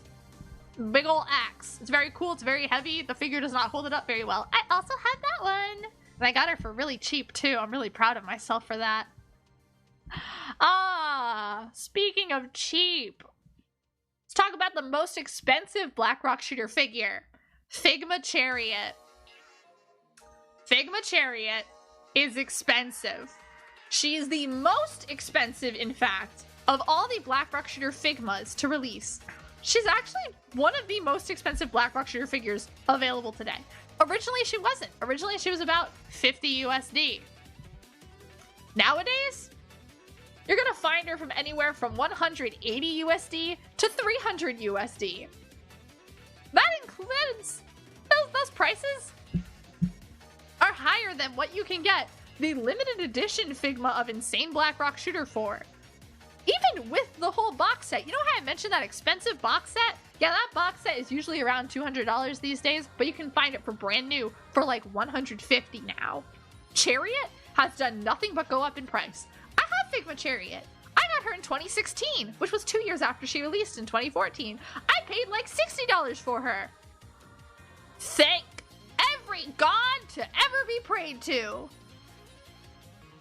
And then some. Because, oh my god, she's so expensive. It's disgusting. It's scary. And I don't really know why. Like, she's a great figure. And Chariot is a figure of, or a character that doesn't have any alternates. So that might be why. But at the same time, it's just like, oh my god, why is she $300? Even Japanese collectors these days, people who collect, a lot of them don't have Chariot because they're like, she's too expensive. I wish I got her years ago. It's insane. Things to note. Oh no, we're reaching the end of the things I had already set up in the presentation. Canceled merchandise. Now, there are a lot of things canceled in Black Rock Shooter. I honestly could just do a whole presentation about all the different canceled things in Black Rock Shooter, but I won't. So let's talk about the canceled merchandise. Canceled figures specifically. The Arcana Nendoroid Petites. Hey, you know how I said there was nothing for Arcana? Yeah, there is nothing because they canceled it. There were going to be 4 figures released for Black Rock Shooter Arcana for the Nendoroid Petite line, which are basically Nendoroids, but not really as posable and very small. So they're like probably 2 to 3 inches tall. They look adorable, but they were canceled quietly, and it hurts me. There were prototypes made for Black Rock Shooter in Strength, but only announcements for Deadmaster and Black Gold Saw, and I cry every time. It makes me die. I'm so upset. Another thing canceled was what's called an EX Ride, which is basically for Figmas, a vehicle for the Black Trike from BRS the game. That was canceled, and it looked so good, and it makes me sad. Luckily, for Dawnfall, there's a figure being released, a model kit, actually, of the Black Trike from Dawnfall that is designed for the Figma of Empress from Dawnfall. And it's releasing in July, and I can't wait for it. It was really expensive, but I had to buy it. Like $100. Really upsetting, but I I'm a slave to the Black Rock Shooter merchandise. Look, you can't just put a black trike in front of me and expect me to not buy it, okay? And then let's talk about telecards real quick. Telecards are these, like, basically they'd have public phones in Japan. You could just, like, swipe this prepaid card and you could make, like, a phone call on a public phone, right? And they would sell, like, what's the word? Collectible, commemorative telecards. That's what they're called. And they would have art on them for Black Rock Shooter. You would think, oh, these old cards for a mostly defunct system wouldn't be expensive, right? Wrong. Wrong! So many of them are so expensive and are impossible to get your hands on, especially for Black Rock Shooter the game! Oh my goodness, there's so many that are impossible to get your hands on, and when people do list them, they're for like $500 a piece! It's insane! I hate it! Plushies! There's a lot of BRS plushies, but the most iconic one is one of the latest ones, which is a Fumo of Empress from Dawnfall. A Black Rock Shooter Fumo is real. I had joked about it on stream years ago, technically, because I've been streaming for almost 2 years now. I think it was you, Toby, who requested I doodle in when I did doodle request streams of Fumos of Black Rock Shooter and Deadmaster. And now Fumo BRS is real, and it's of MP, and I love her. I have a crippling spending edition! That's all I have to say about that. I do. I have problems. I have so much Black Rock Shooter merch, and I really am a slave to it. I see, oh my god, a deal, and I buy it. I have problems. I think that's actually it, though. Nope, I have one more. I forgot I added this slide. The future. So, I'm definitely not psychic, but let's talk about the future of BRS. So, the next thing scheduled for Black Rock Shooter to happen, aside from figure releases, which of course there are many, and there are still more coming, we have the English release of Fragment, spring 2023, maybe. I'm hoping it still happens. They have a month left. There's 1 month left, and then it is no más, no more. It's no longer spring. It becomes summer, and I will cry. Hot topic even. Oh man, hot topic. I could mention that in a second. I know, I'll just mention it right now. If you didn't know, Black Rock Shooter Dawnfall, despite being a failure in the West, and having like no presence in the West, now you can buy shirts for Black Rock Shooter Dawnfall at Hot Topic. I have one. Yeah, honestly, hey, I bought one. I bought one that my shop, my Hot Topic had. If I go to any other malls and I see any other Hot Topics, I'll go around to there and be like, if you have the Dead Master or Strength, because they only had Empress at my location, buy the shirts. Oh, it's the music box of Sing Love, yay. I hate that this isn't a separate track and it's only part of After Human Race. Because I love this music box. I don't even think you guys can really hear it. Oh, they are really bad. The colors are so faded. It's awful. No, exactly. It's like, I don't want this. I say walking into Hot Topic with my credit card. Debit card. Please take my money. It was awful. But so it had to be. It had to be that way. Many figures are coming. No Dawnfall OST unless no, because I was too lazy to split apart the OST for Dawnfall, which is only available as one long track. I was gonna go before stream. Whoops. I dropped something. And download at least Empress. But I didn't. I was not going to split apart the tracks, and I was like, oh, I could do that. I could put it on while I'm talking at the end. Yeah, no, I wasn't gonna do that. I want to in the future do that, or if someone else does that, that'd be really great. Didn't we hear this song already? I swear we heard this already. Here comes it. We already heard that so many times. Fine. I'll play this because cruelty's here. Damn, unfortunate. I'll let this song go.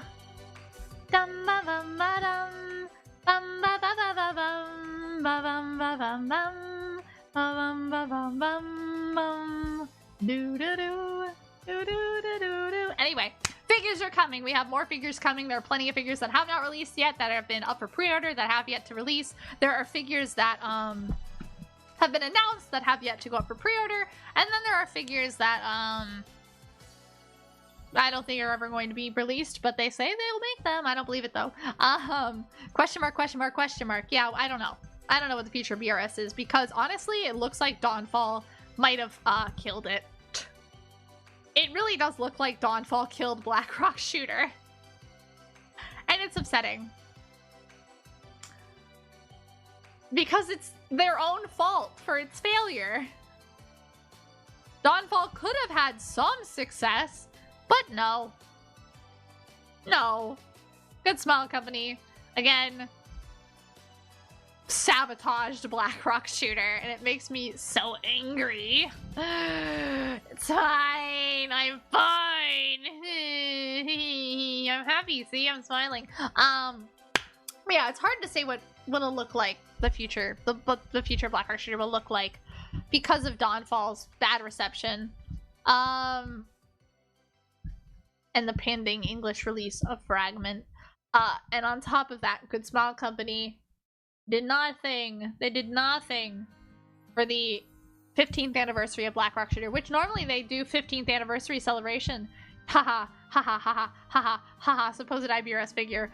Yeah, cue the circus music. I feel like a clown. Yeah, they're really just making me feel like, you know, I feel like I'm Boo Boo the Fool.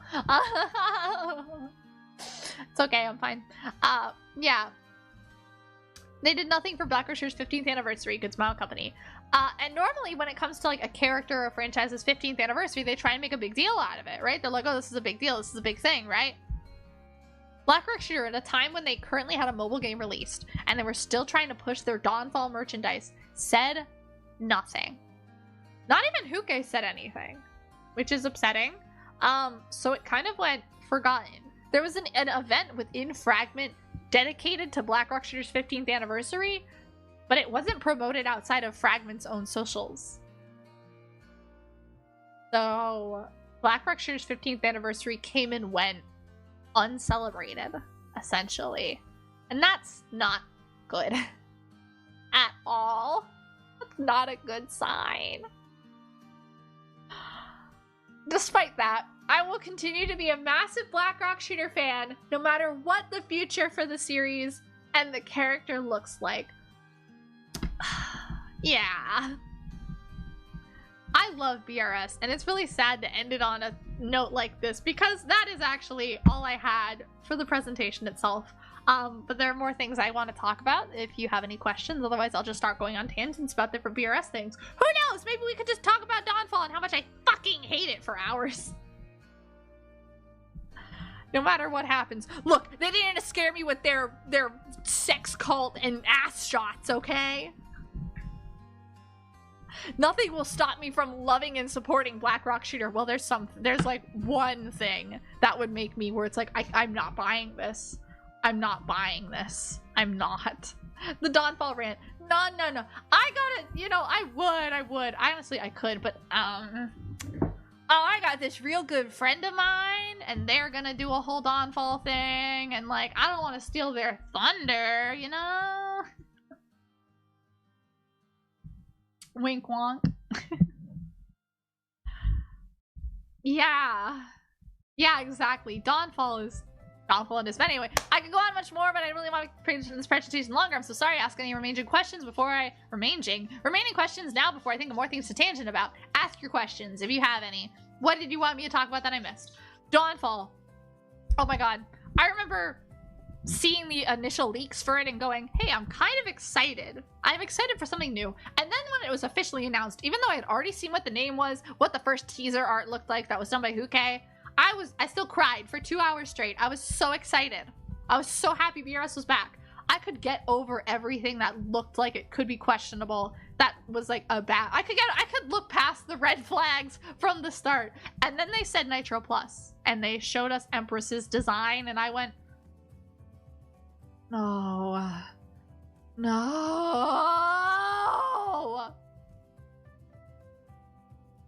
And then they showed us Deadmaster's ass and thighs, and I went, no! It hurt so bad.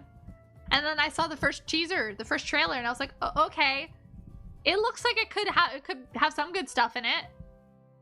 Oh, that's weird. The ending with the stuff that forms the canon looking like sperm. Don't like that, but the rest of it looks okay, aside from a Dead Master ass shot. But we expected that. It's fine. And then the second trailer happened, and I was like, oh, it's fine. And then episode 1 happened, and I was like, okay, the opening scene is actually pretty hype. I'm okay. I'm alright with this. And then 13 minutes happened, and I was like, you know, it was already not good after what they had shown us before. It was already questionable. Now I can't do this anymore. I'm going to hurt someone. I'm going to become like the Chinese fans on Twitter and start threatening Tensho's family and himself. I'm going to tell him how much his mother is disappointed in him.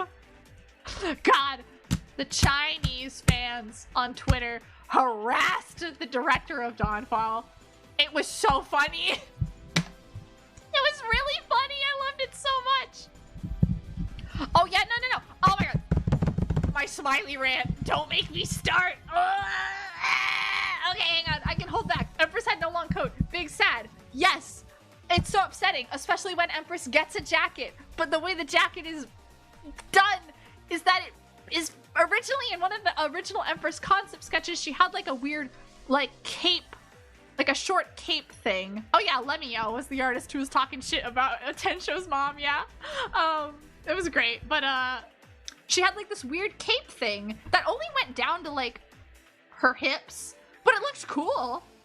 No, we need it to be a jacket that is pulled up at the back so her butt hangs out. What is that? Ah! I hate it so much. I hate it so much. I hate it so much. I hate it so much. Oh my God, I hate Dawnfall. I hate Dawnfall. I hate Dawnfall. Oh my God. My Smiley rant, real quick. Sum it up. Smiley, they knew what they were doing. They knew what they were doing with Smiley because they left him out of all the marketing, and yet he takes up the majority of the show. He is the main antagonist. He keeps coming back. They keep bringing him up. He is used as a driving force of getting the characters from point A to point B, even though his entire character is only there to set up Charlotte. What else is his character for? Oh, I'll tell you. His character is a vessel for the weird perversion degeneracy of the creators. And I know you're supposed to be like, oh, well, what people put in their works does not reflect them as people. Wrong! Because the creators of Dawnfall have admitted to it! They have been like, oh yeah, no, we thought this was really hot. We thought this was really erotic and sexy. And it's like, that is a little girl drowning! What are you talking about? Anyway, that's my summed up Smiley rant. I usually go on much longer, but I'm summing it up to that. Yeah. Dawnfall sure is. Dawnfall sure is. Yeah, who knows? I don't know. It's awful. And then he turns into a spooky kabuki man. Grenade baby! No, I didn't mention them in the presentation when it came to Dawnfall itself because they're not important. But Grenade baby is cute. Mia is adorable. But I'd rather she never existed at all because of what she's meant to be. She's there only as a vessel for that weird perversion degeneracy. Anyway, I'm okay. It's fine. Okay. I'm fine. I'm okay. I'm okay. It's fine. Yeah, Mia's great. Mia's great until they decide, oh, you know what Mia is? Mia is a vessel for more grooming children and more of this. Oh, sorry, you're gonna be a baby forever because we want you to be. Haha, sorry. It's like, rage. I feel like I'm gonna turn into a Gretzko with a little rage on my forehead. I could probably sing Down with the Sickness really well right now. Willy Rel. Good job, Stella. Good job. Everything's fine. Reactivation's playing. I'm okay. I'm better now. Come here and you shall find. I love this song so much.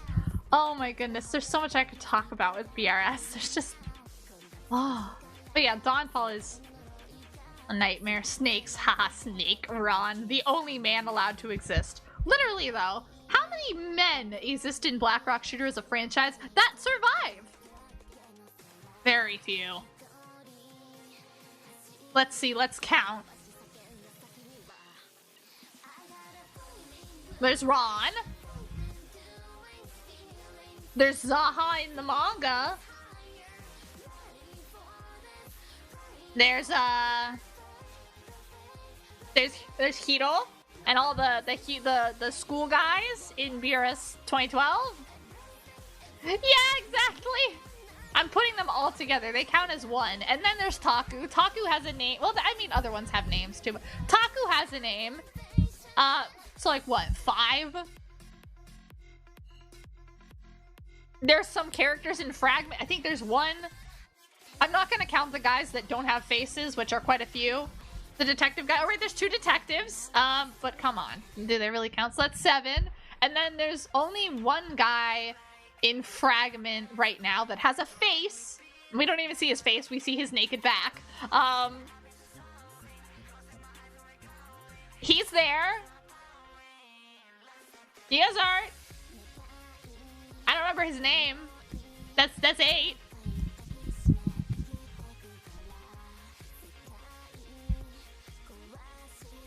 So we're up to 8. Out of these 8, who are you gonna pick? You gonna pick the 2 old detective guys, the random schoolboys? Oh right, Norito. Norito's real. I forgot he is a thing. Norito from Dawnfall. I'd say they only count if they have names, to be honest. Or if they're, like, credited with some kind of title, like Detective 1, Detective 2. Like, who are you gonna pick out of all of those? Ron! Ron is the only one. He's the only one that counts. He's the only one that matters. He's the best!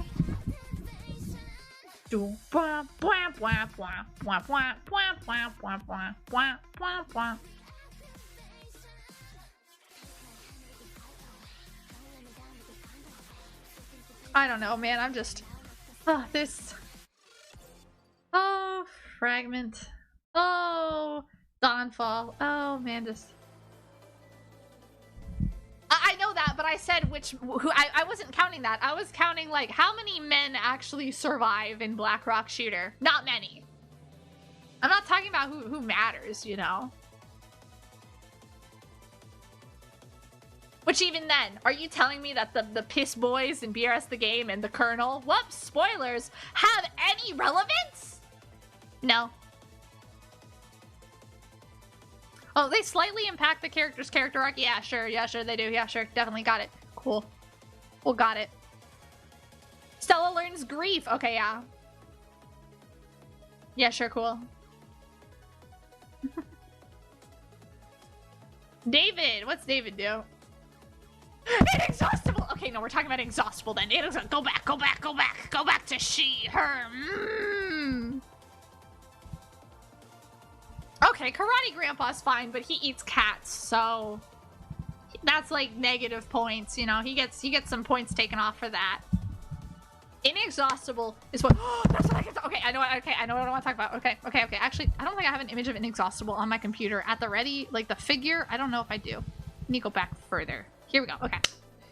Inexhaustible. Oh my god, when I saw this design, I was so happy. When Huke was teasing it, I was so happy. Oh my goodness. She is awesome. I love the design. I think she's incredible. Her arm is actually weirdly proportioned. It's a little bit short.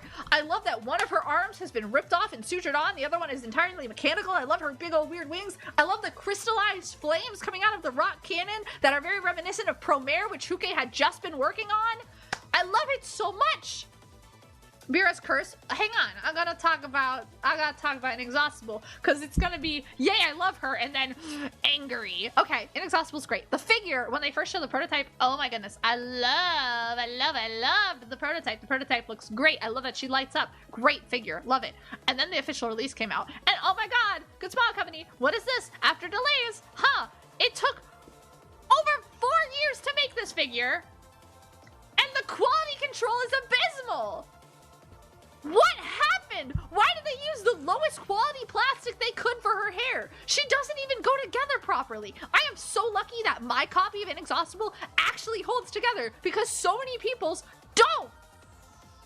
It's so upsetting. It makes me so angry. But I love Inexhaustible, and honestly, I look at the figure and it just makes me happy to look at. I'm not too much bothered by my copy because my copy's fine. It has the same foot peg issue as everyone else, but it's not as bad as other people's, and I really love her anyway. I have no problem with her, but some people have gotten really shit quality ones, and it is upsetting, and there is too much BRS the game happening right now. Can I get some Black Rock Shooter 2012? I am begging you. There's just too much BRS the game. Give me a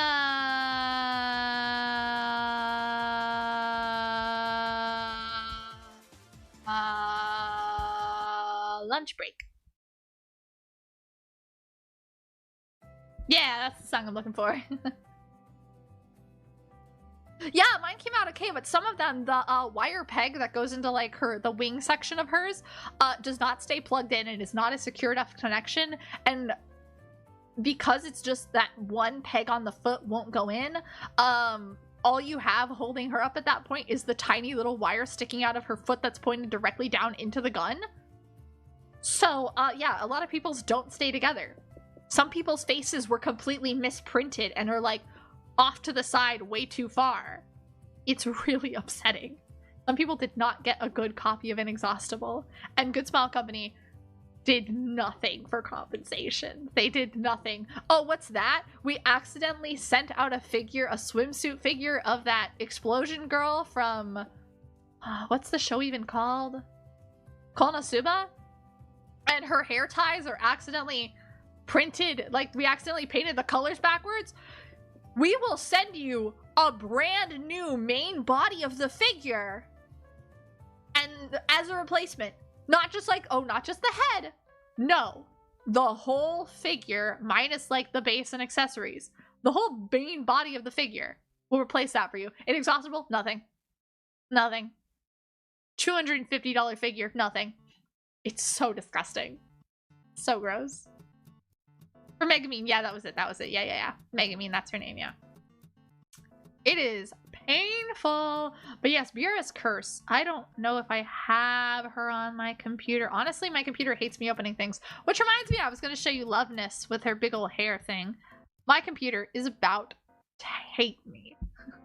I am so sorry, laptop. Please hold it together.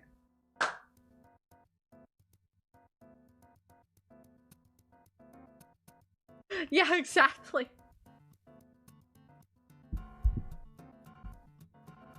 Let me go through. I don't think I have, because most of the time I save my BRL stuff to my phone and then I send it to myself through Discord, which I can't have Discord open while I stream. Otherwise my computer explodes. I can't even have Windows File Explorer open or it explodes, so this is really risking the quality of the stream here. Yay, Braveheart again. But why am I getting so many repeated songs? Hehe. I go find the Dawnfall OST. I know I have it. It's just all there at once. I could skip ahead to the vocal OSTs. Okay, where is... Oh, hello, Eldercaster, my beloved. She's so cool.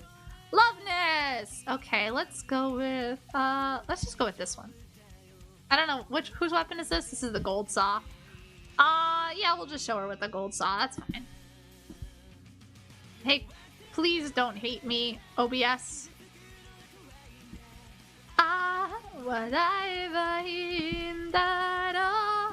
Okay. This is Loveness's hair. You don't see it in the other image, which actually, let me flip back to Arcana. Where is she? There she is. Like, you don't see it in the other art for her. Like, you don't see how big her hair is. But it's massive. Oh, okay. She only had a short portion, but yeah, I guess you did miss her. Pain. Sad. I haven't had my chance to open my copy and now I'm scared. Some of them aren't great, but some of them are just fine, so you never know. I've seen some people get really bad ones, and then some people get, you know, fine ones. Like me, mine's fine. It's only some of them are really bad. If you do open her and you do display her, she really is a very nice figure to just look at, and the lighting up really is so nice. The illumination of her wings is just perfect to match the illustration. It's really good. Huh? Forgot to mention. No, okay. Hint at it. Here, it's a guessing game. It's a guessing game. Who do you think I missed? Because I purposefully left out some things, just because I was going over the basics. Charades. One word sounds like. But yeah, you can see Loveness's massive hair there. Do I have BRS Curse on my computer? I don't know.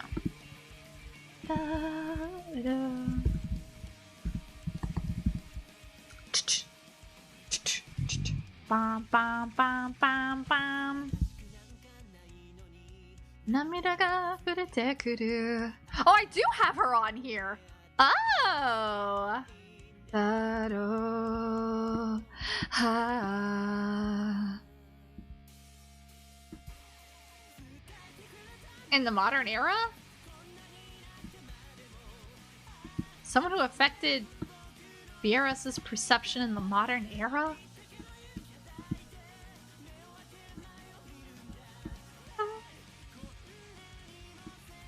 I have a feeling I probably blocked this out if I can't remember. This is BRS Curse, though. Real quick, while I try and think of that. This is the latest illustration Huke has published of BRS. It's called Curse. Oh, it's so cool. She got them bird feet and bird claws and all these wings.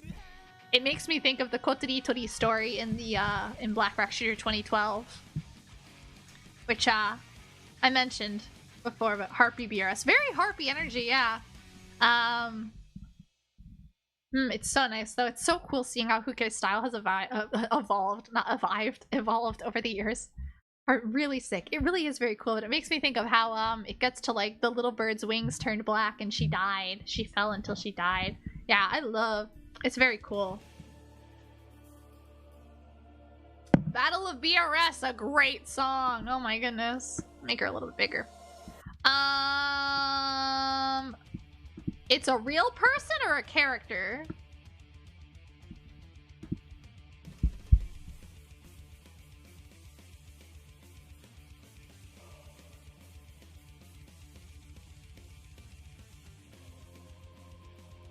A character, okay. Affected its perception just a little bit. I'm Akinator. Well, look, I'm just like, I'm trying to think, and it's like a character that affected it. And I'm thinking you got Ruby, you got a modern character that you fear saying the name of.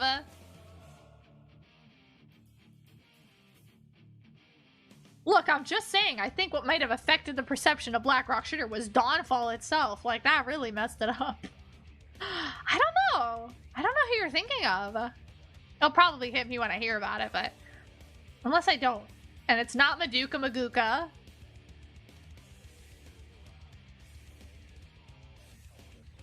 Oh, not that modern? Okay, huh, sure. See, I separate BRS into two different eras. Past 8 years? 8 years? BRS was only dormant for like 9 years! What are you talking about? BRS was dormant for 9 years, past 8 years! That's not modern at all! That's before the BRS Renaissance! For shame, shame on thee, shame on thee. How confusing. Living in the past, living in the past. Well, there's Madoka Maguka. There's, I don't know. Yes, it very much was. I remember when Monica came out, actually. Not really, because not when Monica came out, but when BRS 2012 was airing, I remember looking back at reviews of the BRS OVA and stuff, and Monica, because I was vaguely interested in Monica due to the figures, but I remember people with Monica, they were like, oh, it kind of reminds me of the scenery and how it works, reminds me a little bit of the BRS OVA. Just a little bit, and very few people said it, and then BRS 2012 came out, and people were like, it's copied Monica. I was like, No. It's just doing what it did before. An indie game? Indie game? Indie game? What, is it Misfortune from Skullgirls? Indie game? I have no idea who you're talking about, I'm sorry.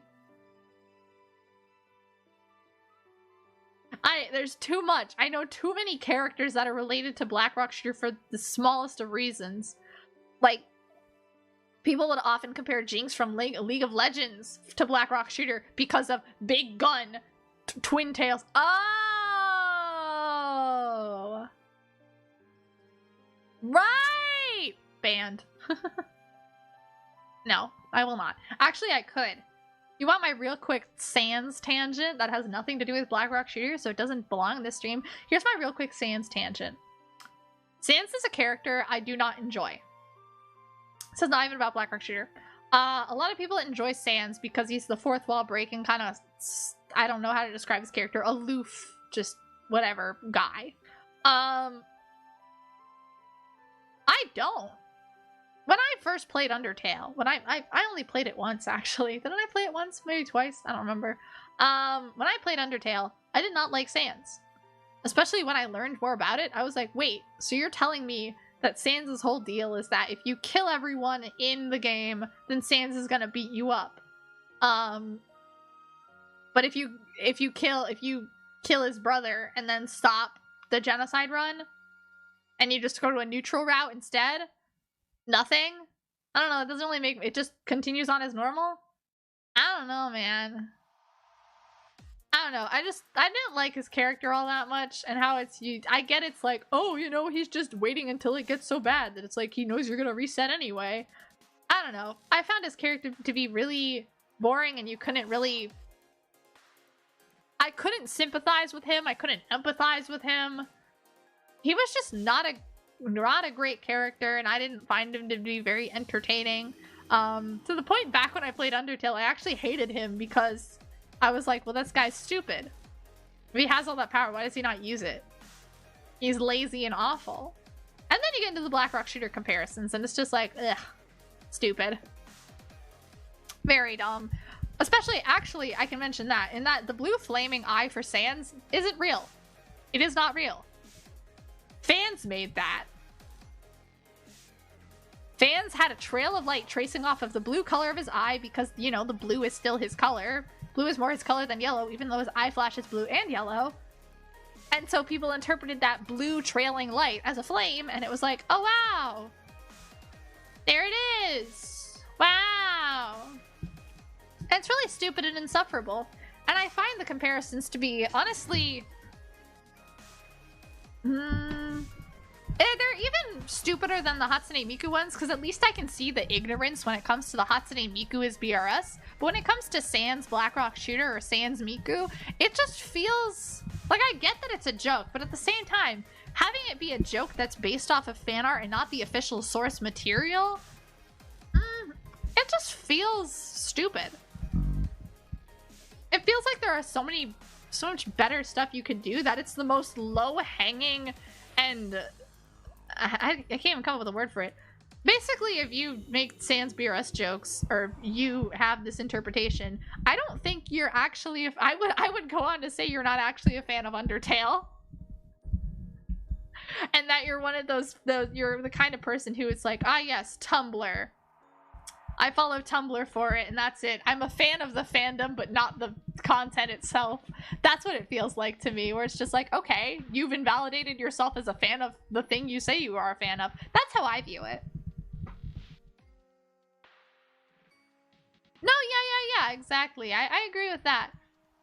I think that Black Rock Shooter as a character had a lot of staying power, especially in anime circles. Like back in the 2010s, she was still pretty popular in like the Western anime circles, but because Western anime in the West became so big and became much more, I hate to use the word, but mainstream, to this day where it's like, even then anime isn't it's not even wrong these days.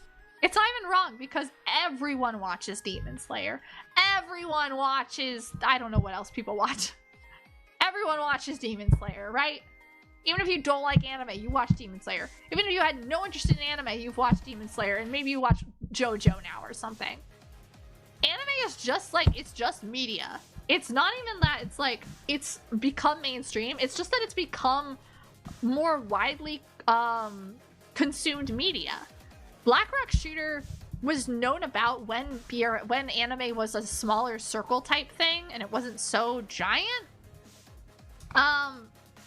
But like, it really begs the question of could Black Rock Shooter hold up with a massive audience like that? And I don't know. I feel like if Good Small Company actually tried, yeah, I bet she could. Especially with the garbage that becomes popular these days. Like, yeah, I feel like it actually could have some kind of staying power. I feel like it could be not an anime giant, but at least it could be like one of the popular shows. But I'm almost glad it's not, because if Black Rock Shooter was one of the popular shows, that means it would just be like a one and done. It'd be like, well, it was popular and we milked it as far as we could. Especially when, like, yeah, like Rent a Girlfriend, yeah. Especially these days when what's really popular is, honestly, I think right now gacha is more popular than anime. Project Sekai, Genshin Impact, and now Honkai Star Rail. Like, Honkai Star Rail is it's fresh, so you never know what's gonna happen to it. But like, Genshin Impact and Project Sekai, when you go to like an anime convention, that's the majority of what you're seeing. You'll see Demon Slayer, some Chainsaw Man, and then the rest is, aside from like some individuals that like the classic characters or maybe some new characters, it's Genshin Impact and Project Sekai everywhere. So it really is. Oh yeah, no, it's yeah. Konosuba's constantly milked. Yeah, it's weird. Black Rock Shooter could be doing so well, but nah. Why would they do that? Why would they do that? They're gonna self-sabotage. Whether they mean it or not, they're doing it, and it hurts me so much. What's something good we can talk about with Black Rock Shooter though? Because I don't want to. Oh, I would say yeah. I would say Jujutsu Kaisen, because Jujutsu Kaisen was just one of like it's the current shonen. It's the current shonen. That's all it was. It wasn't gonna be massive like other things. It did not have the staying power. It very much got replaced by Chainsaw Man. Yeah. Jujutsu Kaisen's it's out now. I mean, yeah, but I don't think it's going to have the hype it could have. My favorite things about BRS is when my friends ask me what it's about. I just go, honestly, I don't know, but I love it. You know what? Fair. There's just so many things going on with Black Rock Shooter. And even then, a lot of Black Rock Shooter media is not self-explanatory. Even then, there are some things that are self-explanatory, or they even explain it to you in the story. But so many people are like, I didn't get it. They didn't explain anything. And I'm like, there's a whole episode of exposition. What are you talking about? I love that. I love that Black Rock Shooter can be anything. That when you try and explain it, the best way to do it is that, what's Black Rock Shooter? Oh, it's a multimedia franchise of all different kind of projects, all inspired by this one character named Black Rock Shooter. That's the best way you can describe it. And I love that for it. I love how different Black Rock Shooter is from everything else. I love the topics it can handle. I say can because not all of the things it handles are done well.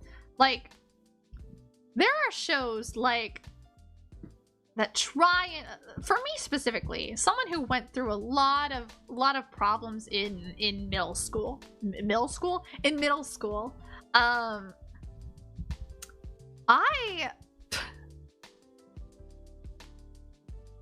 Okay, oh no, yeah, the OVA is kind of confusing. The OVA doesn't explain much of anything, but it's like, I think it's fun that way. I think it's great that the OVA can be interpreted in a bunch of different ways, but the story itself is simple enough that if you're not looking for like, but why does this world exist? Why is she doing this? Why is that? If you're just going through and you're just like watching it and you're just taking it at what it gives you, it's a simple story and it's fairly easy to understand. There's 3 girls. There's 2 girls, right? They're friends. Their friendship becomes strained. One of them runs away and escapes and turns into this demon monster. To save her, she has to go. The friend A has to go and save her. by becoming a sort of different version of herself, a stronger version of herself. It's pretty simple. And you don't need to ask why. You just accept it as it is. And I think that's perfectly fine. There are too many things that try and explain why something is, and I think it really degrades the story. For example, I never finished Attack on Titan, and I have no plans on it because I just stopped enjoying it. But Attack on Titan, a lot of people dropped it when they started explaining why. And I get it, with those kind of stories, you're kind of expecting a why. Why is this how it is? But the why wasn't satisfying. And so I think that Blackrock Shooter not explaining why in the OVA is honestly a strength of it, because there would still be some people who are unsatisfied by whatever that why is. Yeah. I mean, I think BRS 2012 does that better with explaining that things aren't metaphors, because, you know, it literally goes out of its way at multiple points to be like, this world is real, or like, oh, what if that world is real? Actually, it is real. And I love that. I think it's like, okay, cool, great. I think it's cool like that. But hello, Wick, how are you? Hello, hi, buddy. Man, what was I gonna say about BRS 2012? Well, the BRS OVA I just think is nice to interpret like that, but in the OVA or in BRS 2012? I'd imagine you mean, since it's non-chronological, the OVA. Yeah, the OVA is like, I don't think you're not really supposed to understand. You're supposed to be like, OMG, it is real. The ending is very much a reveal of that. You're not supposed to know it right away. That's part of it. Is you're not supposed to know that it's real or not. You're supposed to be left wondering, is it real or not? Until you get to the end. That's the point. There's something I was gonna say about, you're supposed to vibe. Exactly. You're supposed to just go along with it and like suspend your disbelief. But people don't want to do that when it comes to the story of middle school kids. Gee, wish I gotta watch that. I'm like, what, 4 weeks behind now? I gotta catch up on G-Witch. Whoopsie daisies. Whoopsies. I was gonna say something about BRS 2012 though. Oh yeah, BRS 2012. Like the OVA, that was it. So the OVA is, there's so many different ways to interpret the OVA, and all of them are, most of them, I would say pretty much, there's so many different ways to interpret the OVA, and all of them are completely understandable. There's always a basis for a different way of understanding it. Like I mentioned, there is a way to read the OVA in which you is the instigator of all of the incidents, in which you is the cause of, is purposefully causing Yomi to go away from Mato because she wants, and she's causing it. And you look into it, and it's just little things where it's like, actually, that could be that. And there's evidence to support this, and there's evidence to support so many different things with Blackrock Shooter in the OVA. Meanwhile, with BRS 2012, they really go out of their way to explain things. And I feel like people get more confused with 2012 because they walk out of it and they have the explanation given, but they want even more. So they're left with what they're given and they want even more of it. Like, oh, well, how did the world come to exist? How did the alternate world come to exist? Where'd the hollow world come from? Just a bunch of more questions like that. So I think almost not answering the questions like that is better in this case, but I think what they give in the BRS OVA and in BRS 2012 are perfectly fine, and the explanation given in BRS 2012 works. It's just people like not willing to suspend their disbelief, and you rarely see that with me. I found that you rarely see that with anime that is like shonen or whatever. Which, of course, shonen over-explains everything, and they info dump so heavily, especially when characters have powers. Oh my god, I can't stand it. Yeah, no, the explanation in BRS 2012, it all happens pretty fast. But I feel like it gives you enough time to absorb it all, because it gets explained in episode 5, and then you still have the last 3 episodes to sort of get through it. And sort of grasp it, especially when you have the whole U strength thing going on. You may ask a question once I finish this one point. So I can ask a question and I'll answer it after I finish this point I'm trying to make that I keep circling around. and that people don't like to not have answers, especially when it comes to media with female protagonists. I don't know why. You just see it often when it comes to middle school children that are little girls. It's like, oh, I don't like it. I need to explain more. Excuse me. And it's like, well, no. No, that's not right. But then it comes down to just... That's what I was saying, is that BRS 2012... This is like 5 points that I've muddled into one. But BRS 2012 does a really good job at Blackrock... at just covering mental illness and interpersonal relationships in the age of middle school. And middle school age... people... In middle school aged people and kids. It does a really good job with that, and I think other shows like Wonder Egg Priority fail in that sense because they go too over the top, and they try and... Because it's... Blackrock sure doesn't over-explain things. Wonder Egg Priority tries to explain things too hard that it loses what it was trying to do, and it's just really... It just really falls flat, trips harder on its face than any BRS project ever has.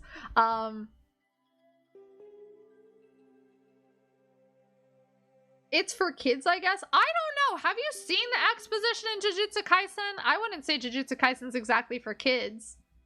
I don't need an explanation of every single person's whatever the heck it was called. I'm just saying, man.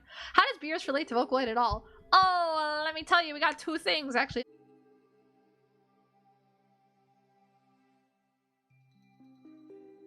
Vocaloid, right.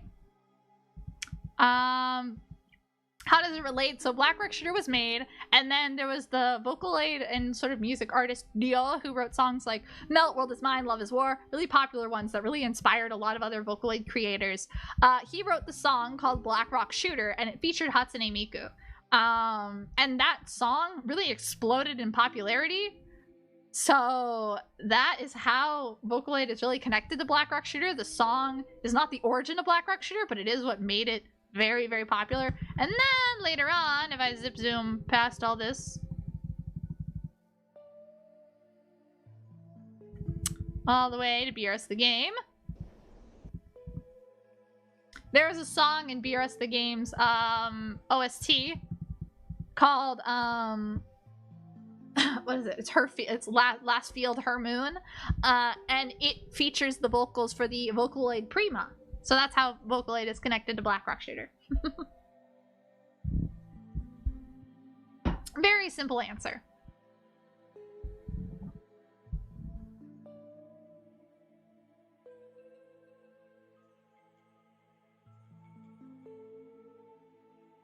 Yeah, hope that answered your question. It's pretty simple.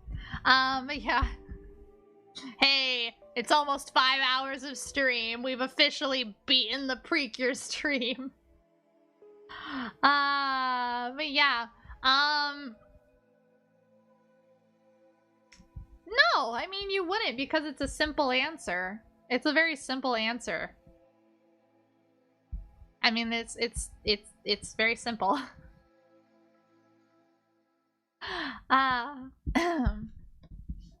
But yeah, I don't think I have much else to say when it comes to BRS. I think I've covered everything I would want to say for this basics presentation.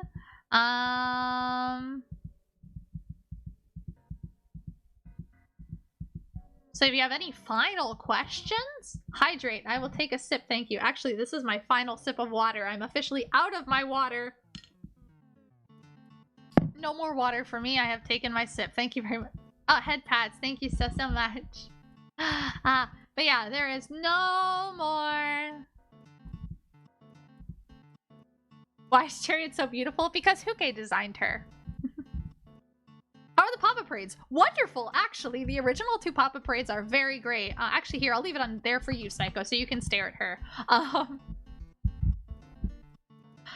The original 2 Pop-Up Parades, since they are 3D scans of they were made by scanning the original scale figures of Blackrock Shooter and Deadmaster, they are very high quality for Pop-Up Parades. They are absolutely wonderful. Oh, you want to see? There you go. There's Beast too. Why were Oprah and Green cut out?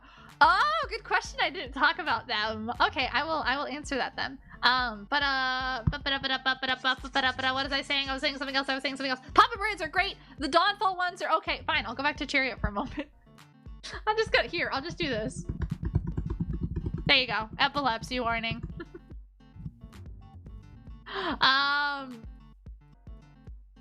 Papa Parades are great. The Dawnfall Papa Parades are just fine. They're fine. They're okay. But the original Papa Parades, because they're just essentially scaled down versions of the original scale figures, they're very nice. They're very nice and probably some of the best high quality Papa Parades available. Yeah, I would say they're great. Why were Orpal and Green cut out? Okay, Black Devil. Okay, so originally, if we go back in black, if we go back to Blackrock Shooter's origins, Huke was posting art up to his blog and to Pixiv, and with those, he was creating other characters to go alongside Blackrock Shooter, which included Black Goldsot and Deadmaster, but there were 2 other as well that were specifically included as part of Blackrock Shooter, confirmed by the Black BLK art book. And those were the characters of Black Devil Girl and Black Modagi. Why were they cut? They just didn't make it. You would have to ask people behind Good Smile Company. It's pretty upsetting that they got cut, but luckily Black Modagi was not forgotten like Black Devil Girl was. Black Modagi got to make an appearance in Pochita Rock Shooter as like a character costume. Really great, really cute, love that. But yeah, they were known as Huke's characters, but aside from them getting added to both, actually, Devil Girl was used in early promotion of Blackrock Shooter before the Violet edition.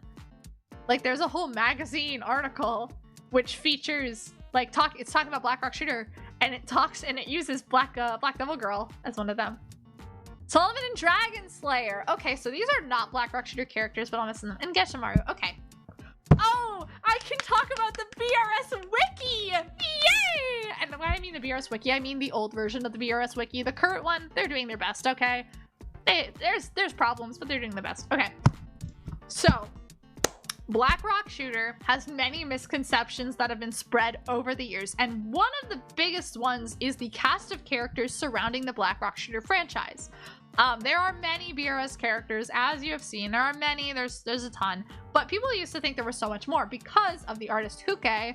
He has so many characters that he would create, and they would all share a similar style or vibe to Blackrock Shooter. They would either have checkerboards in the background, or chains, or maybe they'd have horns, or a star on them somewhere.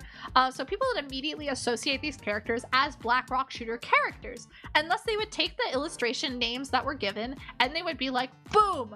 This is a BRS character, that is their name.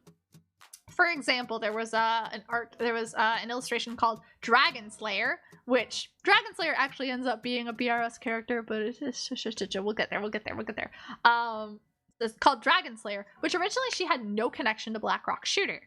But because she had a checkerboard in the background and there were chains around and she had a similar vibe to Blackrock Shooter characters and she had a big old sword, people assumed, yes, this is a BRS character, but she never was. There were other characters as well, such as Geshimaru or other things. I don't know. There were a ton. And a lot of them had mistranslated names or names that were translated very directly, such as one character who they would take the names of the illustrations and assume they were the names of the characters. For example, there was a character that was most commonly referred to as Maid Gunner. Because it was in the tags. It was like, this is a maid with a gun, you know? It's a maid she was a maid and she had a big old like railgun type thing.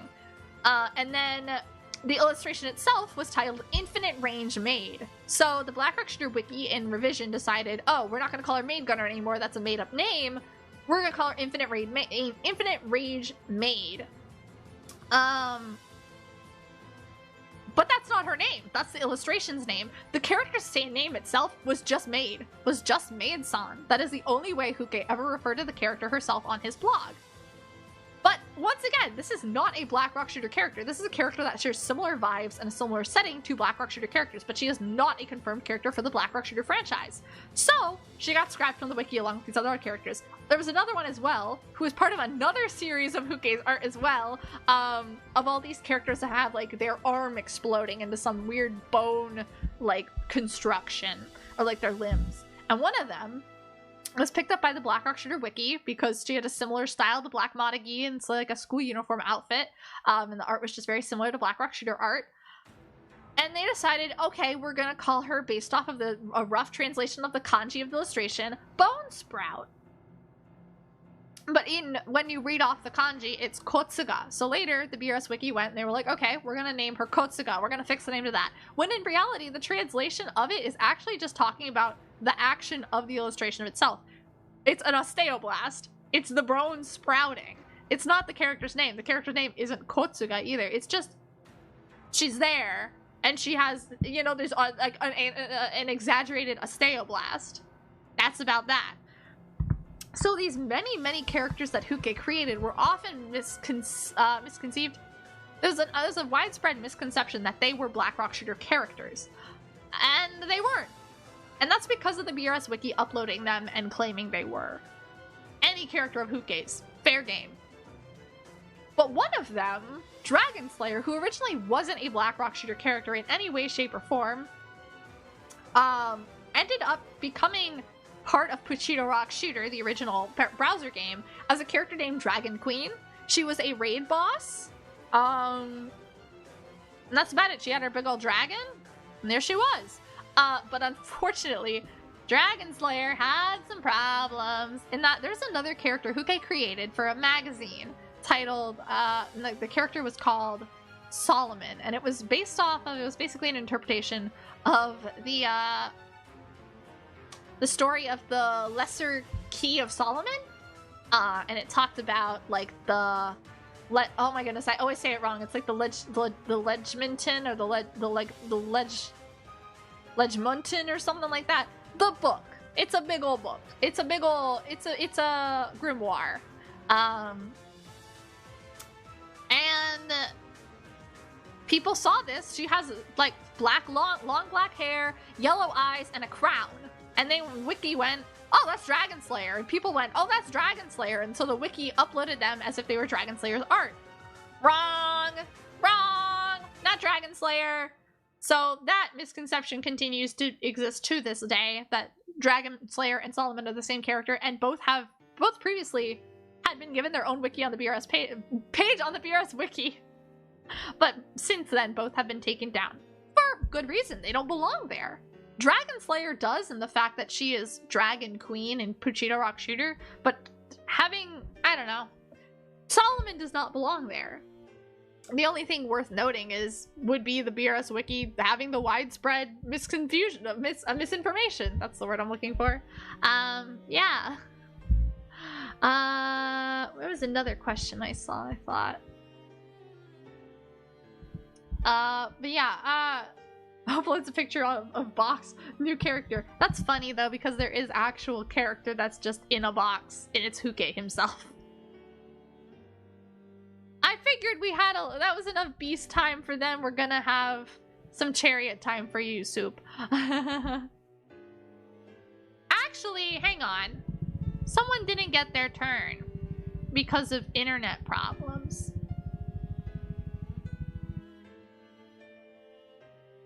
Let me feed you, my children.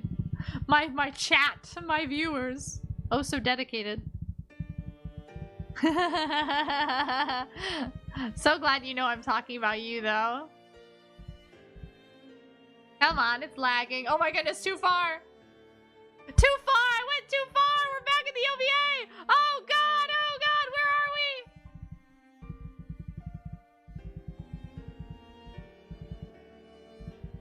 There we go. We got back there eventually. April's wonderful.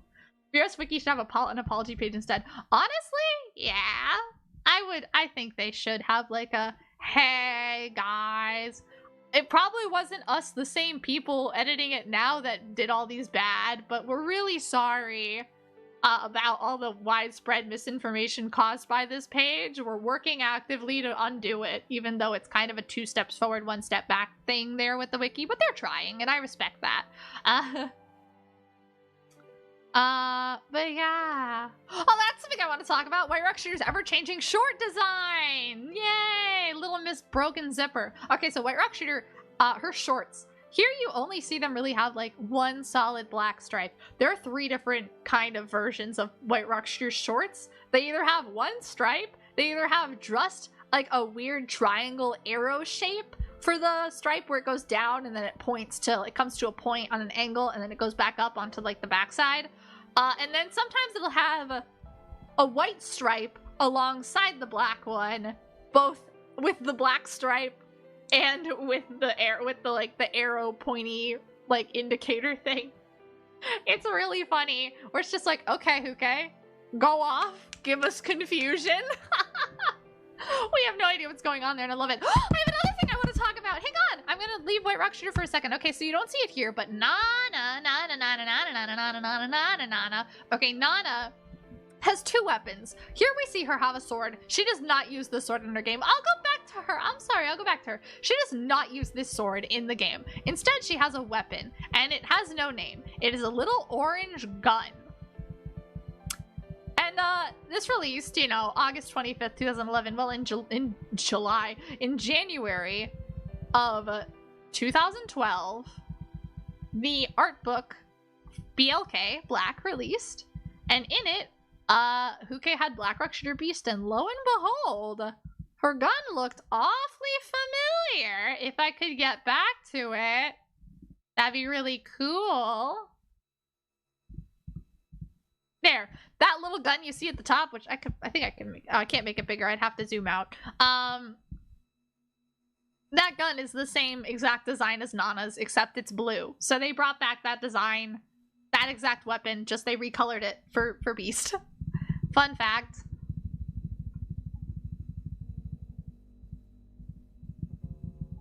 And now we go back. Oh my goodness.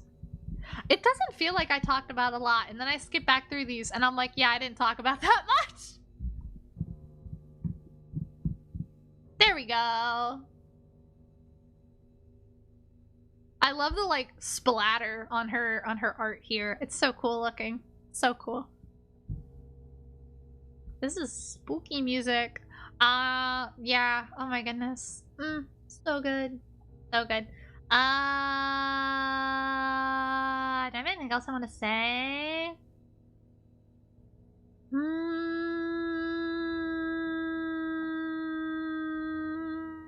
I mean, there's plenty I could talk about, but it's a matter of my mind can't bring it to the forefront. Oh man. Oh my goodness, it's past midnight. Woo, we made it. I know the pre-cure stream went past midnight too, but that's because I started at 9. I started at 7 here knowing I was going to be talking for hours, so. With 2 different flame colors of White Rock Shooter. Ooh, Linkin Park. Oh, yeah, I can talk about Linkin Park for VRS too. Okay. Oh man, I didn't even mention that. I didn't even mention the stop motion. Oh my god, I could talk about the stop motion so much. Hang on. White Rock Shooter's flame colors. I don't really see a problem with them. I think it's fine. Her color is pink. So, but it's really funny when they talk about it. It's like, oh, she has a red flame, and it's like, Kahotan, that is pink. That is pink. I'm looking at it, and that is pink. But then also the shade of pink changes. It's interesting. But her color's pink. That's what I come to. It's pink. I don't care that they call it red. It's pink. When you think about it, red is pink, and pink is red, is it not? Or is it like a square and a rectangle? Where it's like, pink is a red, but red isn't pink? Yeah, that sounds about right. And the song and everything else is below? Yeah, honestly, it really would be. Okay, but Linkin Park. So, with the release of the Black Rock Shooter OVA, if I go back, because I can. Okay, with that Blu-ray release of Black Rock Shooter the OVA, there were a lot of bonus features and special content, and one of those things was a stop motion animation, like a full-on like stop motion puppet animation thing featuring Black Rock Shooter. It's very short. It's very short. It's only like it's like what, 10 seconds of animation at most. But it is really cool looking. And actually, the puppet that they used to make Black Rock Shooter is, oh god, my memory's a little shaky when it comes to this, but it's a combination of pieces from like the base skeleton of it. I believe it was recycled from Coraline. I know it was recycled from Coraline or Nightmare Before Christmas, but I know that the people who made it worked with Laika and had worked on Nightmare Before Christmas beforehand, because this was made out in the US. They had contracted people in the US to make this. And they actually flew out, Huke and some other guy that I forget what the staff member, they also flew out there. But yeah, I think it was maybe GSC staff. I don't remember exactly. Oh man, I haven't watched the video for it in a little bit. To come look at it. And they would take this puppet and they would put it out and display it on events, and it's just really cool knowing it's like, hey, people that made like Coraline and Nightmare Before Christmas worked on something for Black Rock Shooter. On top of that, though, the music for it was a remix of the Black Rock Shooter. I believe it was a remix of the 2M mix specifically.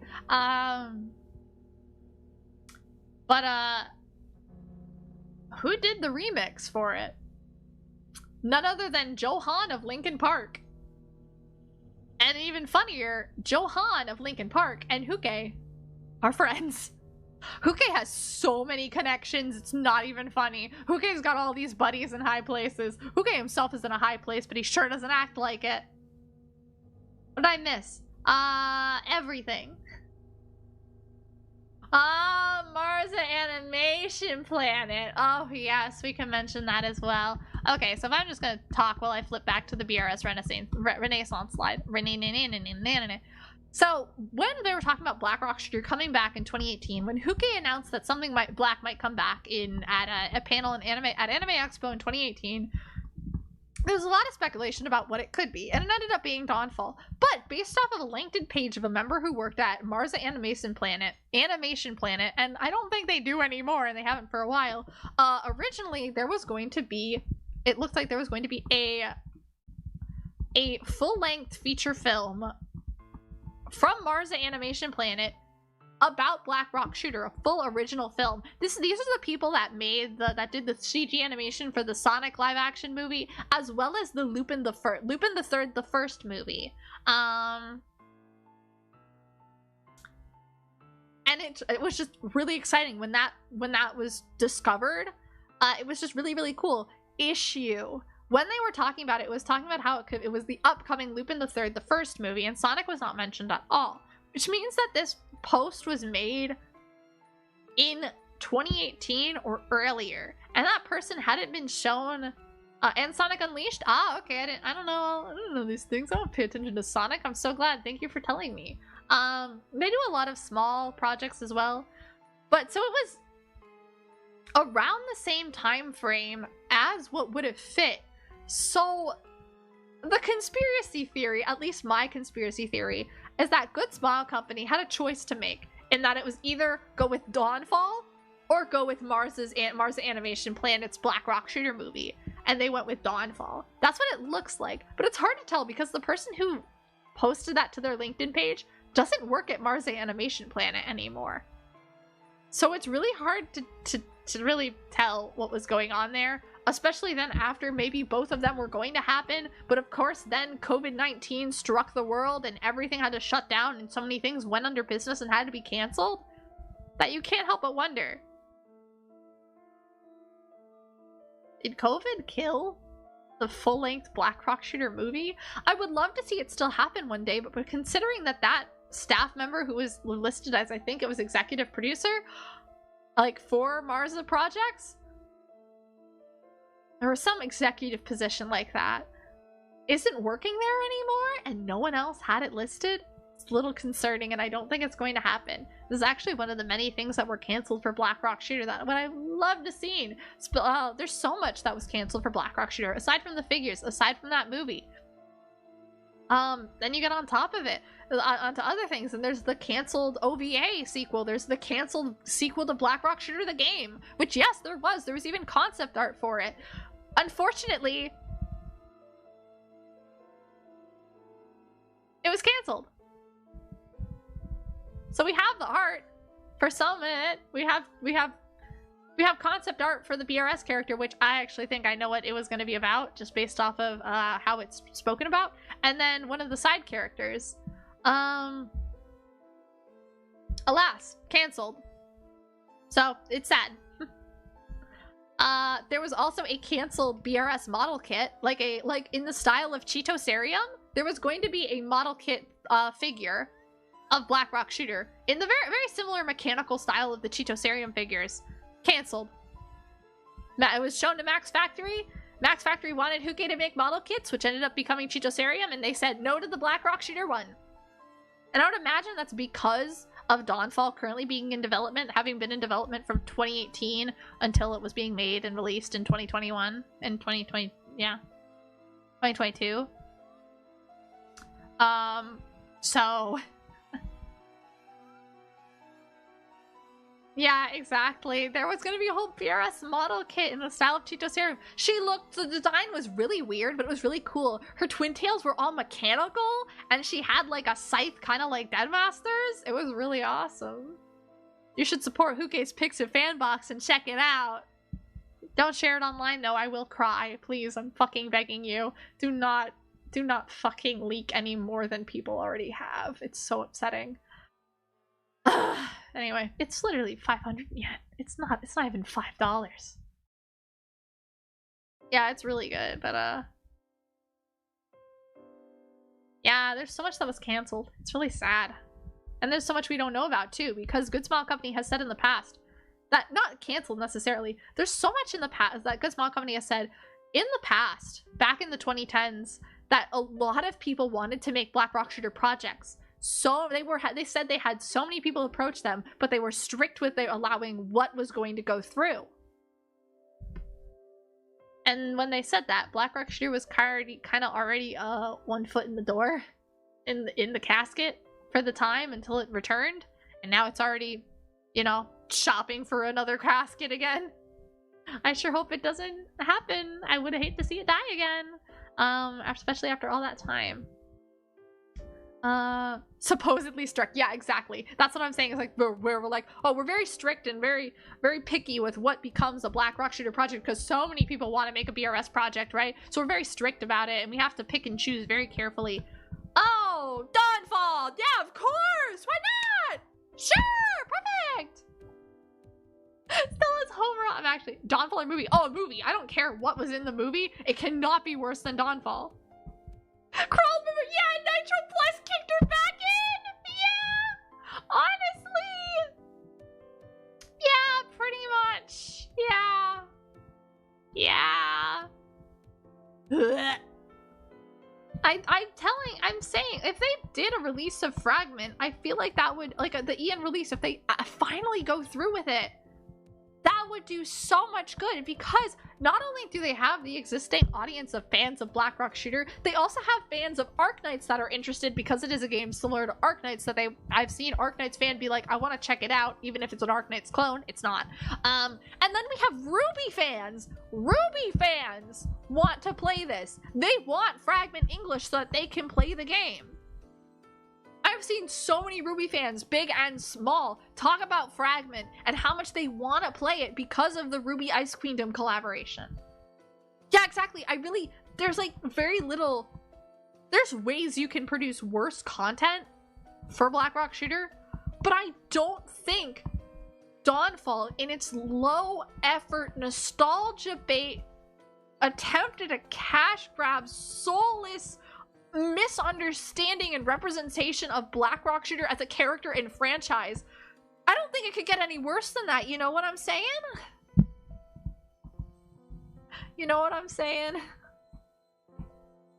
I'm gonna use that again later. That whole little thing I just said. I came up with that on the spot. I reached for more water. I have none. My throat hurts. But yeah, it's just Black Rock Shooter could be saved. Good Small Company just isn't putting the money into it. Oh, definitely play Fragment. It's really fun if you can go through the process that it is to download it in Japanese. It's really fun and it's not too hard to understand. I mean, aside from the story being like, oh, what's going on? Who knows? Dawnfall Abyss fiction? Yeah, probably. I don't know, man. I don't know. Yeah, honestly, like, I don't think I could come up with things that are more egregious and more disgusting to put in a Black Rock Shooter project, but the quality of Dawnfall being as low as it was, I don't think I can physically come up with something so poorly constructed. And I'm not just saying that because I have an English degree and all. I'm not just saying that because I got my degree in creative writing, like a loser. But like, I don't know. It just feels like I don't see how you could do that. The level of incompetence needed to construct that so-called plot and story, it's unfathomable to me. I can't imagine that there would be anyone outside of edgy 12 to 15-year-olds that would write anything like that. Like, I can't imagine it. You know what? Now that it's more widespreadly known that, or that's not even how you use that word. It's getting real hard out here. Now that more people know because of a single news article that Good Small Company has owned 4chan since 2014 or 2015, maybe, I can see where they would have gotten that content. It's from 4chan users. Maybe that's who they were trying to appease. What was Dawnfall for? Dawnfall was for 4chan because they bought it after BlackRock Shooter died. Oh, you didn't know? Good Small Company owns 4chan. They have for years, like almost a decade now. And recently an article was published on like Anime News Network about it. And so people were like, what? How could they? We never knew. And it's like, actually, we've known for years. This wasn't a secret. You just never paid attention enough. Yeah, it kind of does. Now that I think about it, it's like, huh. They made this for 4chan, didn't they? Considering, you know what? Wait, hang on, we're piecing it together right now, the mystery. Do you know where the original track for the episode 1 fan subs from the translator who did the ARC fan subs were found? For Dawnfall? They were found on 4chan!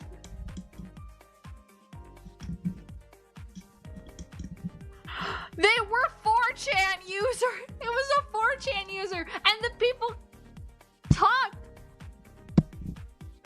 It all makes sense now! Oh my god! We've solved the mystery! Ah! Oh god. It makes sense and I hate it. Insane. I hate it so much. Dawnfall, my enemy. And yet here I am, buying the merchandise. All just because I want to say, please make more BlackRock Shooter. Please. I am putting money into something I hate. Just to say, I want more BRS. Do not give up on this franchise like you did before.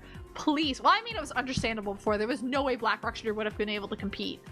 No way at all. But these days, definitely had a chance. And yet, they just fucked it up so bad. It hurts so much. Oh my goodness. BRS Siberia Star breaking, honestly. Just to say the franchise isn't dead. Yeah, that's really what it felt like. It was be like, hey, it really was. When they brought BRS back, it really was a sort of nostalgia trip, which I guess you kind of have to do a little bit of being like, hey, look, BlackRock Shooter, remember this? Ooh, Jingle's car keys, Jingle's car keys. Look, Deadmaster, Strength BRS, car keys, jingle jingle. Shiny, look who shiny. But in doing that, they erased so much of the history of BlackRock Shooter that it's so upsetting. It's so upsetting. And they ignore so much of it. So upsetting, so upsetting. But that's why I'm so excited with Fragment, is that Fragment actually feels like it would have come out of BlackRock Shooter's like heyday. It feels like an original take on the character. It feels like what a BRS project should be. Even if it's something really different and obscure, everything BlackRock Shooter's meant to be different in some way, shape, or form from the other projects. I love that Fragment, while it is nothing like I would have assumed for BlackRock Shooter, and I'm not a big fan of BlackRock Shooter as a sci-fi character, I think it really handles it well. I remembered something I forgot to talk about. I remembered. Oh, I knew it would come back to me. Depression! I forgot to write about the through line of depression. I meant to mention it at every point, but I kept forgetting to because I got so distracted by myself. Depression in BlackRock Shooter. Does Fragment have Yuri depression?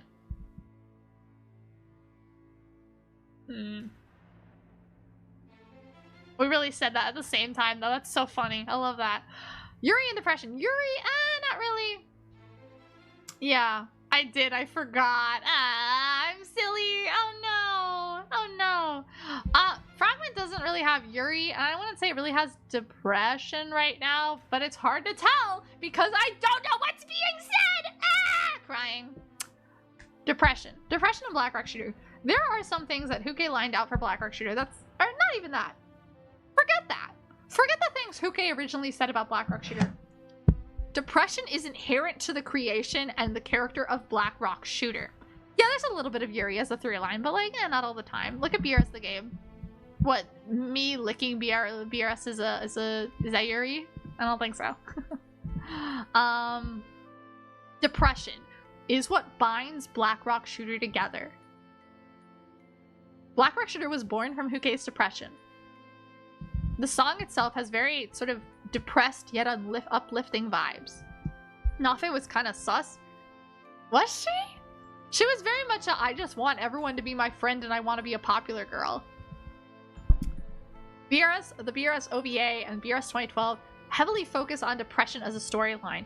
In Black Rock Shooter the game, depression is important to Stella's character because it is her depression and her getting out of that grief and depression that helps build her character and push her through with putting up with Nana's absolute nonsense and deciding to break away from that at points in the post-game. BRS Arcana, we have no idea. BRS Arcana, who knows? The Innocent Soul, there's a heavy focus on Rock's depression and how she isn't happy with her situation in life, the depression of other characters and how they get stuck in Hazama when they die. Dead is depressed in Innocent Soul. Rock-chan doesn't count because it's silly and it's not meant to be. Then you move into things like even BRS the game's manga adaptation still has some themes of depression, even carrying over into White Rock Shooter as a character, who originally, her character is this aloof person. In White Rock Shooter in BRS the game, the manga adaptation, White Rock Shooter has a sense of depression because it turns out, yes, she's trying to invade Earth, but then it's this betrayal and grief she feels, and the sort of depression that she's in because you see panels of her where she's like, I want to restart the invasion, Zaha. And it's just like, because she's been hurt and betrayed. It's a through line throughout Black Rock Shooter. And what do they do with it in Dawnfall? It's a mention of it. Empress is always kind of somber and sad. But when it gets down to when it's time to talk about depression in BRS Dawnfall, what is it? Empress acts slightly more lethargic than normal after having someone explode while she holds their hand? Oh, Empress is kind of depressed right now. She wants to go to bed early. And that's it. You see she's slightly... There's nothing that really changes or grows with her. It is a mention. And it is so frustrating. Fragment, I can't say anything else because there's no translation and it's hard to follow. Who knows? It's hard. We don't know, so... But it's just something that is so intrinsic to Black Rock Shooter's nature that without it, it's wrong. When you're trying to create a serious project featuring Black Rock Shooter as a character, wanting to die sometimes, Empress is kind of like... But Empress is very much, when she talks about wanting to die, it's not that she wants to die, it's that it's like, everyone lives or everyone dies, and I'm going to be there no matter what it's going to be. I'm not going to let just some people die. Ha ha, joke's on you. Some people die, some people live. That's just how it is. Sorry, Empress. The whole thing that was advertised about you in the show is a lie. It's just like...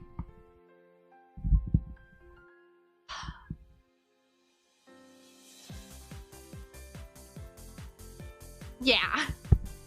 English version when I hope they stick with spring 2023. Dear God, I'm begging you, please, please, you have one more month, Good Smile Company and G2 Studios. You have 1 month until spring is over. And then you're lying to us. So, yeah.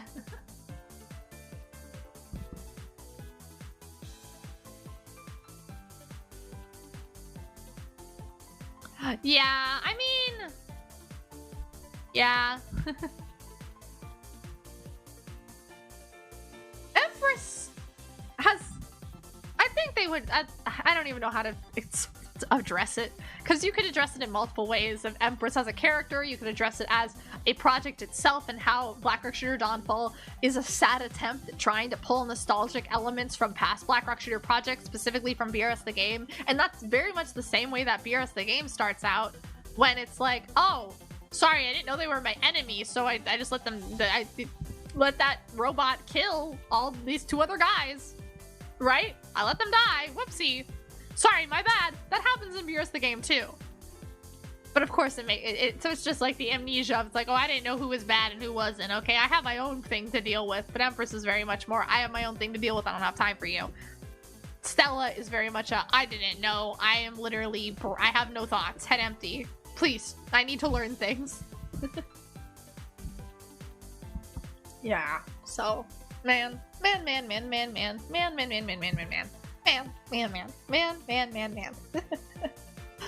Ah, yeah.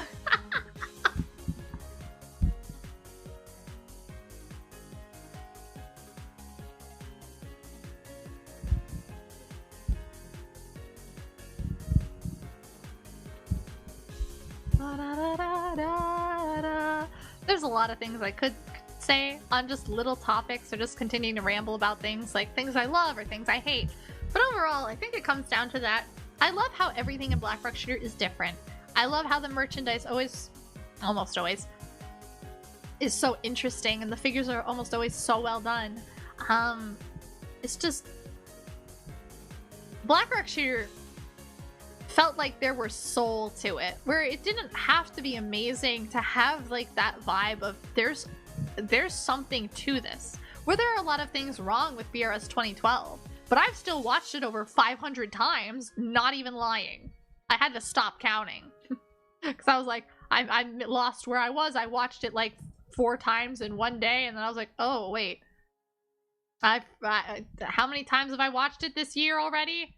Oh no, I know it's over 500 in total. So, but Black Rock Shooter, on top of that, it's just, there's so much soul and power to it, that it has such staying power that it affected people in the way of like, they really just connected with the character even before there was like media about it, and then after there was media about it, there's just soul. It felt alive.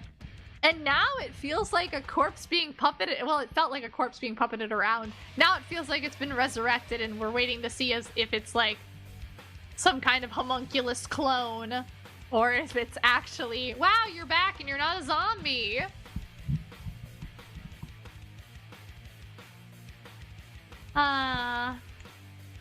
We're just waiting to see at this point. Yeah. 5.5 hours though. It's a whole hour longer than Precure. I think it's probably time for me to stop, unless you guys have any last questions or topics you want to talk about. With Black Rock Shooter, I am always so happy to talk about Black Rock Shooter. There's so much I didn't say in terms of details. I tried to give a brief overview of BRS. As brief as I could, at least.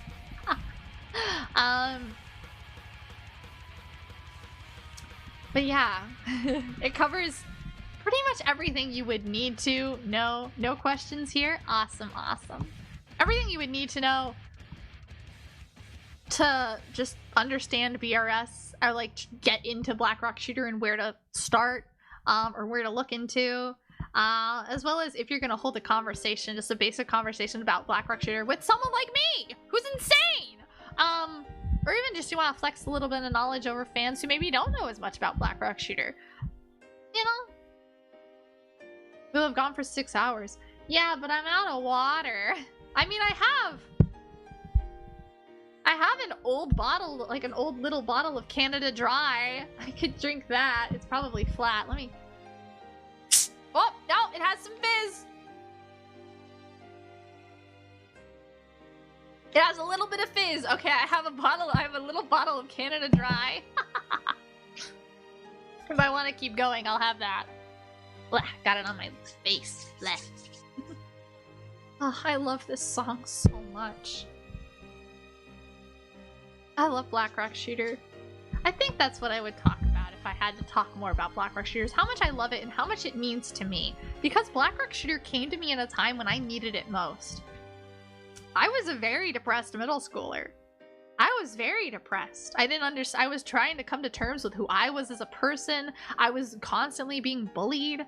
My friends were abandoning me for other people without warning, without notice. They would laugh at me. I was the laughing stock of my entire grade level and almost my entire school. It was a nightmare. And so when I found the Black Rock Shooter OVA and the currently airing BRS TV anime, it just felt like home. In a place where home didn't feel real, when I was being hurt in my own house, BRS felt like home. I felt like there was something that I could understand and that understood me, that maybe I wasn't crazy. Maybe it wasn't I wasn't some freak that deserved to be hurt like I was. It made me feel like a person. And then as I got into it, I realized I developed more into a person. I actually gained myself a personality through my love of Black Rock Shooter. I learned I loved researching. I learned that I loved illustration, even though I'm bad at it. I loved writing. I loved messing with topics of mental health. I loved covering different genres in my own work. Black Rock Shooter really just... I was found. And I feel a lot of people, when they talk about discovering Black Rock Shooter, mention the similar story of how they were hurting and they found Black Rock Shooter at the time when they felt they needed it most. And I think that really lines up with Black Rock Shooter's character almost, in a sort of poetic and almost too much to be a coincidence way, you know? Where Black Rock Shooter is always this savior of some kind, of an apocalyptic world, or the mental health of middle schoolers, or even just lost souls in purgatory. She's a savior.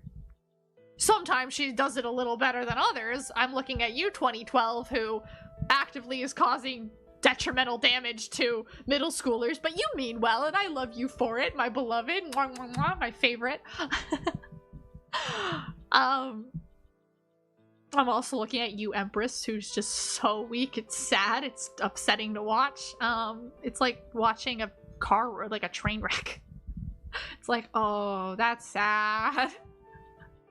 It's like when you see like a dog and it only has like 2 legs. It's like, oh, that's really sad.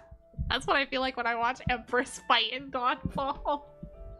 But Black Rock Shooter is always like this savior for people. Whenever I talk to BRS fans, so many of them always find Black Rock Shooter at a pivotal growth point in their life, and it connects with them. Some people don't. Some people don't. Sometimes people just find it and they're like, this is just a piece of media I consumed and I enjoyed for one reason or another.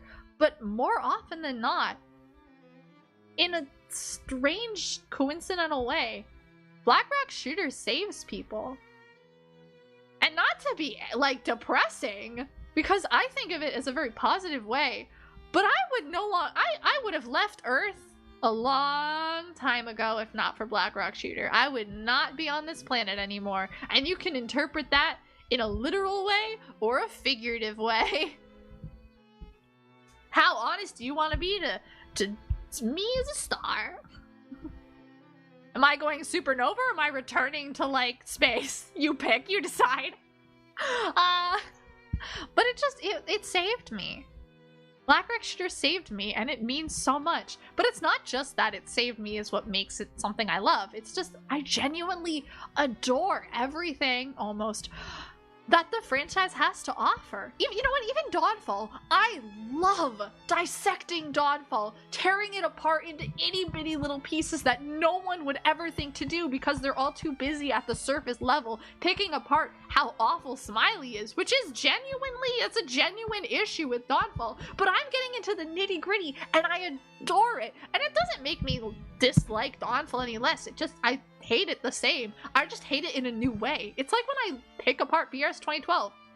It has problems, but when I find those problems, I love it more because it is imperfect. And now I'm thinking of Brownie 9 and Fragment, where they're like, we're imperfect, but that means we have character. And it's like, yes, I love that. I love finding the flaws in media. I love being able to pick things apart. Like, you know how you ever take apart a pen and put it back together? It's kind of like that.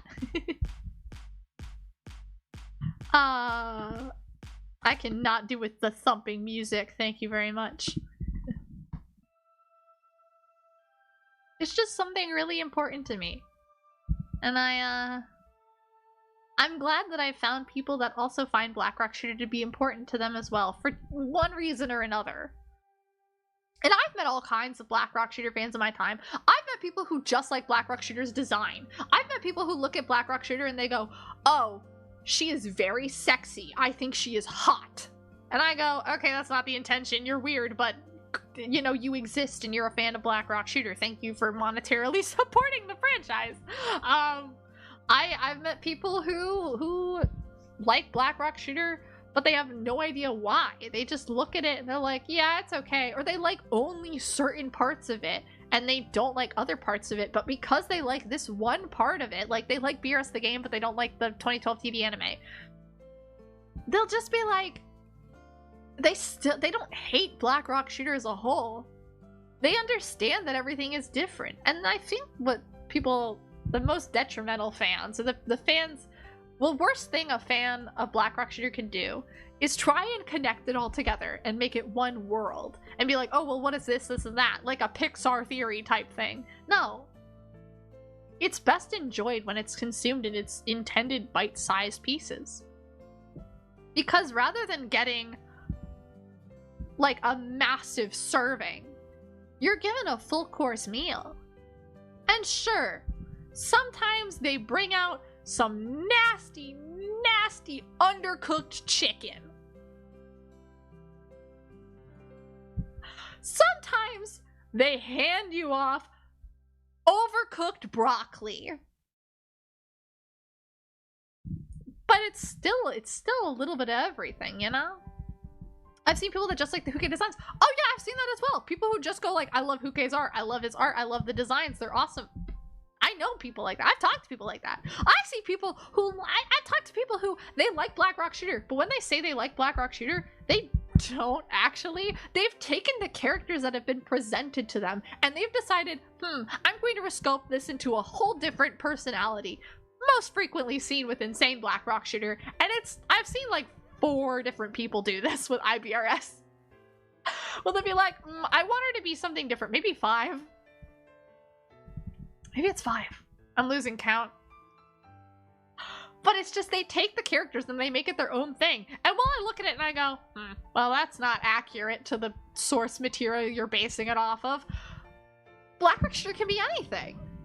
I think that's what makes it so wonderful, is that BRS can be anything, and that there's everything. There's something for anyone to enjoy with Black Rock Shooter. Everyone can find something good in Black Rock Shooter. I've seen people who hate the song, and they're wrong. They're wrong about that, but I'm sure they would enjoy other pieces of the media. You don't have to enjoy everything Black Rock Shooter to be a BRS fan. I hate Dawnfall, and I'm still one of the biggest BRS fans out there. Yes, I'm calling myself that. I think everyone would agree. Who else is gonna stream for almost 6 hours talking about BRS, right? I mean, I already have, technically. Stares at Black Rock Shooter the game final stream. Pain.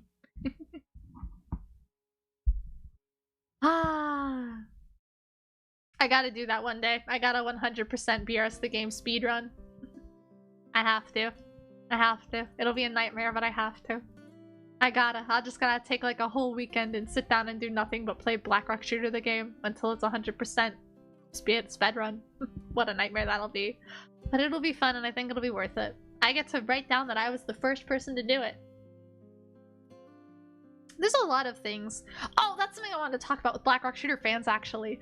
With BRS fans, like I said, there's a lot of different BRS fans. What's really weird about BRS is that because there's such...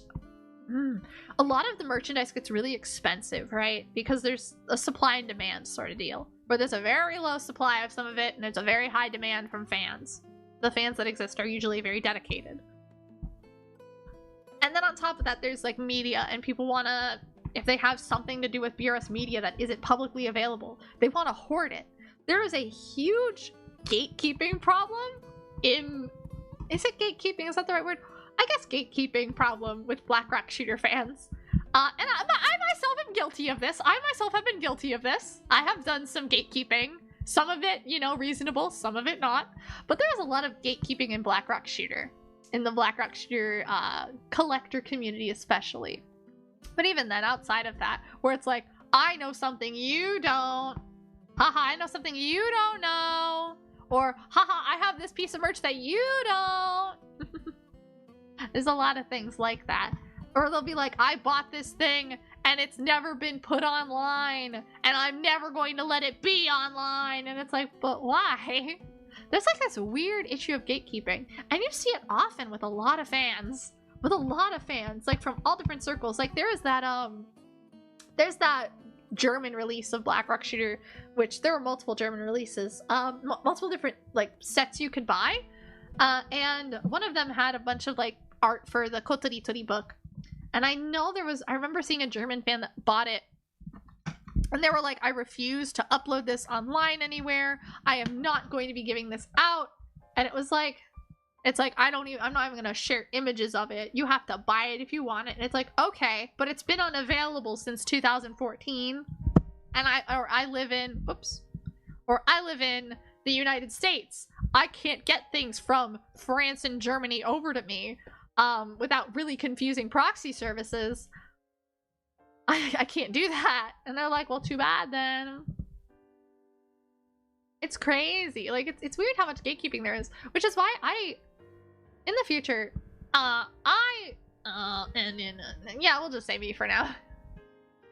I want to make sure that BRS information is accessible to everyone, and my friend slash manager, wink wonk, is actively working to do that. And it's just it's something very important to us.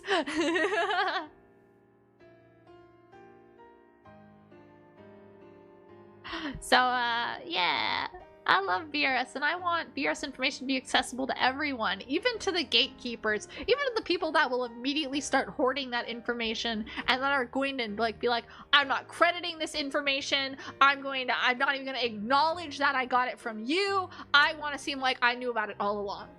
There's such a level of not hierarchy, not pretentiousness, but kind of, when it comes to Black Rec Shooter, because there's so much lost that it kind of feels like, I know something you don't know, ha ha ha ha ha ha ha. It's just, you know, it's cool being the smartest person in the room, but what's the point if you have no one to listen or no one to share that with, you know? Alright, we got like 15 minutes. Give me something to talk about for the last 15 minutes before I get sappy and sentimental again. I don't think I could. I mean, I could just get really weird about Black Rock Shooter. I could just get really weird. But we don't want that. Oh my goodness, my throat. I need some Canada Dry. Favorite BRS design 2012. Actually, Inexhaustible. And the original. I'd say it's between those ones. I love the 2012. I love the 2012 TV design. I love Inexhaustibles and the OVA. I'd say they're all tied at the top for me. They're all my favorite. Those three are my favorite. Oh my goodness, thank you so much, Azul ID, for the follow. Welcome to the star system. We're cooling down for now. We got about 13 minutes left in stream, and then we're gonna... No tier list. No tier list. We'll save that for another time. No.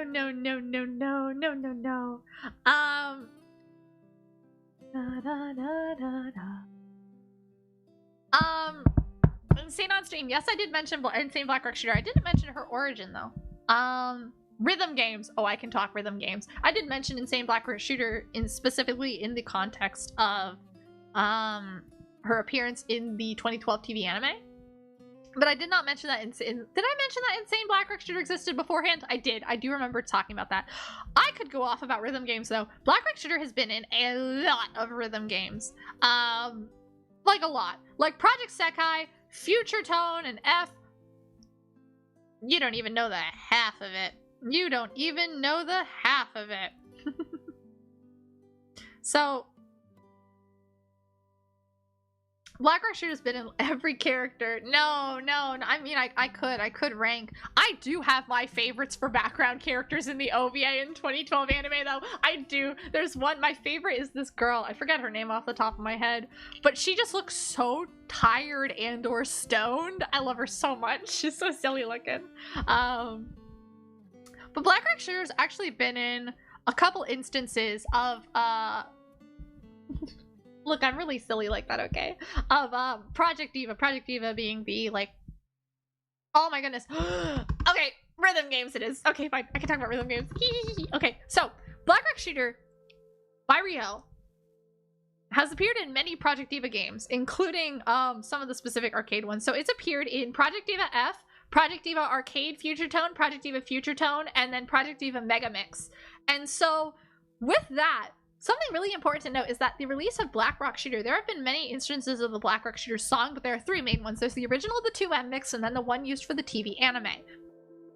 And that one used in the TV anime never released. That one was supposed to get a full single release, but it never did, so it has been lost to time. Another thing canceled / lost for Blackrock Shooter. I'm crying on the inside. But it is that version of Blackrock Shooter that appears in Project Diva and is used in the Project Diva games. It actually features the rest of the song minus the second verse. So we have almost the entire song, this entire version of Blackrock Shooter, available to us as fans from the opening and the first verse, or the first chorus, being available through the 2012 TV anime opening, and then the second chorus onwards from Project Diva. But that second verse is missing, and I don't know if we're ever going to get it. I don't think we ever will. It's really sad, but it's gone. And that's the version seen in Project Diva. It's also been trimmed down to like a length of 3.5. Return to making BRS lore videos. Me? What? I don't do that. Me? I don't do that. That's my manager. That's my manager / buddy. That's my good old historian friend.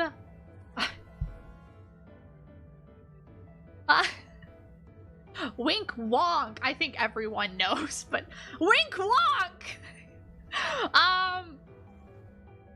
If you don't know, shut up. Don't pay attention.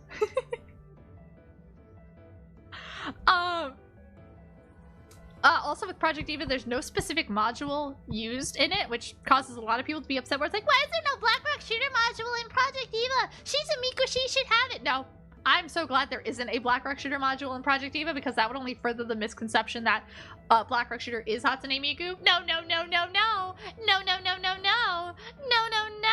But Blackrock Shooter's, ow, I hit my elbow. Blackrock Shooter's appeared in multiple other rhythm games. Mostly arcade cabinet games. The one it has appeared in the most is not Project Diva. The game it has appeared in the most is not Project Diva. It is Taiko no Tatsujin. Blackrock Shooter has actually appeared in 14 different versions of Taiko no Tatsujin. 14.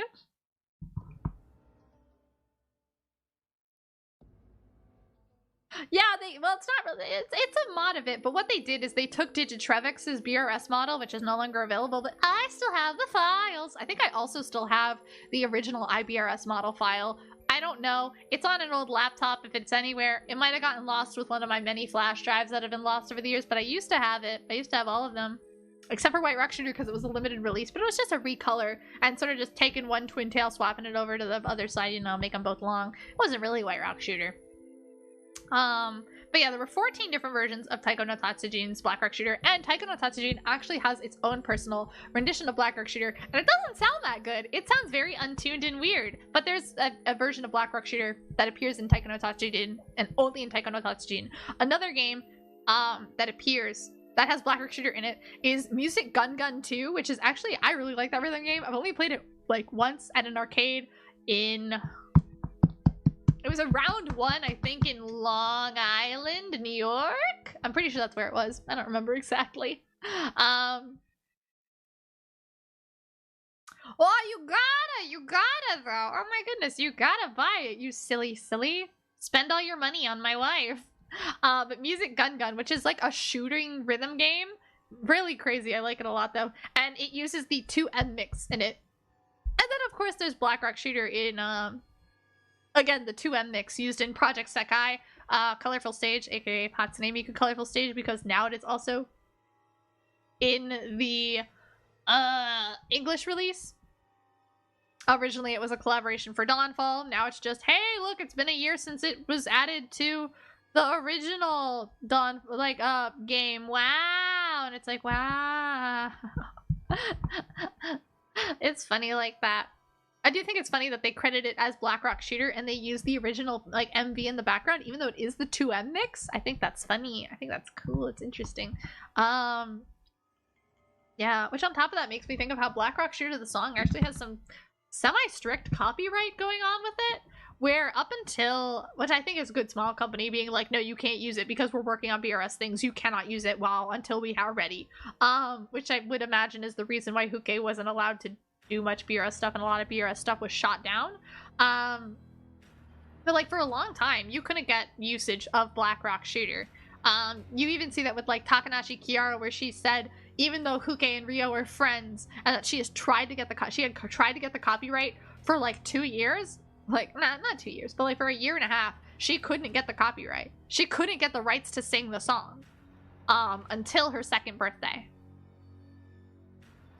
She could not. Like she could get Boku no Ashiado. And there's no issue with other, like, Huke song, like, not Huke, Ryo songs. Like, World is Mine, there's no real problem. Like, Melt, there's not really a problem there with other things. But Blackrock Shooter? It's like Good Small Company was holding it under wraps as they were waiting for Blackrock Shooter to do this big return, which they flubbed so gracefully. It's really upsetting. But yeah, that's something really interesting. So I have to wonder if that's why the 2MX was in it instead of the original song. I have to wonder. Because you see the 2M mix used in a lot of media, a lot of things. Like you see it in Project Sekai, but then when you get to Fragment and Dawnfall, they use the original mixes, the original version of the song. So I have to wonder if it's only that version that they're like, okay, fine, here you go. Here, you can have the 2M mix. You can't have the original. We're using the original. Gatekeeping!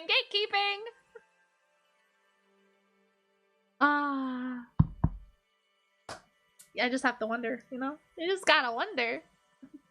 But that's just a theory. A BRS theory. A good smile theory. A copyright theory.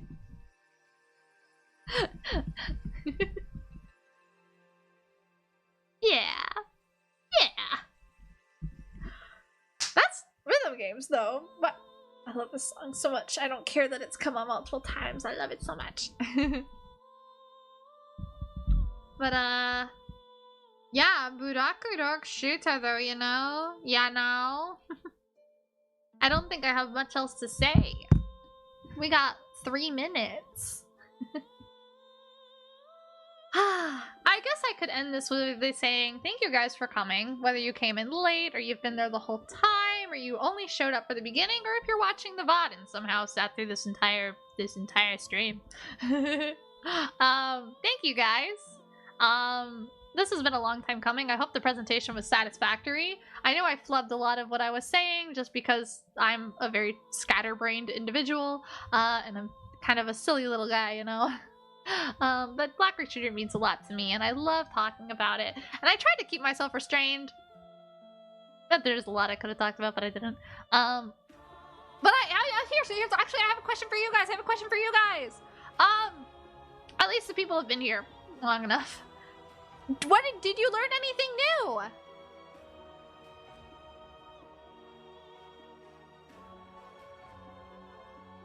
I mean, I'm probably gonna, I might cut small sections of it, but I'm gonna upload the entire VOD to YouTube. I might cut out bits of it for like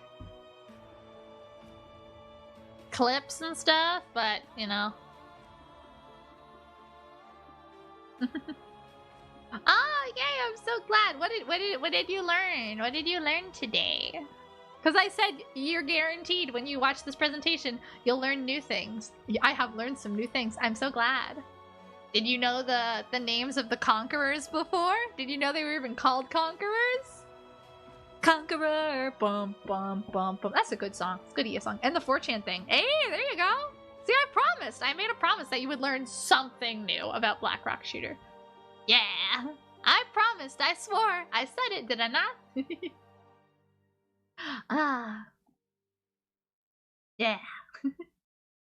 Yeah, that was my whole point. I wanted to educate y'all about Black Rock Shooter. After all, this is a class. And I kind of stopped paying attention to the demerit system, but if anyone wants to know the standing, Cruelty had 1 and Toby had 2, and that's probably like from the first 10 minutes. Yeah, there you go. I learned so much from this. I would only call myself a casual fan. Finding the stream is a nice treat. I'm so glad you did find it. Thank you so much. I'm glad you enjoyed. I am definitely not a casual fan. I'm an unhinged fan. Like, yeah. You're gonna ask probably anyone else in chat and they'd be like, yo, yeah, Stella's got problems. I know what to end it with. Okay, so here's my last, here's the last thing I will say in terms of proof that I am unhinged aside from this stream. So I was talking with Mama Fos a little while ago, and somehow the topic of codependency came up. And she was like, well, thank goodness that no one in our family is codependent. And then she stopped. And I turned and I looked at her. And I went, ah! And she went, yeah, you do have a kind of problem when it comes to Black Rock Shooter. You are a little bit codependent. And I was like, yeah, I am. So even Mama Fos has clocked me with mentally ill for Black Rock Shooter. And we've breached 6 hours of being live. Wow. Good Smile is partially responsible for the Star State of America. True. So true. The description of even greater degree. You're fair enough. Obsessed. Unhinged. Feral. Good point. I would argue it makes it worse though. You know, absence makes the heart grow fonder or more insane. How dare she leave me for 10 years? How dare she? I missed her so much. And then she came back and she was a child. Okay, I have to say something. Can you repeat everything? Yes, I will repeat all 6 hours of stream. Oh yeah, I didn't note it before. If you weren't here in the beginning, I said that this stream will not be archived to Twitch because I did show clips of trailers and there's a lot of music that's probably copyrighted. So Twitch is probably gonna get on my ass for this stream. They're not gonna be happy. So this stream will not be archived to Twitch, but it will be up on my YouTube channel in full, minus one thing I had to cut out. Will this be on the quiz? Maybe. This is gonna be a quiz. Actually, next stream is a quiz. It's a quiz. You have to tell me, I don't know. Alright, how many Taiko no Tatsujin games is Black Rock Shooter in?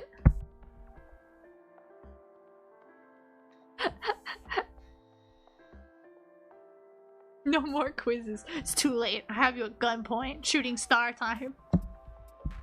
I'm sorry you missed it, Azul, but I promise it'll be up again in the future. I'm so sorry. 4? 14! You are correct! Wow! Turnip. No, Turnip. You were right the first time. Shut up. Stop talking. You're disappointing me. I'm gonna eat you, you stupid little veggie.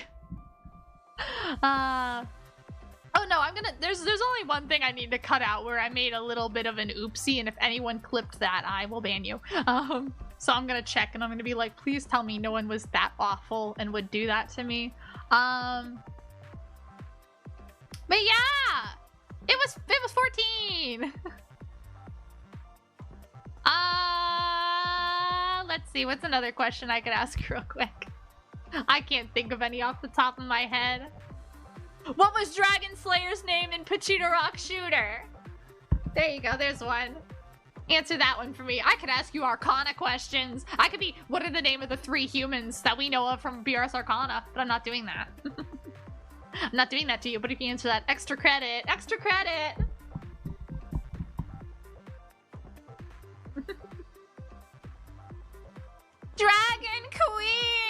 correct. Yes, Dragon Queen. Good job. Patchy, patchy, patchy, patchy, patchy, patchy, patchy, patchy, patchy, patchy, patchy, patchy, patchy. But yeah, I love Blackrock Shooter. I'm glad I can share that with you guys. Was one of them Joe? Close, very close. You're so close. I'll give you each a point for if you can get one of it for each three. Each one's worth 3 points. It'll cancel out your demerit, your singular, your 2 demerits.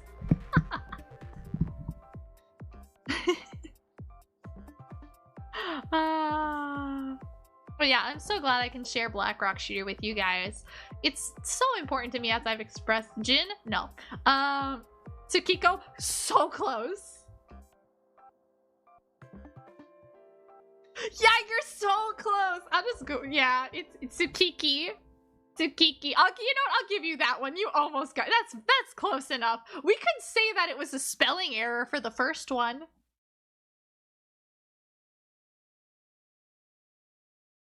I'll give you that one. I'll give you that one. That's really good. Yay! I love that so much. It makes me so happy. But yeah. Oh, great. An emotional song to end it out. But yeah, thank you guys again so much. This stream will be up on YouTube in like a day or two because Twitch, as affiliate, you're not allowed to post things on other websites until 24 hours, so a day or two, you know. But I want to say thank you again for coming.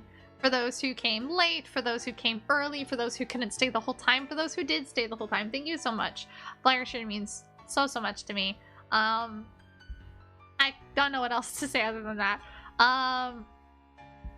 Yeah.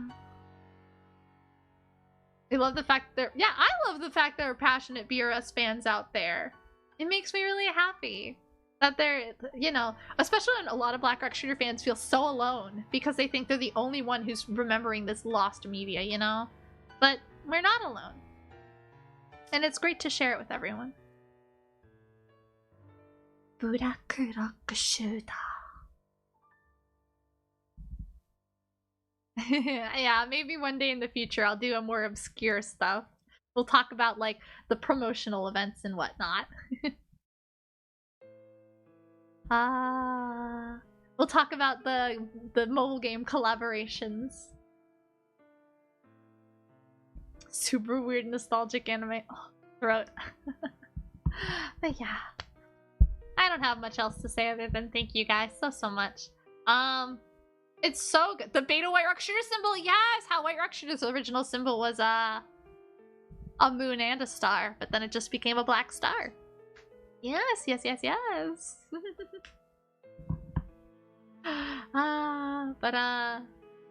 Yeah. Iceberg video. Maybe iceberg. Who knows? I don't know when the next stream will be. Hopefully soon, now that my internet is no longer exploding, apparently. Thank God. And I don't know what we'll do. I'm definitely gonna take a break. Like a couple days or something. I don't know exactly what that looks like. Let me look it up.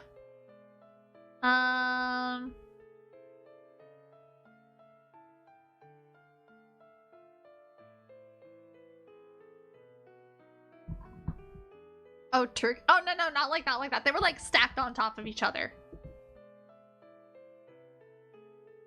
Oh, my jaw hurts from talking. Yeah, no, they're like stacked on top of each other, like not inside the moon, like star moon, you know, stacked. But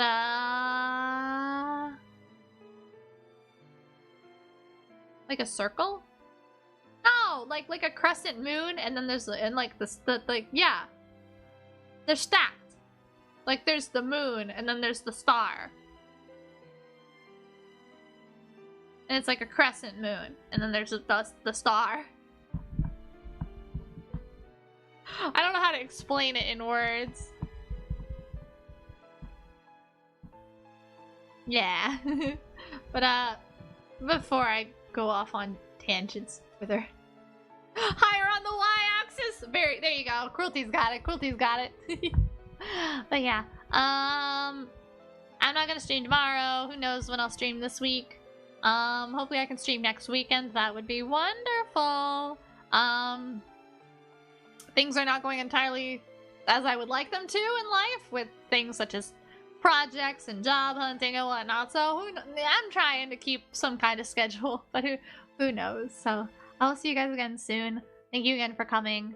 And take care of yourselves. And if it's the same time zone as me, get some sleep. Get some sleep. It is late and you should go to bed. You should go to bed. If not, have a very good time zone. Take care of yourselves, every one of you, wherever you are. Yeah. Thank you again. And remember, watch Black Rock Shooter, but not Dawnfall. Okay? Cool. Go, purchase... Turnip, I'm gonna eat you. Go purchase the discotheque release of Black Rock... I don't know. Go buy Black Rock Shooter merchandise legally. Officially. I don't know. Support my wife! Thank you for stream. Thank you for coming. Thank you for not having me just talk to my voice. Not Dawnfall? No. Never. Look, you can enjoy Dawnfall, you know, but it's just... There are better ways to spend your time. I'm just saying, there's better ways to spend your time. Empress, that's what I was gonna say. As much as I go on about Dawnfall, Empress is my scrunkly little ugly potato daughter, and I love her, and if anyone says anything wrong about her, I'll eat them. I will consume them. I will turn into a black hole, and there you will no longer exist. I will send you to a world where light no longer exists.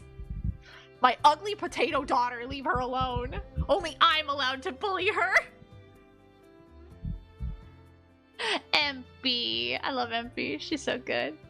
Yeah. Let us all finish out with a prayer for Fragment English. Please, Good Smile Company, don't fucking hurt me. God damn it. Give me Fragment English or I will cry. Amen.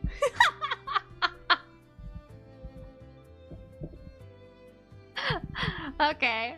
Empress's Bun Bun. No, Alishka's Bun Bun. She's in Bunny 1. Anyway. I will see you guys again soon, hopefully. Hopefully not 2 weeks away. Hopefully, you know.